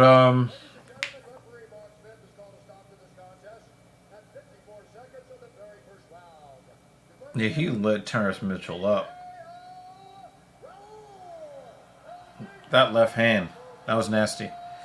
Yeah, so, yeah, I've always hated nationalism. I've always hated the irrational approach to what race you are or what country, you know, and then using that to justify atrocities and hate. Ugh. Yeah, I remember school being closed. I don't remember how long school was closed. School wasn't closed for very long. But actually, the train that I took to go to school would pass Chamber Street. And Chamber Street is where you would get off in order to visit. Right. But that thing, the towers. I think, didn't that train station get destroyed when, like, buildings collapsed through it? Not completely destroyed. There was, actually, the train station was fairly fine. I think I had to take a different route temporarily. Oh, there was another train station in the area that was a different train. I think like Cortlandt Street. Yeah, something like that. I think on the one line. But I was taking the C train. It was on the train, one line, yeah. And the one line was jacked up. Yeah. I was taking the C train past Chamber Street because we were just passing in order to get uptown. But for a long while, it would not stop at Chamber Street. Yeah. It just bypass, and it was very like eerie. Eerie, yeah. It was just, that's the train stop. The train will never stop at, well, at least at that time. It does stop there now. But yeah. Oh my God! Where were you, Tap? Where were you? We needed quips like this throughout the stream. What's good, family? Rosas looks like a scream mask. He cold though. Oh shit. Nah, obviously would not get fight of the night money, but what he would get is a performance bonus, the 50K, because of the quick kill shot. The British soldiers came into our community and shot and killed women and children. Google Ballymurphy massacre. African American and Irish will always go hand in hand. I did not know that. But yeah, a lot of this nasty stuff that you're talking about, absolutely. Tabitha Ricci is fucking fine. That's him? Obviously you can't tell because he's wearing a hat and sunglasses. Yeah, he deserves yeah, you know, the fake max, you know, and again, I was just talking about, you know, the whole thing, the pretext that Russia wanted to use to invade Ukraine. They were building up a false flag attack, and the CIA basically ratted on them. You know? They were like, no, like, we know this is some bullshit. You know, this is bullshit. And they're going to try a false flag attack to invade Ukraine. Look at them building up all of these troops on the border. And it's like, how would they ever be able to commit the atrocity that they're going to say that they, like, you know, bombed the town for no reason and killed a bunch of civilians, right? But it's like, you've been building up troops on the border for months now. Yeah. For weeks now. So you're going to tell us that you built all these troops up on the border and then they got past your troops to harm some town, and then you were going to move them? Like, the United States was like, yo, they're building up troops on the border. We got satellite footage. They about to be on some bullshit. Well, where the fuck you think Russia learned that from? From the United States. Were people scared to travel in NYC? Yeah. But, I mean, we traveled anyway. You gotta get to work. Yeah, because we... Gotta get to work in school. Hey, Teddy Jackson! Wow! With the $10... That's a bomb around these parts. Appreciate ya. Because that definitely takes over the wow. His first stream. Appreciate it. It's his first stream. And he ends up as stream sponsor. Wow. Thank you, Teddy. Wow, that's some gangster shit, man. We really do appreciate it. And we hope that that this is not the last time that we see you. We cover pretty much every event. We do. Yeah, man. Look who took over the stream sponsorship. Thank you, sir. Jeremy is like, yo, I only need to put $6 more up in this bitch to take it back. Yo, Teddy, man, I really do appreciate that. That is some gangster shit, man. And yeah, you know, we here. We out here. We out here. And we're having crazy conversations and all that shit. You know what I noticed? Nobody commented on the fact that we are rocking the same shirt. Oh, well, I mean, I pointed that out. And then we were talking about the concert. I know, but nobody pointed out there. She was the one that recommended that we wear the same shirt. I wanted us to twin today. Because I had a different shirt in mind. I know some people think couples twinning is corny, but I like it. Oh. I like doing the twinning. But I had a different idea. Next Saturday. So when we go to concerts, Dr. Evil goes clothes shopping. Yeah, that's like... That's what concert going is to him. Yeah, I don't buy clothes except at concerts. So next Saturday and all Saturdays going forward for a little while, you will see his new shirts. Yeah, this is the interesting. only one we're twinning because I only bought one shirt. Well, but the thing is, Jake, I think that we romanticize this because these guys have more discipline than that.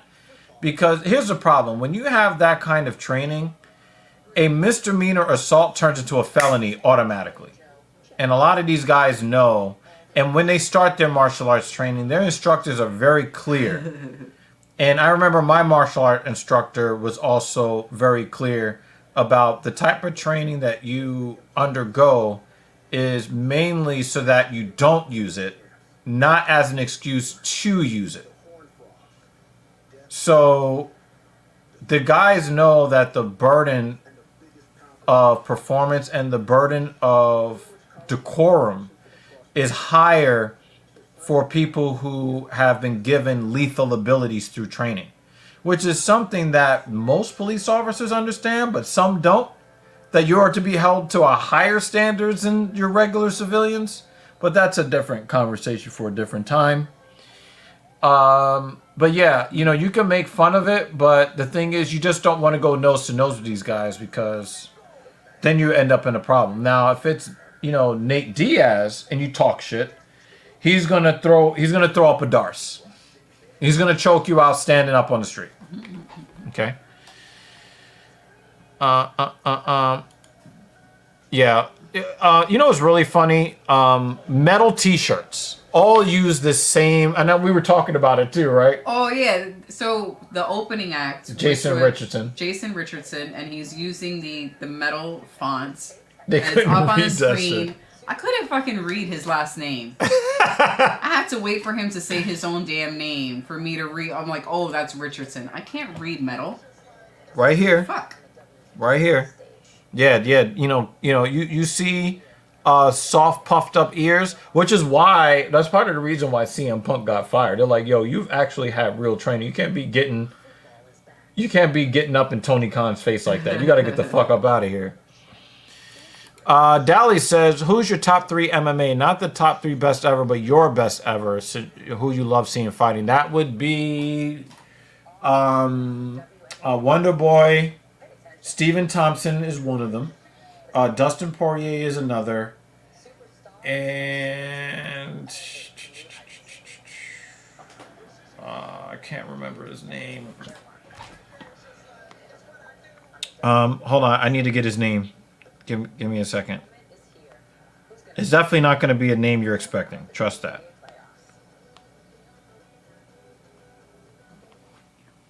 I don't know if I got like gas or it's just tight muscle. Use a gas. Gas.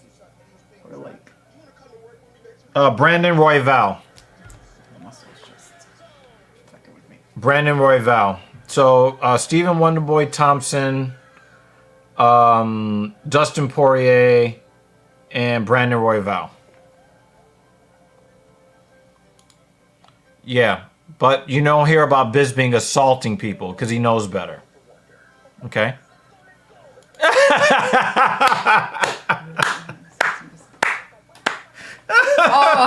Oh, man. Don't make her go out and get some bags of bread because she will do it. She will do it. All right, so next stream Dolly Pool, when you join us, we'll do a T-shirt reveal so you could see. Because also when I know the text kind of covers. Yeah. But I got you, dude.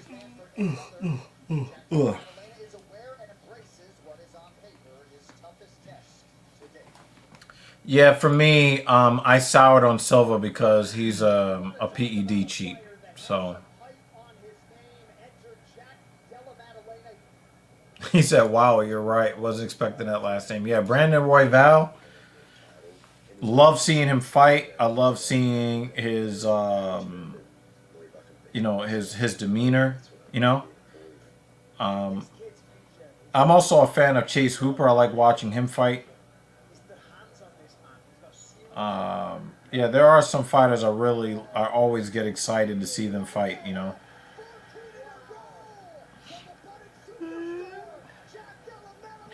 Sean O'Malley is in the top 5 for me as well. Yeah, Raw Dog Royval. Yep.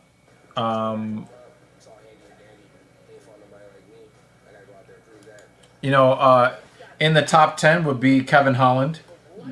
Love watching him fight.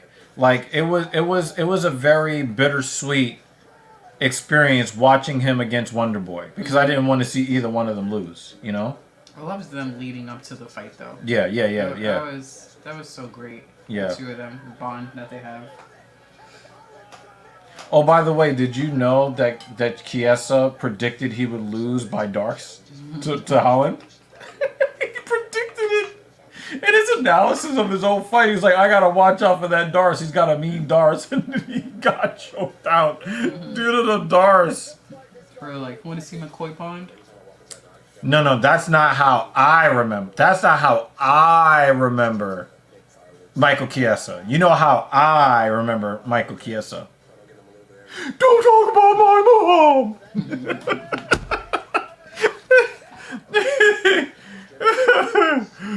Oh, that shit is hilarious.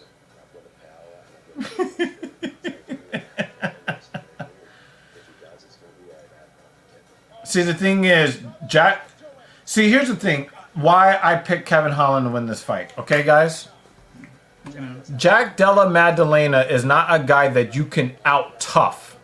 You can't out-tough a guy like that. A lot of the guys that you've seen him beat down and beat up are guys who try to go nose-to-nose, toe-to-toe, try to out-grit him. Okay? Wait. Do you want to answer this before you go, or you want to answer this when you come back? Huh? Oh, what am I... one for Mrs. Evil. Top 3 hottest MMA for me. That's a question and a half. I'm interested. As far as attraction goes. Yeah. Within the top 3 is... You already know what I'm gonna say. No, I want to hear the answer. I was gonna say the Scottish dude. Oh yes. I love a Scottish accent. Fuck, I can't get his name right now. You know exactly what But he I'm likes to talking get about. punched in the face a lot. I know, and he doesn't win enough, and I want him to win so that he could do the post-fight interviews so I can listen to him speak. I just want to listen to him talk. I don't know. Paul Craig. Paul Craig. I don't know what the fuck he's saying, and I don't give a shit. I just want to look at him and listen to him talk. I don't give a... Be fucking talking about... Yeah, I like a nice Scottish accent from a woman. Pansies or especially when water. she's got like that thick curly hair. I don't give And a shit. Just look talk. at Jack's nose. We've seen a lot of fucked up noses coming into the cage in this card. Of other, I mean, there are definitely other attractive fighters. It's just Paul Craig is always the one where I'm like, yes. Let me Google some more faces and I'll be like, ooh, that one. I'll also give you a lady. So, be right back. That's a good question, Dalipo. That was good.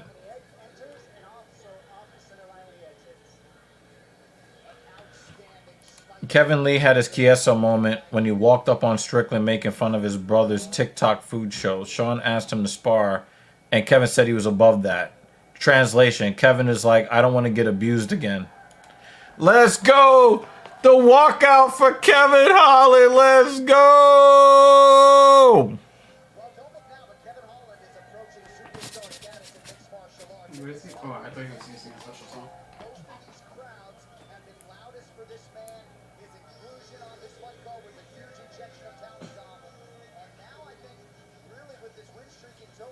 He's going with the fro.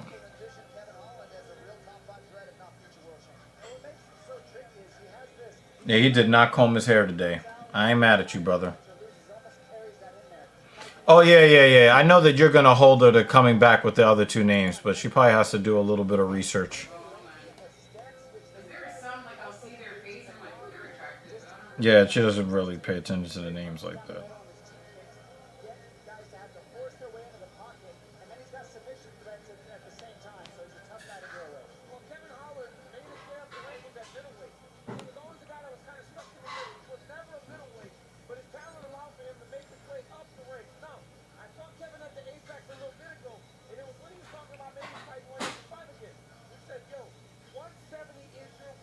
That's the way that he's going to be most effective, and you can feel something in Utah. A little bit of a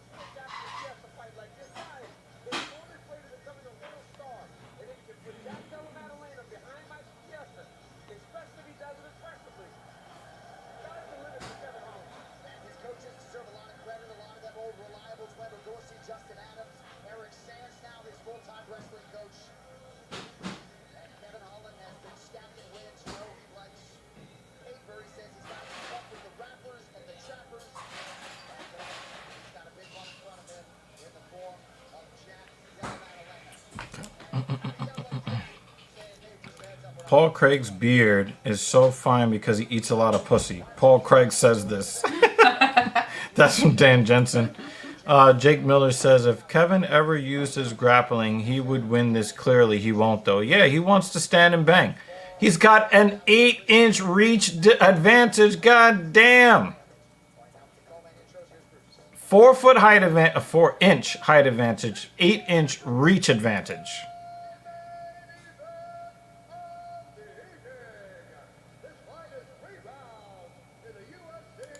I know it's not your bag, Mr. Evil, but if you see The Rock coming back lady night? What?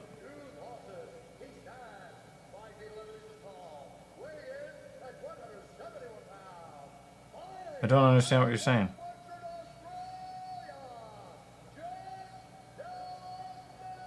Coming back last night. Yeah. Oh, okay, now I get it. I'm like, what is he talking about?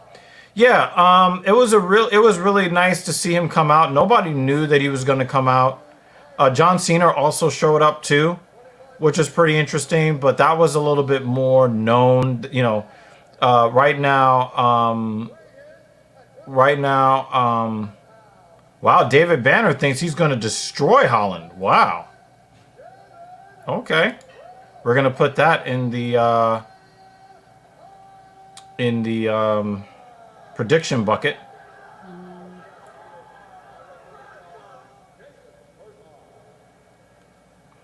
Yeah, so it was really nice. I thought that The Rock cut a nice promo with Austin Theory. Austin Theory's... I know that JD really liked what Austin Theory did in the promo. Austin Theory looked like, to me, he was trying a little too hard. The body language was a little bit too pronounced. I don't look like The Rock. Come on, man. Don't disrespect him like that.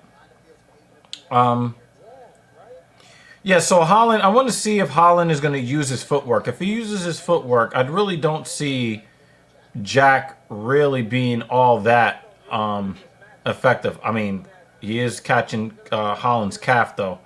And like a lot of these black men, he doesn't seem to be checking that calf kick very much. Oh, I know. I'm coming, Dolly Pool. Yeah, he's not letting you get away with that. I know. Please hold. Also, guys, remember that Holland has a very long striking mechanic that, for whatever reason, we've seen a lot of guys get shut off. Yeah, but I do agree with JD on this point here. You know, he's been in the ring. I think he was at WrestleMania. They let him go over John Cena. I thought that, you know, he comported himself pretty well with The Rock in the ring. I thought that he could have sold the spine buster that led to the People's Elbow. I thought it was a nice moment when they let what's his name, McAfee, do his own version of it. It was kind of funny, you know. Oh, he's going to the body. Madalena is like no frills, no bullshit, but he still has an 8-inch reach disadvantage. And you don't really see Holland knocked out cold. I would be shocked. I would go crazy if Holland got knocked out cold. I picked the second dude. And my third one's going to be a female. My second is Carlos Ulberg. Oh, all the women are into him. We just talked about that last week. He just fought last week. Yeah. But there's another guy that looks like him too. Well, I was looking that fought on that card too. There are, you know, articles of like hottest UFC fighters, and as I'm looking through them, I'm like, they're attractive, but I'm looking for. Wow, Holland's getting caught. Ulberg is hot. Holland is really getting caught.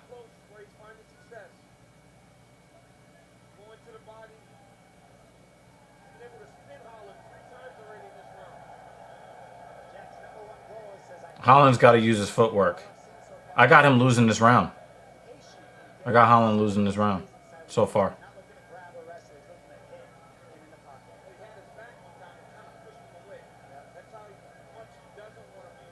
Nice counter right for Holland.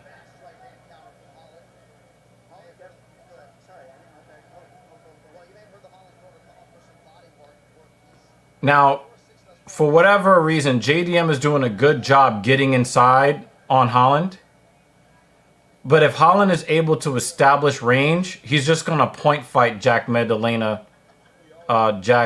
Maddalena, excuse me. He's just going to point fight him like to death after this. But, you know, he needs to establish his range. If he cannot establish his range and get some respect from Jack with any kind of power with these range attacks, put some respect on his name. It's going to be very, very difficult for him. So you're just letting him inside.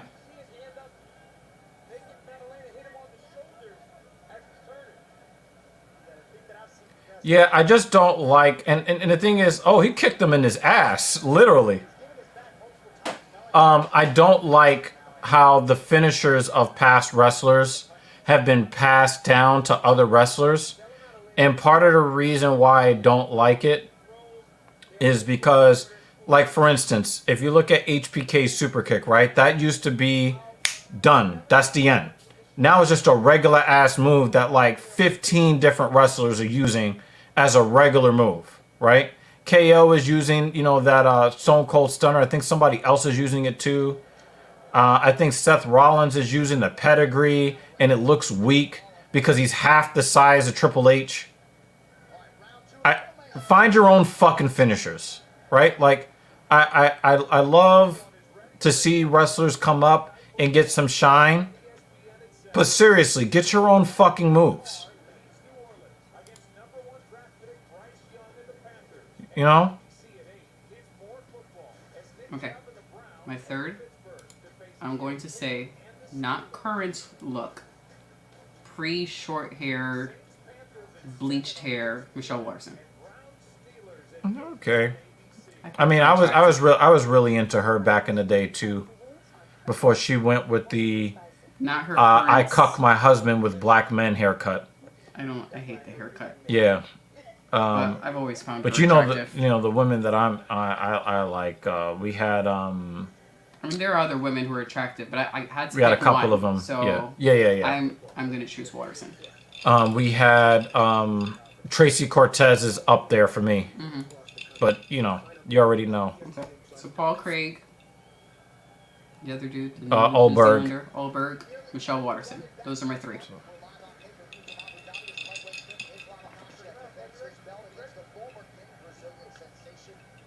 Yeah, I remember that they stopped doing this because of the way that it looked. And they also remember they used to call it the curb stomp too. You know what? You guys might have been right. Maybe I was wrong because I really thought that Kevin Holland in a stand-up battle would dominate just from footwork and his striking, you know, prowess. This feels a lot like what happened last week to Israel Adesanya when he fought Sean Strickland. This is what this feels like. You know, the guy with no frills, no bullshit, is just, you know, high guard, not doing anything fancy, finding a way to get inside on the guy that has, you know, the longer reach. And, you know? You want to give us your picks, Dolly Pool? Jeremy Lewis! That's exactly what the stream needs, is a fucking competition. Whoever is the sponsor, I don't care. Just support the platform if I intend to stick around. Thank you, sir. Thank you. So we have to go back to Jeremy Lewis. He was like, he takes over the at $11 US. But yo, much love to our guy Teddy Jackson for. Thank you guys. Yeah, much love. You know, he just comes right in supporting the platform, dropping a 10 spot on us. That's gangster shit, man. Great conversation. Yeah. Hell yeah. What? Like, he expected it from Dan, you know? He expected it from Dan, but he's like, fuck. It's going to be a harder hill to climb with you sitting at 11 USD. But thank you, Jeremy.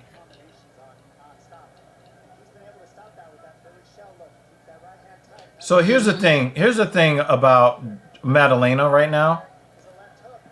He's only catching Holland on the very end of the punches, but Holland is not catching him with anything at all. So even if he's just getting these glancing blows on Holland, even if he's just getting glancing blows, because Holland is not hitting him at all, the glancing blows score more. I got Madalena winning here in the second round too. I hate to say it, but again, I'm reading a lot of Israel Adesanya from last week out of Holland, and it's quite frankly pretty disappointing. We're out of it. Oh, nice straight right from Madalena. JDM.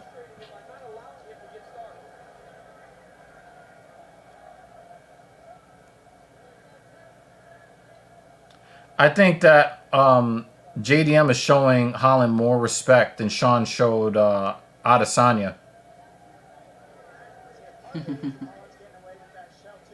Oh, nice left hand from Jack.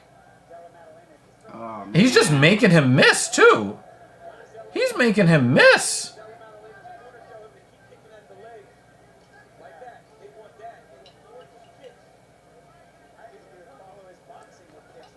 Oh, what a combo from JDM. He's talking to him. But Jack is fine because as long as Kevin is not hitting hard, he's like, yo, we could do this all night.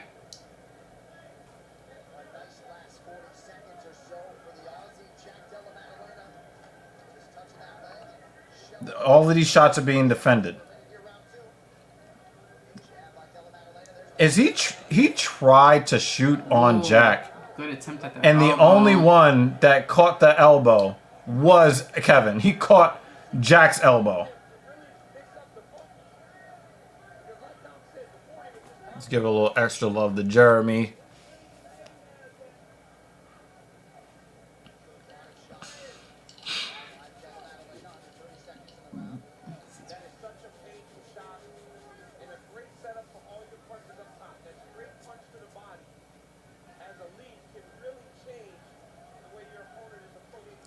Oh, what a right hand from JDM.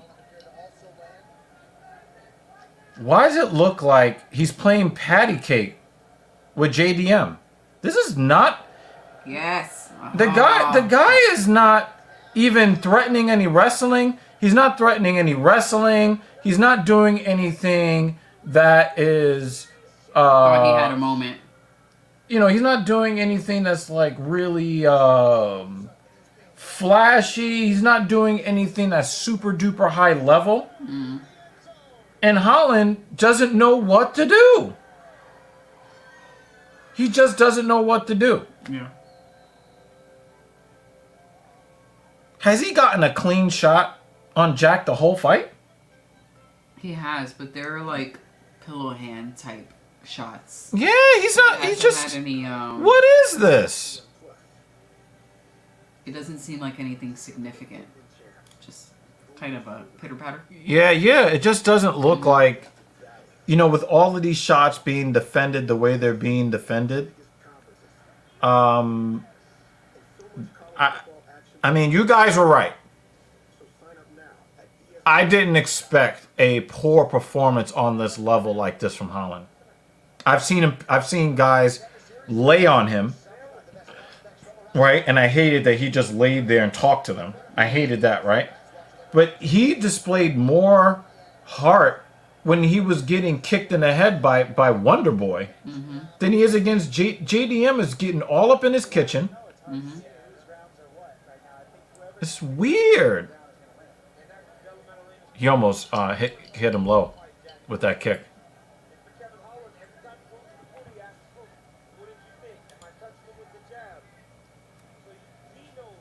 hard to it's hard to argue with this, David. Big right hand from JDM. And now, and look, Holland is chasing him. He looks terrible. He looks like he did not prepare for this fight. He looks like Izzy did last week. This is bad.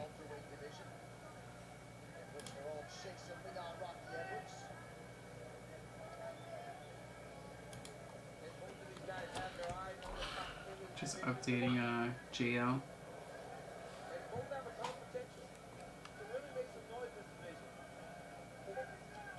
Scorecard seemingly could be all over the place. Just saw one out there for Holland, 2-0 as he tries to attack the body. Yeah, it's everywhere. You know, I usually like to judge parts of the AI. Spent one time in this. It's just so close. Under 3.5 to go as Holland partially lands a right hand and now Della Maddalena. Yeah. I think that he had a lot of confidence, and I think within the first 2 or 3 minutes his confidence was gone. Look at that high guard. The only thing that he's been able to land is that kick to the body, but he's not even kicking hard. He's got no intention on any of these punches. And even in the punches where he's got intention, he's loading up so much with his long ass arms that JDM sees him coming from a mile away.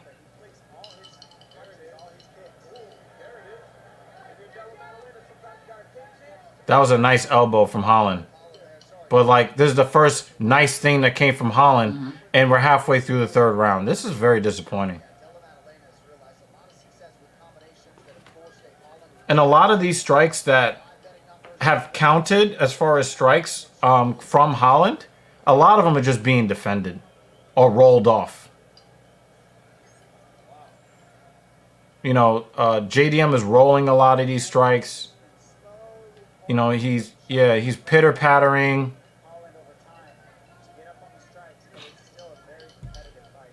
And the thing is, Jack is not making any mistakes. He's making no mistakes.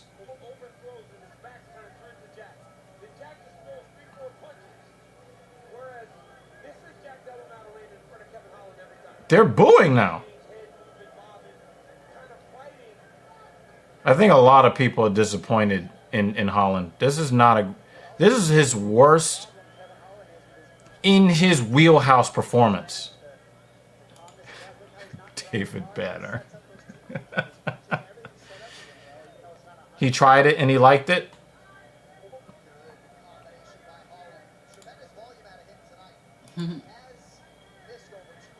JL is asking, so Izzy versus Strickland, but more competitive? Would you describe it that way? Kind of. It looks the same. It looks the same to me.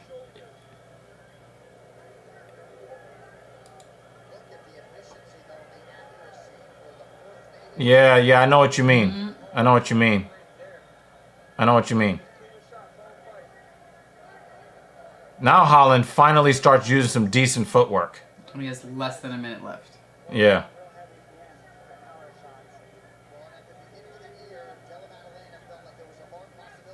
Now, I do wonder if Holland still is having a problem with that hand that he broke. Because he didn't really throw with any real intention. Really at all. You got 20 seconds. See what you do. But I got this as 30. That flurry from Jack, that's a 30-27 Maddalena for me.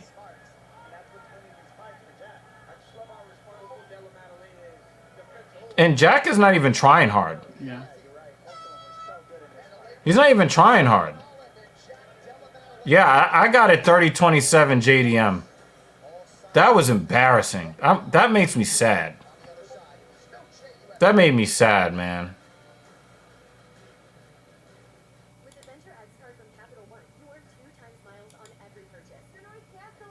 And Jack just kind of knew that Holland had nothing for him.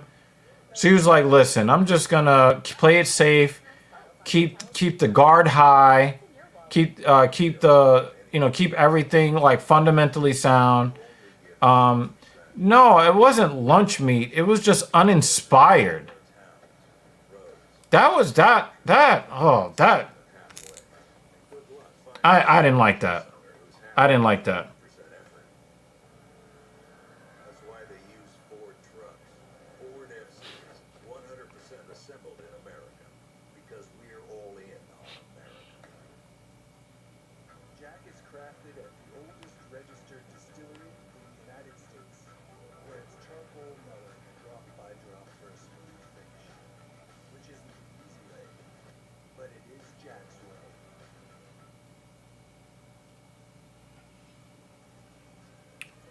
UFC Fight Night is presented by New Amsterdam Vodka. Okay, I'm ready. Three-time filter, New Amsterdam Vodka. Find your win. Let's do it.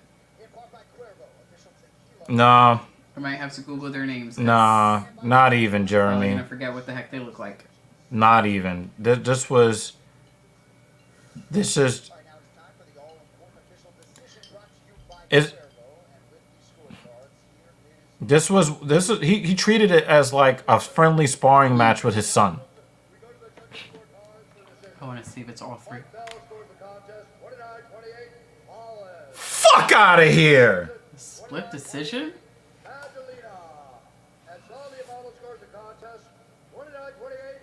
It better go to Madalena. I was about to be so mad. Holland did not win any round. Ladies and gentlemen, I'm here with Jack Della Maddalena. Jack, you said you expected to fight Kevin Holland at some point this year. Was that all you expected in this fight? Yeah, pretty much exactly what I expected, you know. Got me talking a little bit, which is sick. Thanks for the booze, I appreciate it. The biggest fight that you've had to date, knowing Kevin Holland and his profile, you handled it. But in the third round, your corner said, let's not talk anymore, let's get to work. Did you feel like you had done enough to get the victory? I knew it was hard to tell in here, for me personally, but I thought it was close. I feel like he ended up on the cage a bit more, but whatever, I'm not a judge, so fuck it. Jack, let's take a look. It should have been 30-27 JDM. Holland only put effort. Holland only put effort enough to not get knocked out. Maybe he would, but the plan was to come in, be defensive, use the eyes, and just wait for my shots. He basically just followed the Sean Strickland playbook to perfection. Yeah, he didn't land a single clean strike. What the fuck was the judges looking at?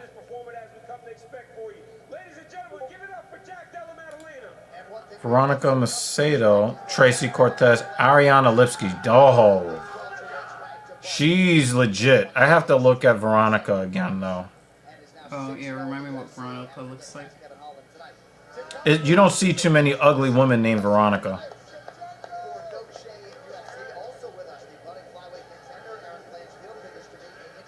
Oh, she's all right. Oh, that's a much better photo. That's a much better photo. I don't think she would not break my top 3, but maybe top 10. Top 10, maybe. Good choices. Good choices. Oh, she married Hardy, right? The one that got fired by UFC. Dan Hardy's winning. Yeah, that was a one-sided. Yeah.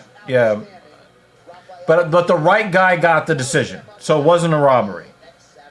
But there is no way Holland won 2 rounds, let alone 1. And I'm rooting for the fucking guy.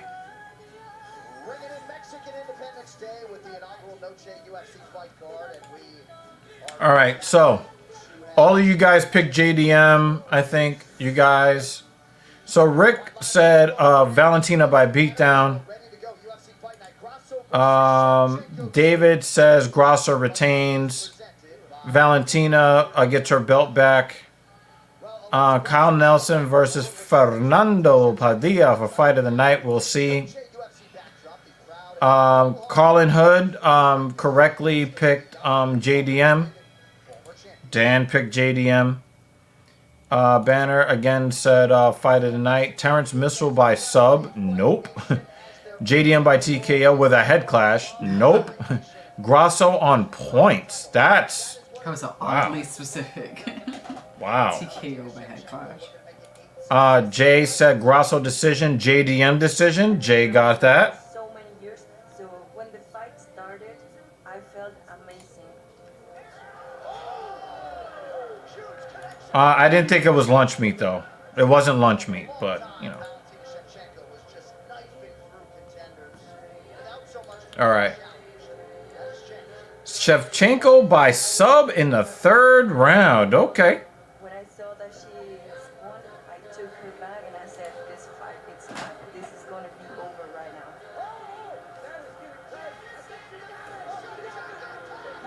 now. I do remember that there was this one Chinese female fighter with these massive, beautiful titties, and I just it was hard to just watch her fight because her boobs bounce very nicely. The Mulan one or a different one? I don't remember, but I just remember that her footwork was a lot of boob work. She was pretty hot. There are a couple of Asian fighters that are really attractive physically. But a lot of them like Brazilian.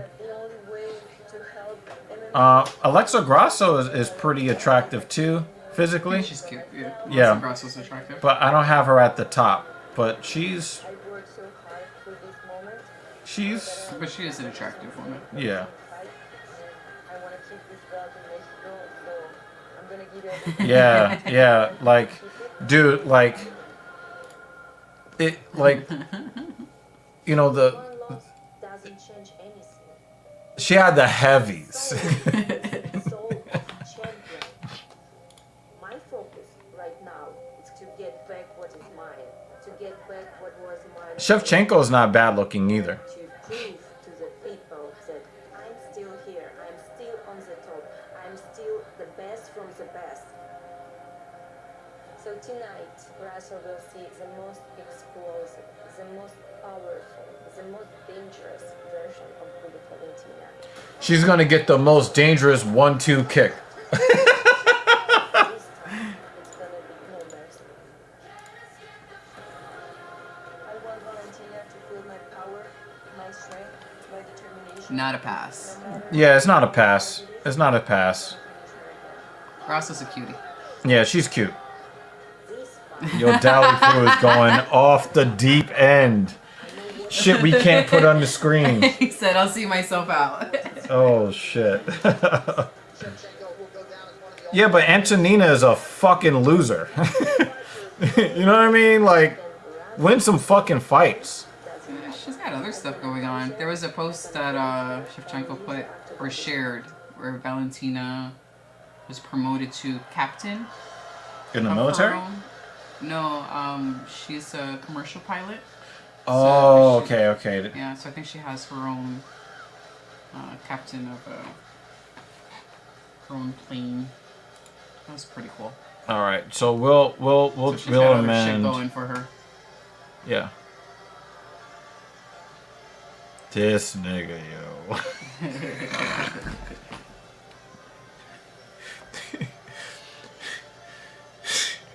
Yo, Tap is a fucking savage. Low key, he's a fucking savage, yo. I ain't mad at you. This is our crowd. Yeah, this is our this is our tribe. This is our tribe. The savagery. Oh, can you yo, Shevchenko's gonna go crazy on this woman. You could tell. Do you know how fucking offended she is that she's the first one walking out? There's no smiles. There's none of that shit. Charmy.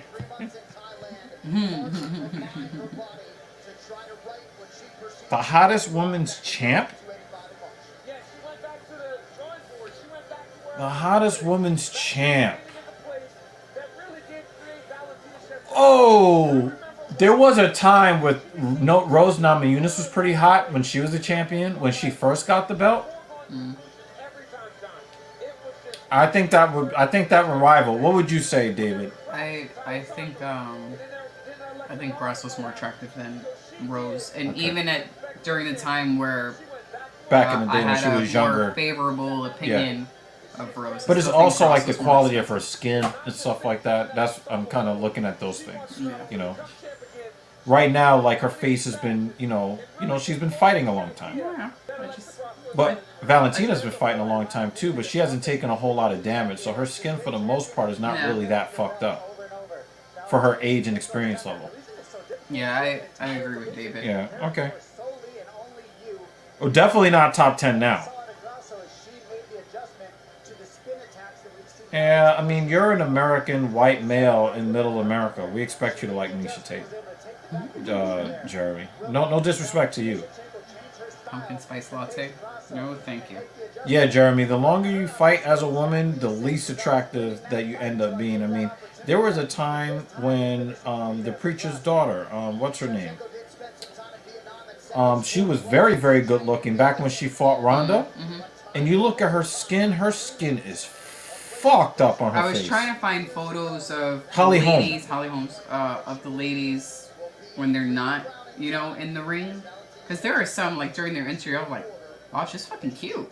And then they see them in the ring, I'm like, oh, well, you're not cute anymore. But, they're prepping for fights. So. Right. Oh, yeah, Norma Dumont. Yeah, she's got a little bit of a dump truck. I'm like, yes, I would love to give her the best 13 seconds of my life.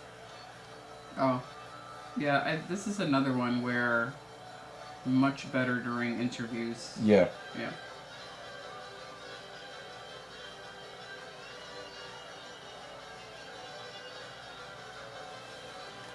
For the most part, David, I'll say that you... I would probably say I agree with you for the most part. For the most part. I ain't judging you, man. I ain't judging you. I'm just saying, like, I understand your position, your viewpoint. Dally is funny. Well, I'm not going to say that I disagree with Dally Poo. I'm just going to say that. I do not disagree with you. Chael Sonnen talks a lot of shit, Tap. Come on, man. We don't Grasso looks like she's coming in serious. She looks supremely confident, but again, when the cage door closes, is she gonna let Valentina get off? Jay is like, I am missing the fight, am I? Yeah, Jay. Tabitha Ricci, yeah, she's top 5. She is smoking hot. She is smoking hot.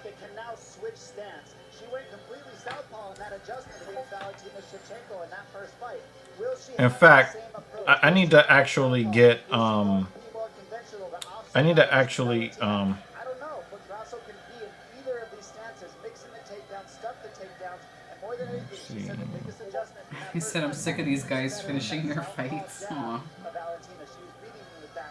Well, I mean, oh, well, he can't hear me. All right, so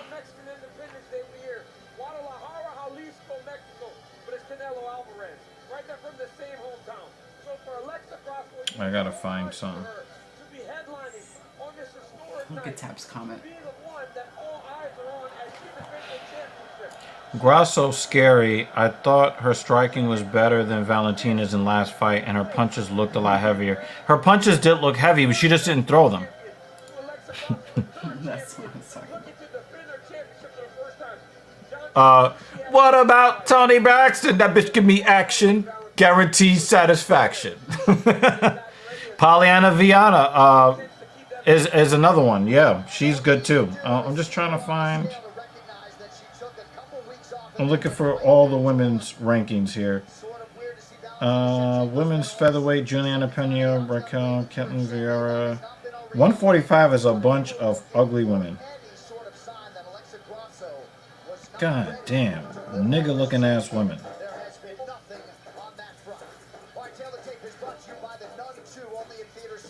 Remember Chelsea Handler? Yeah. Jocelyn Edwards has a nice ass, but that's about it. It's Ollie Pool. Pudilova is not bad looking. Wow, there are really no great looking women and bantamweight. Main event of the evening. Grasso is a looker. I think Valentina Shevchenko is pretty good looking. Manon Fiorot is not horrible looking, but she's not near the top. Erin Blanchfield is not bad looking, but not near the top. Herb dude. Look. Ranking I know. or wanking? Caitlin Chukagian, nope. Macy Barber, Jennifer Maya, nope. Tyler Santos, okay, but she kind of leans a little bit of a masculine look. But she is still mostly good looking. Lauren Murphy, no. Natalia Silva, oh, she is fucking dreamy. Yes, sir. Amanda Ibas is at the top for me. Viviane Araujo, she's up there. Casey O'Neill, not really. Corinne Silva, nope. Joanne Calderwood, who she married a man named Wood, and then she basically just took Calder off her Wood. Oh, yeah. KGB Lee, she's all right looking. She's just not my cup of tea. Jazz Devicious is not ugly, but not my type. Miranda, hell no. Miranda Maverick, nope. Marina Moros is okay looking. Antonina's pretty good looking. Montana De La Rosa, not really my cup of tea. Priscilla Keshweta, absolutely not. No Misha Tate. Ariane Lipsky, oh yes. What was Arnold? JJ Aldrich looks like the dude from Hey Arnold.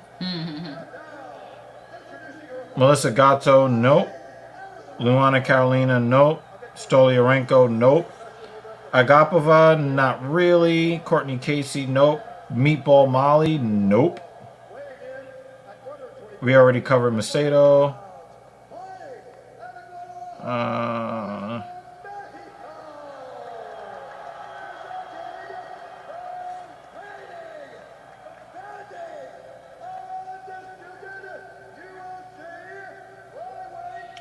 That's at flyweight. At strawweight, as much as I love the monster that is Zhang Wei Li, no. Carla Esparza, no. Tatiana Suarez, hell no. Amanda Lemos, hell no. Jan Jidova, I can't tell which direction she's looking. Also masculine, no. Yan Xiaonan, kinda maybe. Marina Rodriguez, Jessica Andrade, that's a fuck no. Mackenzie Dern could get this work. Tabitha Rishi, absolutely. I kind of soured on Michelle Waterson, though, appearance-wise. Angela Hill is very, very close to my heart. Is she hot? No. But is she cute? Yes. All right. Round one. We'll get back to all this other stuff later. I really want to see how Shevchenko approaches this. Left hand, Shevchenko.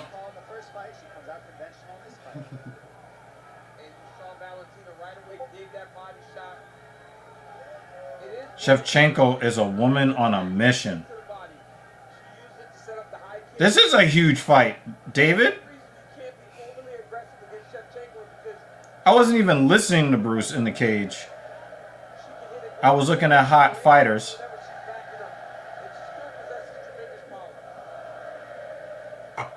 Yeah, we'll get to that, Dolly.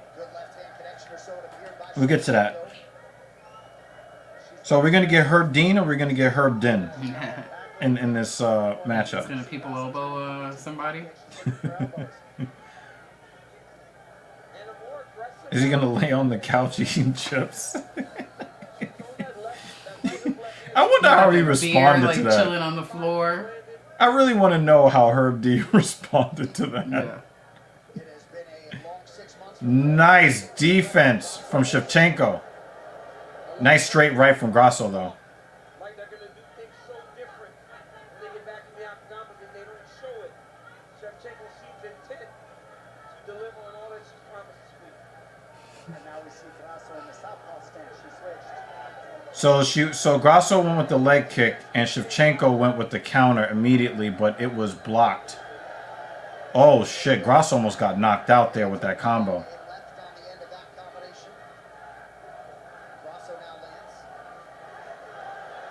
It looks like Shevchenko was hanging out with a strength and conditioning coach. Her strikes are much harder in this fight than in the last one. Because I do agree, Grasso had harder strikes when she struck. But for the most part, she didn't throw. Grasso's a little bit more busy here in the first round in this fight compared to the other. I think that Shevchenko was more effective striking here in the first round. I got Shevchenko leading this round. Nice elbow. First, needed a body for Grasso, then the elbow on the break for Shevchenko. They just exchanged shots.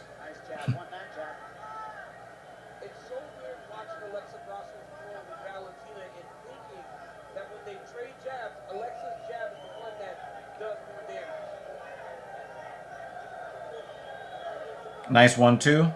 No kick came with it. There it is. Kick up the middle.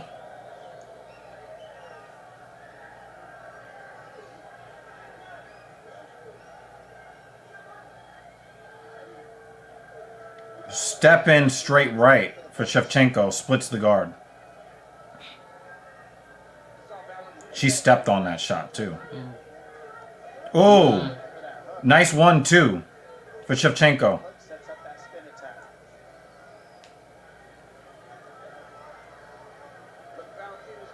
Okay, we got some wrestling now. Oh, Shevchenko gets her to the ground. With 1 minute and 10 seconds left about, depending on how this goes, this nails the first round for Shevchenko.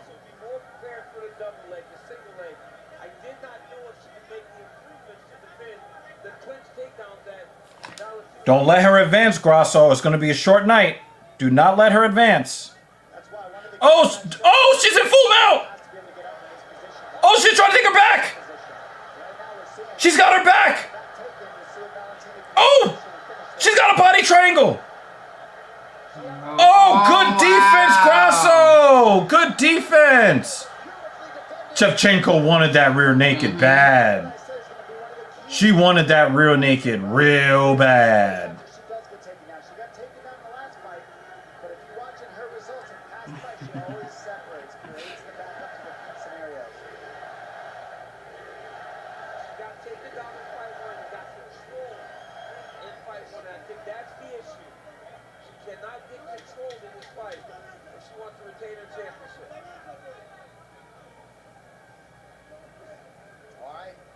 Shevchenko with a takedown, but a competitive round. Yeah, I got Shevchenko in round 1, yo. With round 2 in 30 seconds. You're big.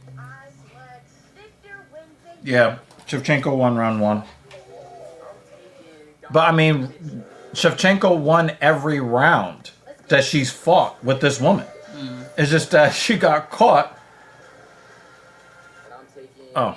Valerie Loreda. I think she doesn't fight in the UFC though, right? Lupita Godinez is not a horrible looking woman. She's just not my type. Emily Ducat is not bad looking. She's not my type really. Jessica Penne is okay. Karolina Kowalkiewicz, I like her look. Loma Lukbunmi, she's not bad looking. Sometimes she can look a little masculine sometimes though. Oh, he's here. Yeah, I would just. Hey, Jay made it.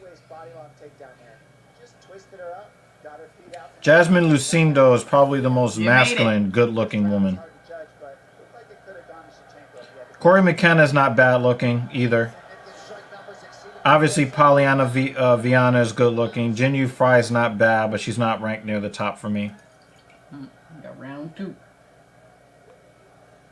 That takedown by Valentina, the first one was defended, the second one she was able to get to the body, she was able to complete fairly easy. Yeah, that's pretty much that. I'll do the Valerie Loretta thing in a minute. I just wanted to finish the list. Good defense, good striking defense, Shevchenko. She's trying to get this outside trip, but really good wrestling defense from Grasso. And the break. Valentina went back to that same deal. She tried to turn her around and take her down, but Alexa found the fence. Good striking defense from Grasso. She blocked the straight right. Combinations go, she clinches you up and grabs you.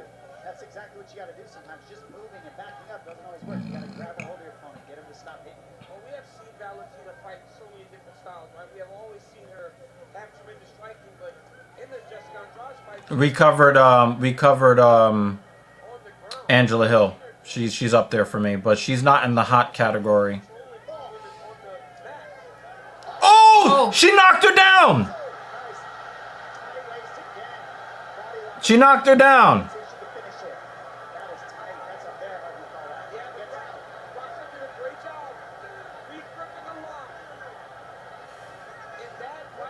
Does that give Grasso the round automatically? We'll see what happens. Depends what happens the rest of the round. Nice knee to the body from Grasso. Wow, look at those body knees. All right, now we've got dominance here, y'all.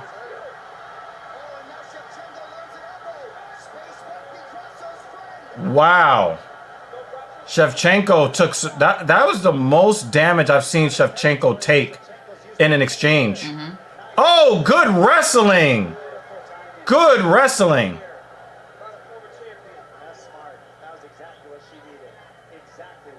Wow.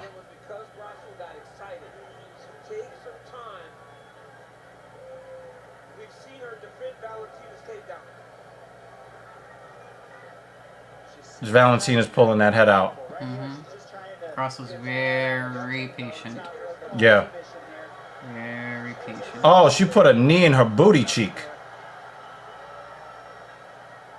You still got Grasso winning the round? All right, so we got the head out. So there's 2 minutes and 15 seconds here with Shevchenko in top control. I still think that the knockdown. I think that the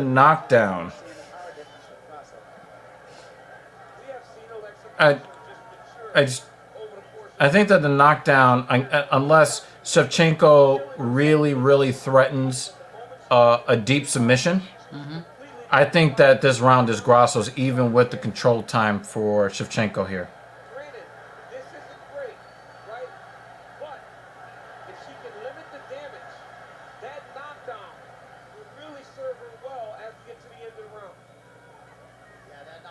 She's working from the bottom. Well, the thing is, Shevchenko never does lay and pray. She never does lay and pray.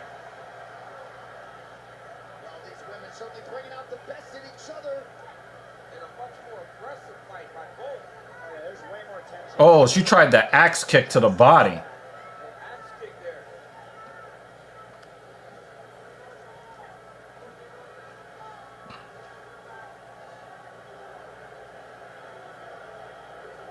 She's looking for a way to dive in on top and maybe get side control.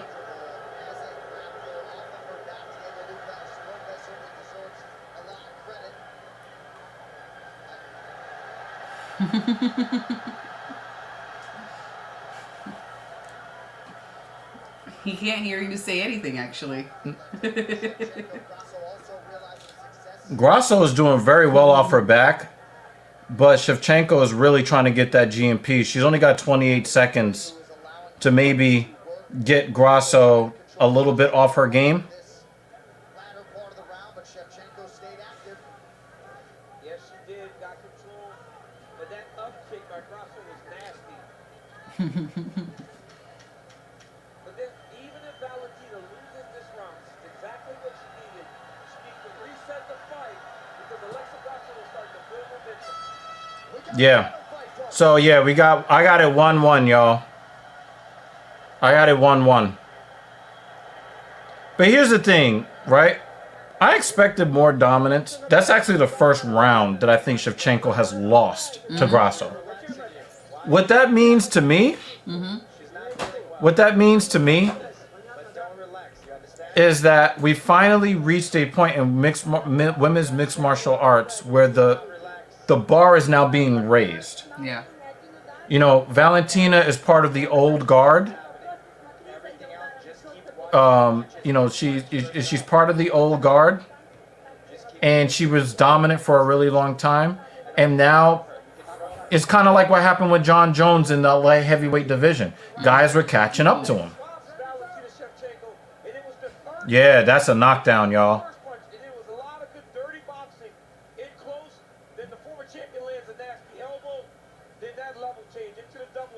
Yeah, I got it 1-1. I got Grasso winning round 2 despite the takedown and the control time. This feels like a pay-per-view event. Obviously, there are no points. There are no pay-per-view points for this fight, but hopefully the ladies are getting nice paychecks. Yeah.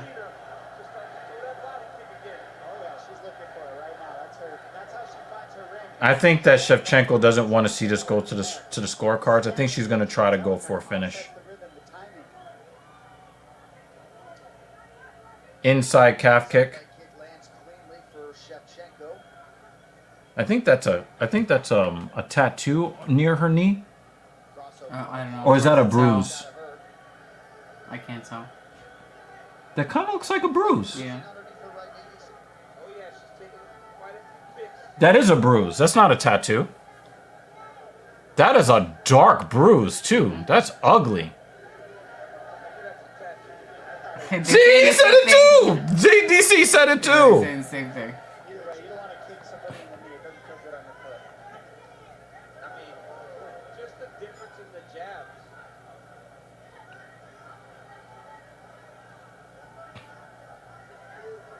She's backing up Shevchenko to the cage. That's crazy.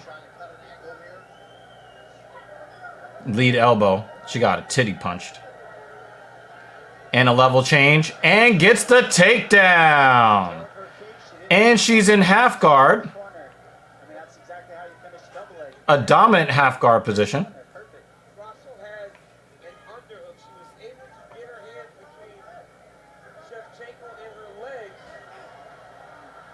Nice defense. Oh shit! Oh shit! Oh shit! Oh shit! It's vagina tight! It's vagina tight!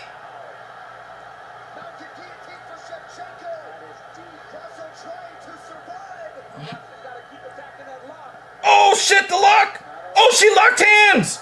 She locked hands! She's fighting! She's gonna have to let that go. She's gonna have to let that go. She's gonna have to let that go. I think it's been too long. Okay, nah, she's good. She's good. Oh, I'm about to say. She's trying to find the grip. Shevchenko is trying to find the grip here.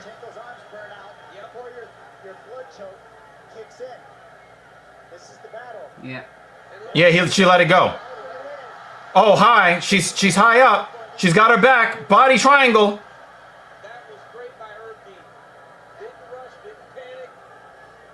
Grasso's answering the phone.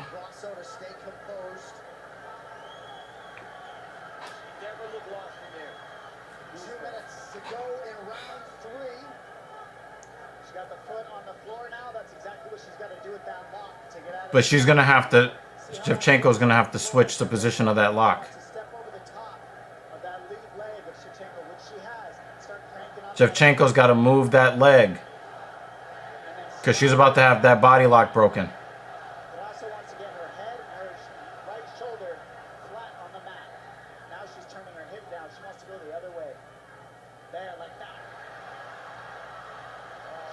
Oh shit! Nope, nope, nope.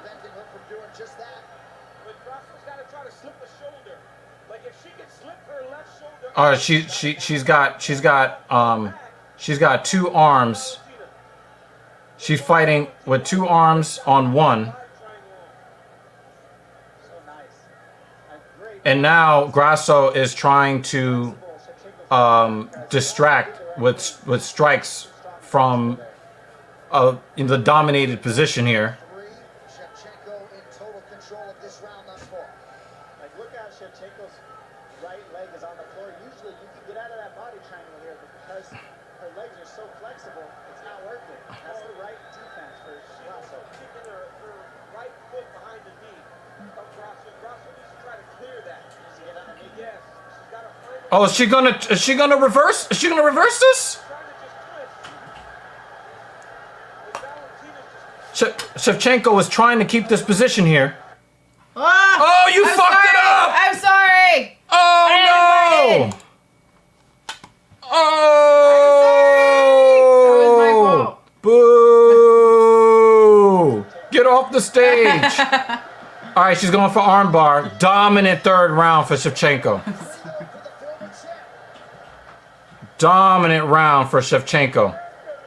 She might have burned one of her arms hunting the choke, though. I wonder if her legs are all right. So who's handing you the drinks?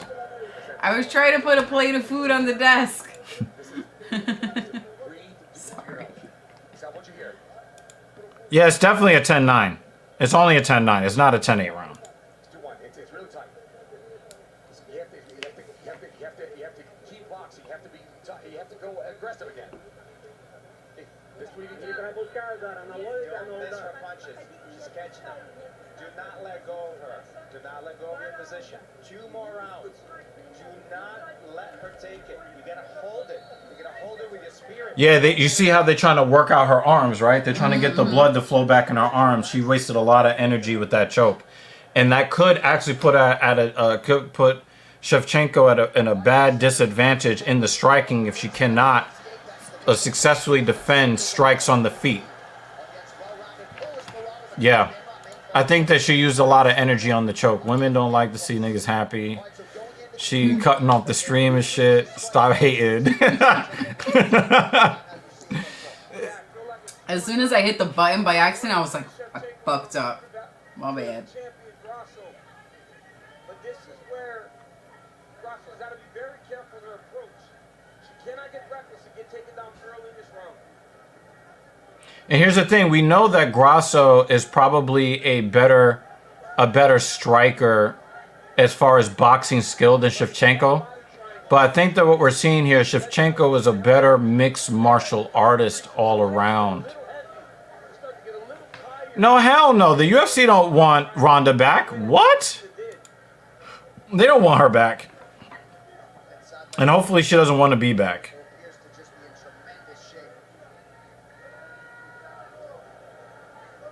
Nice right hand for Shevchenko. Another one. And another one. Right in the forehead. She hitting that snot box. Oh, nice calf kick. Grasso.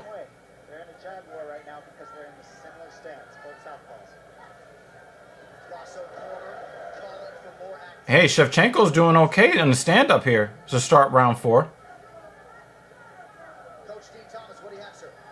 Grasso's having a little hard time with the range here. She seems to be coming up short with her punches.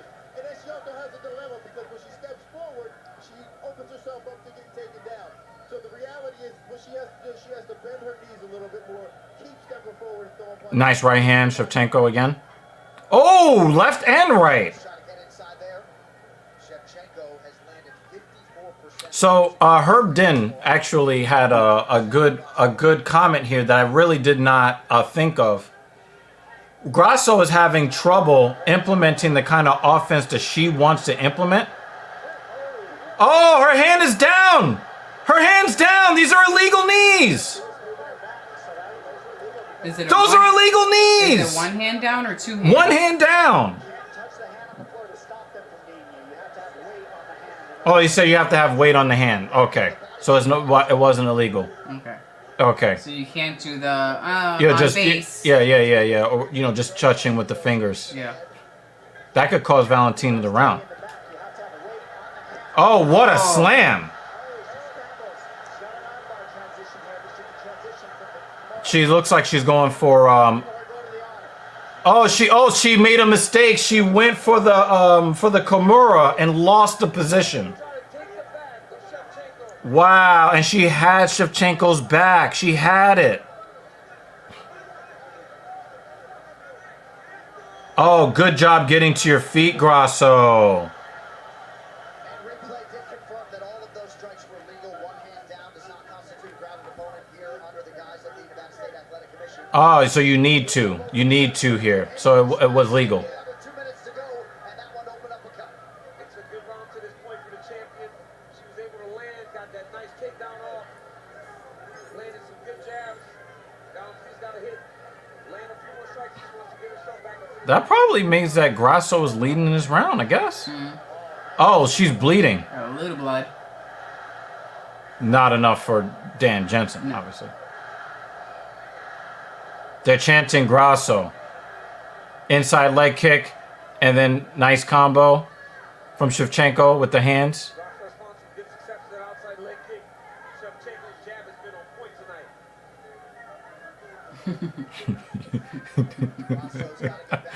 I hate you. He said Herb's paid by the round. Yeah, Grasso is bleeding from the left eyebrow. Oh, big right hand, Shevchenko. And the right lands for Shevchenko. She has been sharp from the outset. Wow, we might get a decision here. All right, we got a body lock here. And we got the takedown. Shevchenko's going to make it real hard to score this round. She's got her back. She's so hard to hold down and keep there. Other than that round, then Shevchenko was able to get that body triangle. She's done a better job this fight. Yo, Grasso is for real. Uh-oh. Knee bar attempt. Heel hook. 5, 4, 3, 2, 1. 20 minutes down. And the champion may very well need a finish to retain her title. It's kind of hard to score round 4 for me.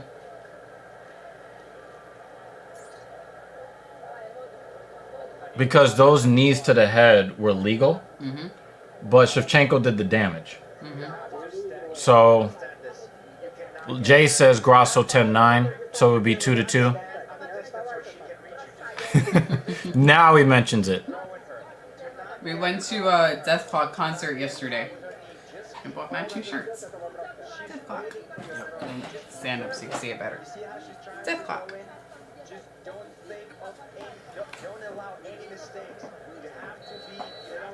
It's the only shirt we bought that matches. All the other shirts he bought, you'll see them later. Nah, man. Eventually, one day we'll have our own shirts to sell, but How could it be 48-46 if there's only been 4 rounds? a band we like.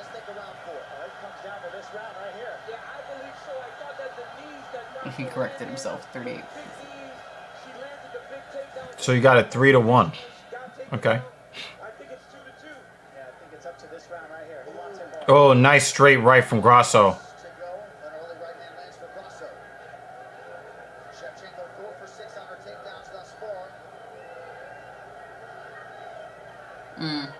Nice step in straight right, Shevchenko. We want to get TSP t-shirts done. Oh, nice right hand, Shevchenko again.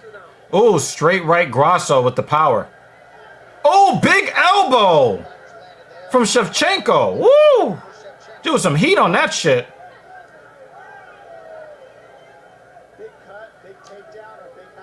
Yeah, it's got to be 2-2 Shevchenko or 3-1 Shevchenko.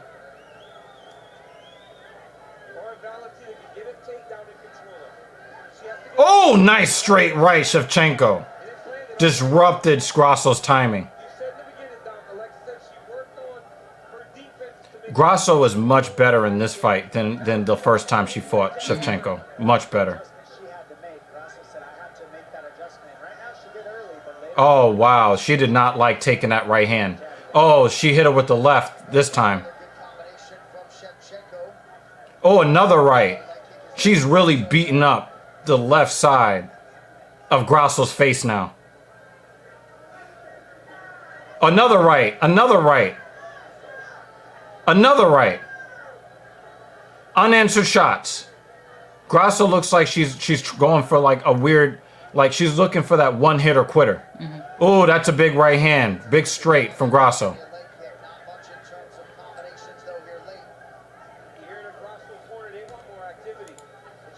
Don't talk about my mom!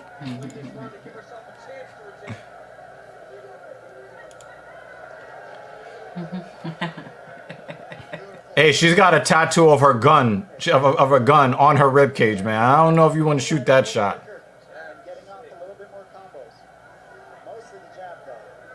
Yeah, she's getting that right straight off on Grasso. I got Shevchenko leading halfway through the fifth. Notice how, guys, how many spinning back elbows have Shevchenko attempted in this fight? She's learned her lesson. Ooh, she said, "Get off my leg."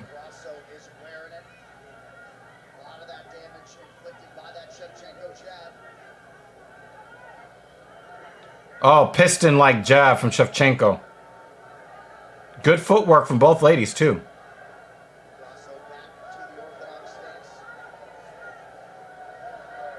Uh-oh, I think Come on, man. Shevchenko is starting to sense that she's in control here.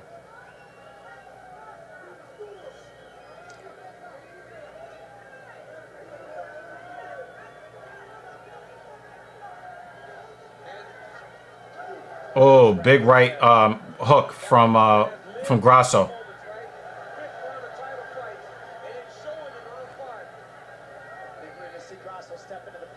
Oh, oh, oh no! She gave up her back.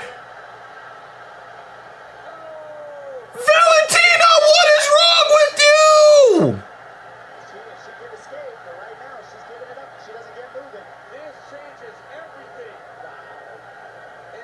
And she's gonna try to choke her out again! No rematch after this if you lose this. This is stupidity! Absolute stupidity.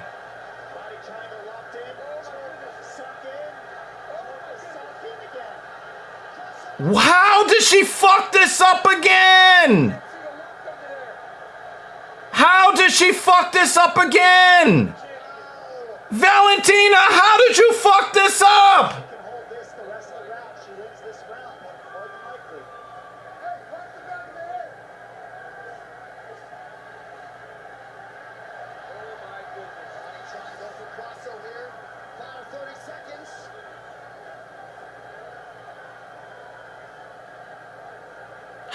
Valentina, how did you fuck this up?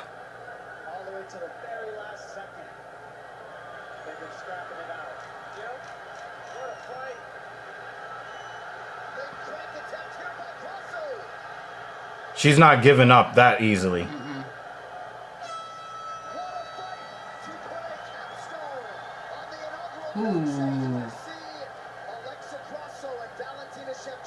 I don't. I just. Oh, how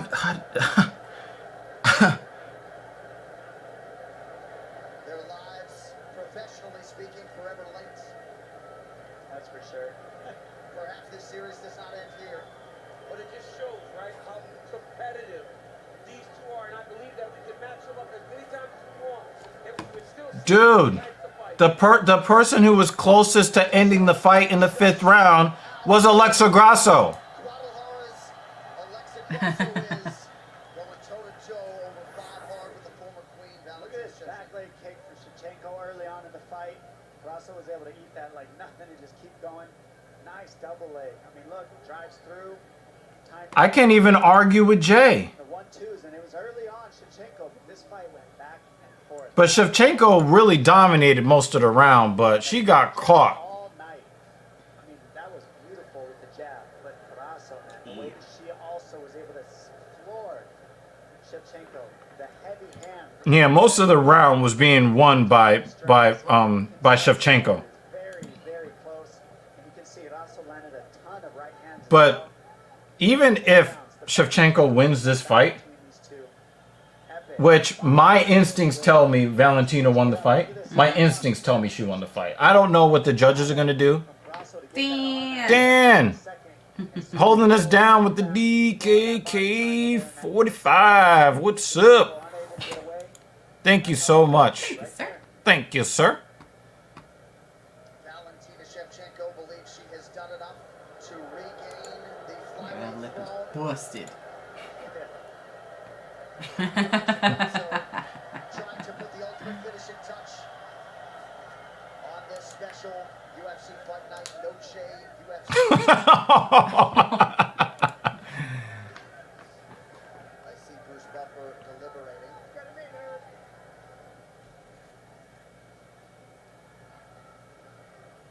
So first meeting between these two women at UFC 285 ended. There's no way that they're going to let Grasso lose on Mexican night, right? Ended the reign of Shevchenko that included 7 title defenses. And now we'll see who did enough to win the rematch with the decision. Yo. Ladies and gentlemen, after 5 rounds, we go to the judges' scorecards for decision. Junichiro Kamijo scores Split decision. 48-47. Grasso. Sal Diamato scores it 48-47. Shevchenko. And Mike Bell scores the contest 47-47. Whoa! Split draw! Bout is considered a split draw.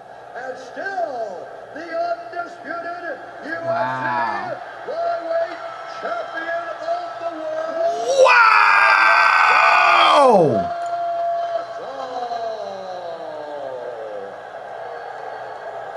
I don't think anyone made that prediction anywhere. With your champion, Alexa Grasso.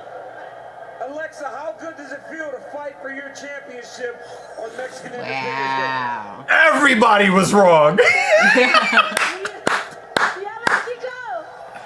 Everybody was wrong. No, Jay, you were wrong too. Did you think that you had done enough to get the victory? Were you surprised that there was a draw? Well, I did a lot of damage. All my punches were harder. And yeah. No, you wore the damage. No, you won the jam. You wore the damage. Let's take a look at the fight here. You guys Wow. put on a phenomenal performance. You guys are going back and forth. When you walk to the center, did you feel like you had done enough, especially with the way the fight ended in the 5th round with you on her back? Well, yeah, I think I was very close all the time, just doing a lot of damage and always trying to submit it. So yeah, I think I did it. Oh, wow. What a mistake. Respected from the former champion. You guys have a great rivalry. Would you like Damn, Fuel Driver trying to make people do streams with headaches. Came out of nowhere with this shit. And I used to wear glasses already, so do I win the challenge? Already? I already used to wear glasses. I don't wear glasses anymore. So, I technically win. I think I still own my old pair of glasses. Valentina Shevchenko. Stupid mistake she made. Did you feel like you had done enough to get the victory? Yeah, I think it really was 3-2 in my side. But judges, I think, felt a little bit like pressure because it's kind of like Mexican Independence Day. That's why I think it one word. Oh, wow. You made a lot of adjustments before this fight. Was this the fight you expected with Alexa Grasso? I think that's a bad excuse because she had 2 judges on her side. So. See you, David. Have a good night. All right, babe. We'll see you next week, I believe, right? Competition victory would be mine. You have always been a great champion. What a phenomenal performance. Ladies and gentlemen, give it up for the former champ. She's about to get booed out the building. All right, so a lot to digest there. In a draw situation, the champion retains. So the path to UFC Women's Flyweight Gold still goes through Mexico's Alexa Grasso. We are going to show. Oh, she just headbutted the camera. And most notably, Mike Bell gave Alexa Grasso a 10-8 in round 5. And what? A 10-9 for Grasso. Valentina Shevchenko would be a 2-time UFC. That was not a 10-8 round. What the fuck? Shevchenko should have won. That was not a 10-8 round. What are they talking about? Like, what is that Yeah, about? that's What not- did he? that's What was not- that about? I don't understand. But yo, at least your name's up there, Mike. That Bell. wasn't a 10-8. So, Daniel, we talked about round 4. You see Junichiro Kamijo. Mike Bell just robbed Shevchenko. That was not a 10-8 round. No, but if he had instead did 10-9, Grasso would have won. No, because he gave 3 rounds to Shevchenko. Oh, And it became 47-47 with the 10-8. Gotcha. He just robbed Shevchenko. That was not a 10-8 round. She was whooping that ass, just like Tab said. What did Tab say up here? I guess. I don't understand where he gets 10-8. I'm trying not to be too hard on the guy. Ain't no way she won based upon 1 submission attempt. He also said that is not a 10-8 round for a single submission attempt. Right there. Is that what he's doing? They better not give her that round. She lost the first 4 minutes and won the last minute. Holy crap. It looked, I don't know. I don't get it. I don't understand. I thought she won the 5th round, but I mean, that was only about a minute and a half of that type of control. Shevchenko should be the new. Actually, I need to go to bed. It's 1 a.m. That was insane. Oh my God. They had the. I mean, I'm not mad because I'm not too mad because we get to watch. We get to watch them fight again. No, the first 4 minutes were not close, Jay. It was just Shevchenko jabbing her to death and busting up her face. Come on, man. Alrighty, guys. You have been an excellent chat, as always. Dally, I cannot argue with Dally. Yeah. So I'm not going to go to the predictions because everybody was wrong. Because Mike Bell likes to do drugs. Jay said this is karma for Valentina Rob. It wasn't Valentina robbing Santos. Put that on the judges. Let me just go over the super chats right quick. And we had 4 of them. Jeremy Lewis started us off shitting on Baby Mel. I will tell you, and I said this to her too. She thought this was weird, but I'm like, listen, this is the world that men live in. I listened to Baby Metal, and I felt like somebody was about to accuse me of violating children for liking the music. The music is not bad. I'm still just trying to find my ear for the music to see if I can really like it. The best thing that I can say about it is that it reminds me of pretty much every opening and closing theme to every anime I've ever watched. Okay? Teddy Jackson coming through in the clutch with the $10 super chat. First time he just kind of discovered us. And I'm very, very thankful that he did. Jeremy Lewis was like, listen, I'm trying to take the title for the night. I'm trying to take the title. So Jeremy Lewis ends up our stream sponsor at the end. And of course, Dan Jensen is always supporting the platform.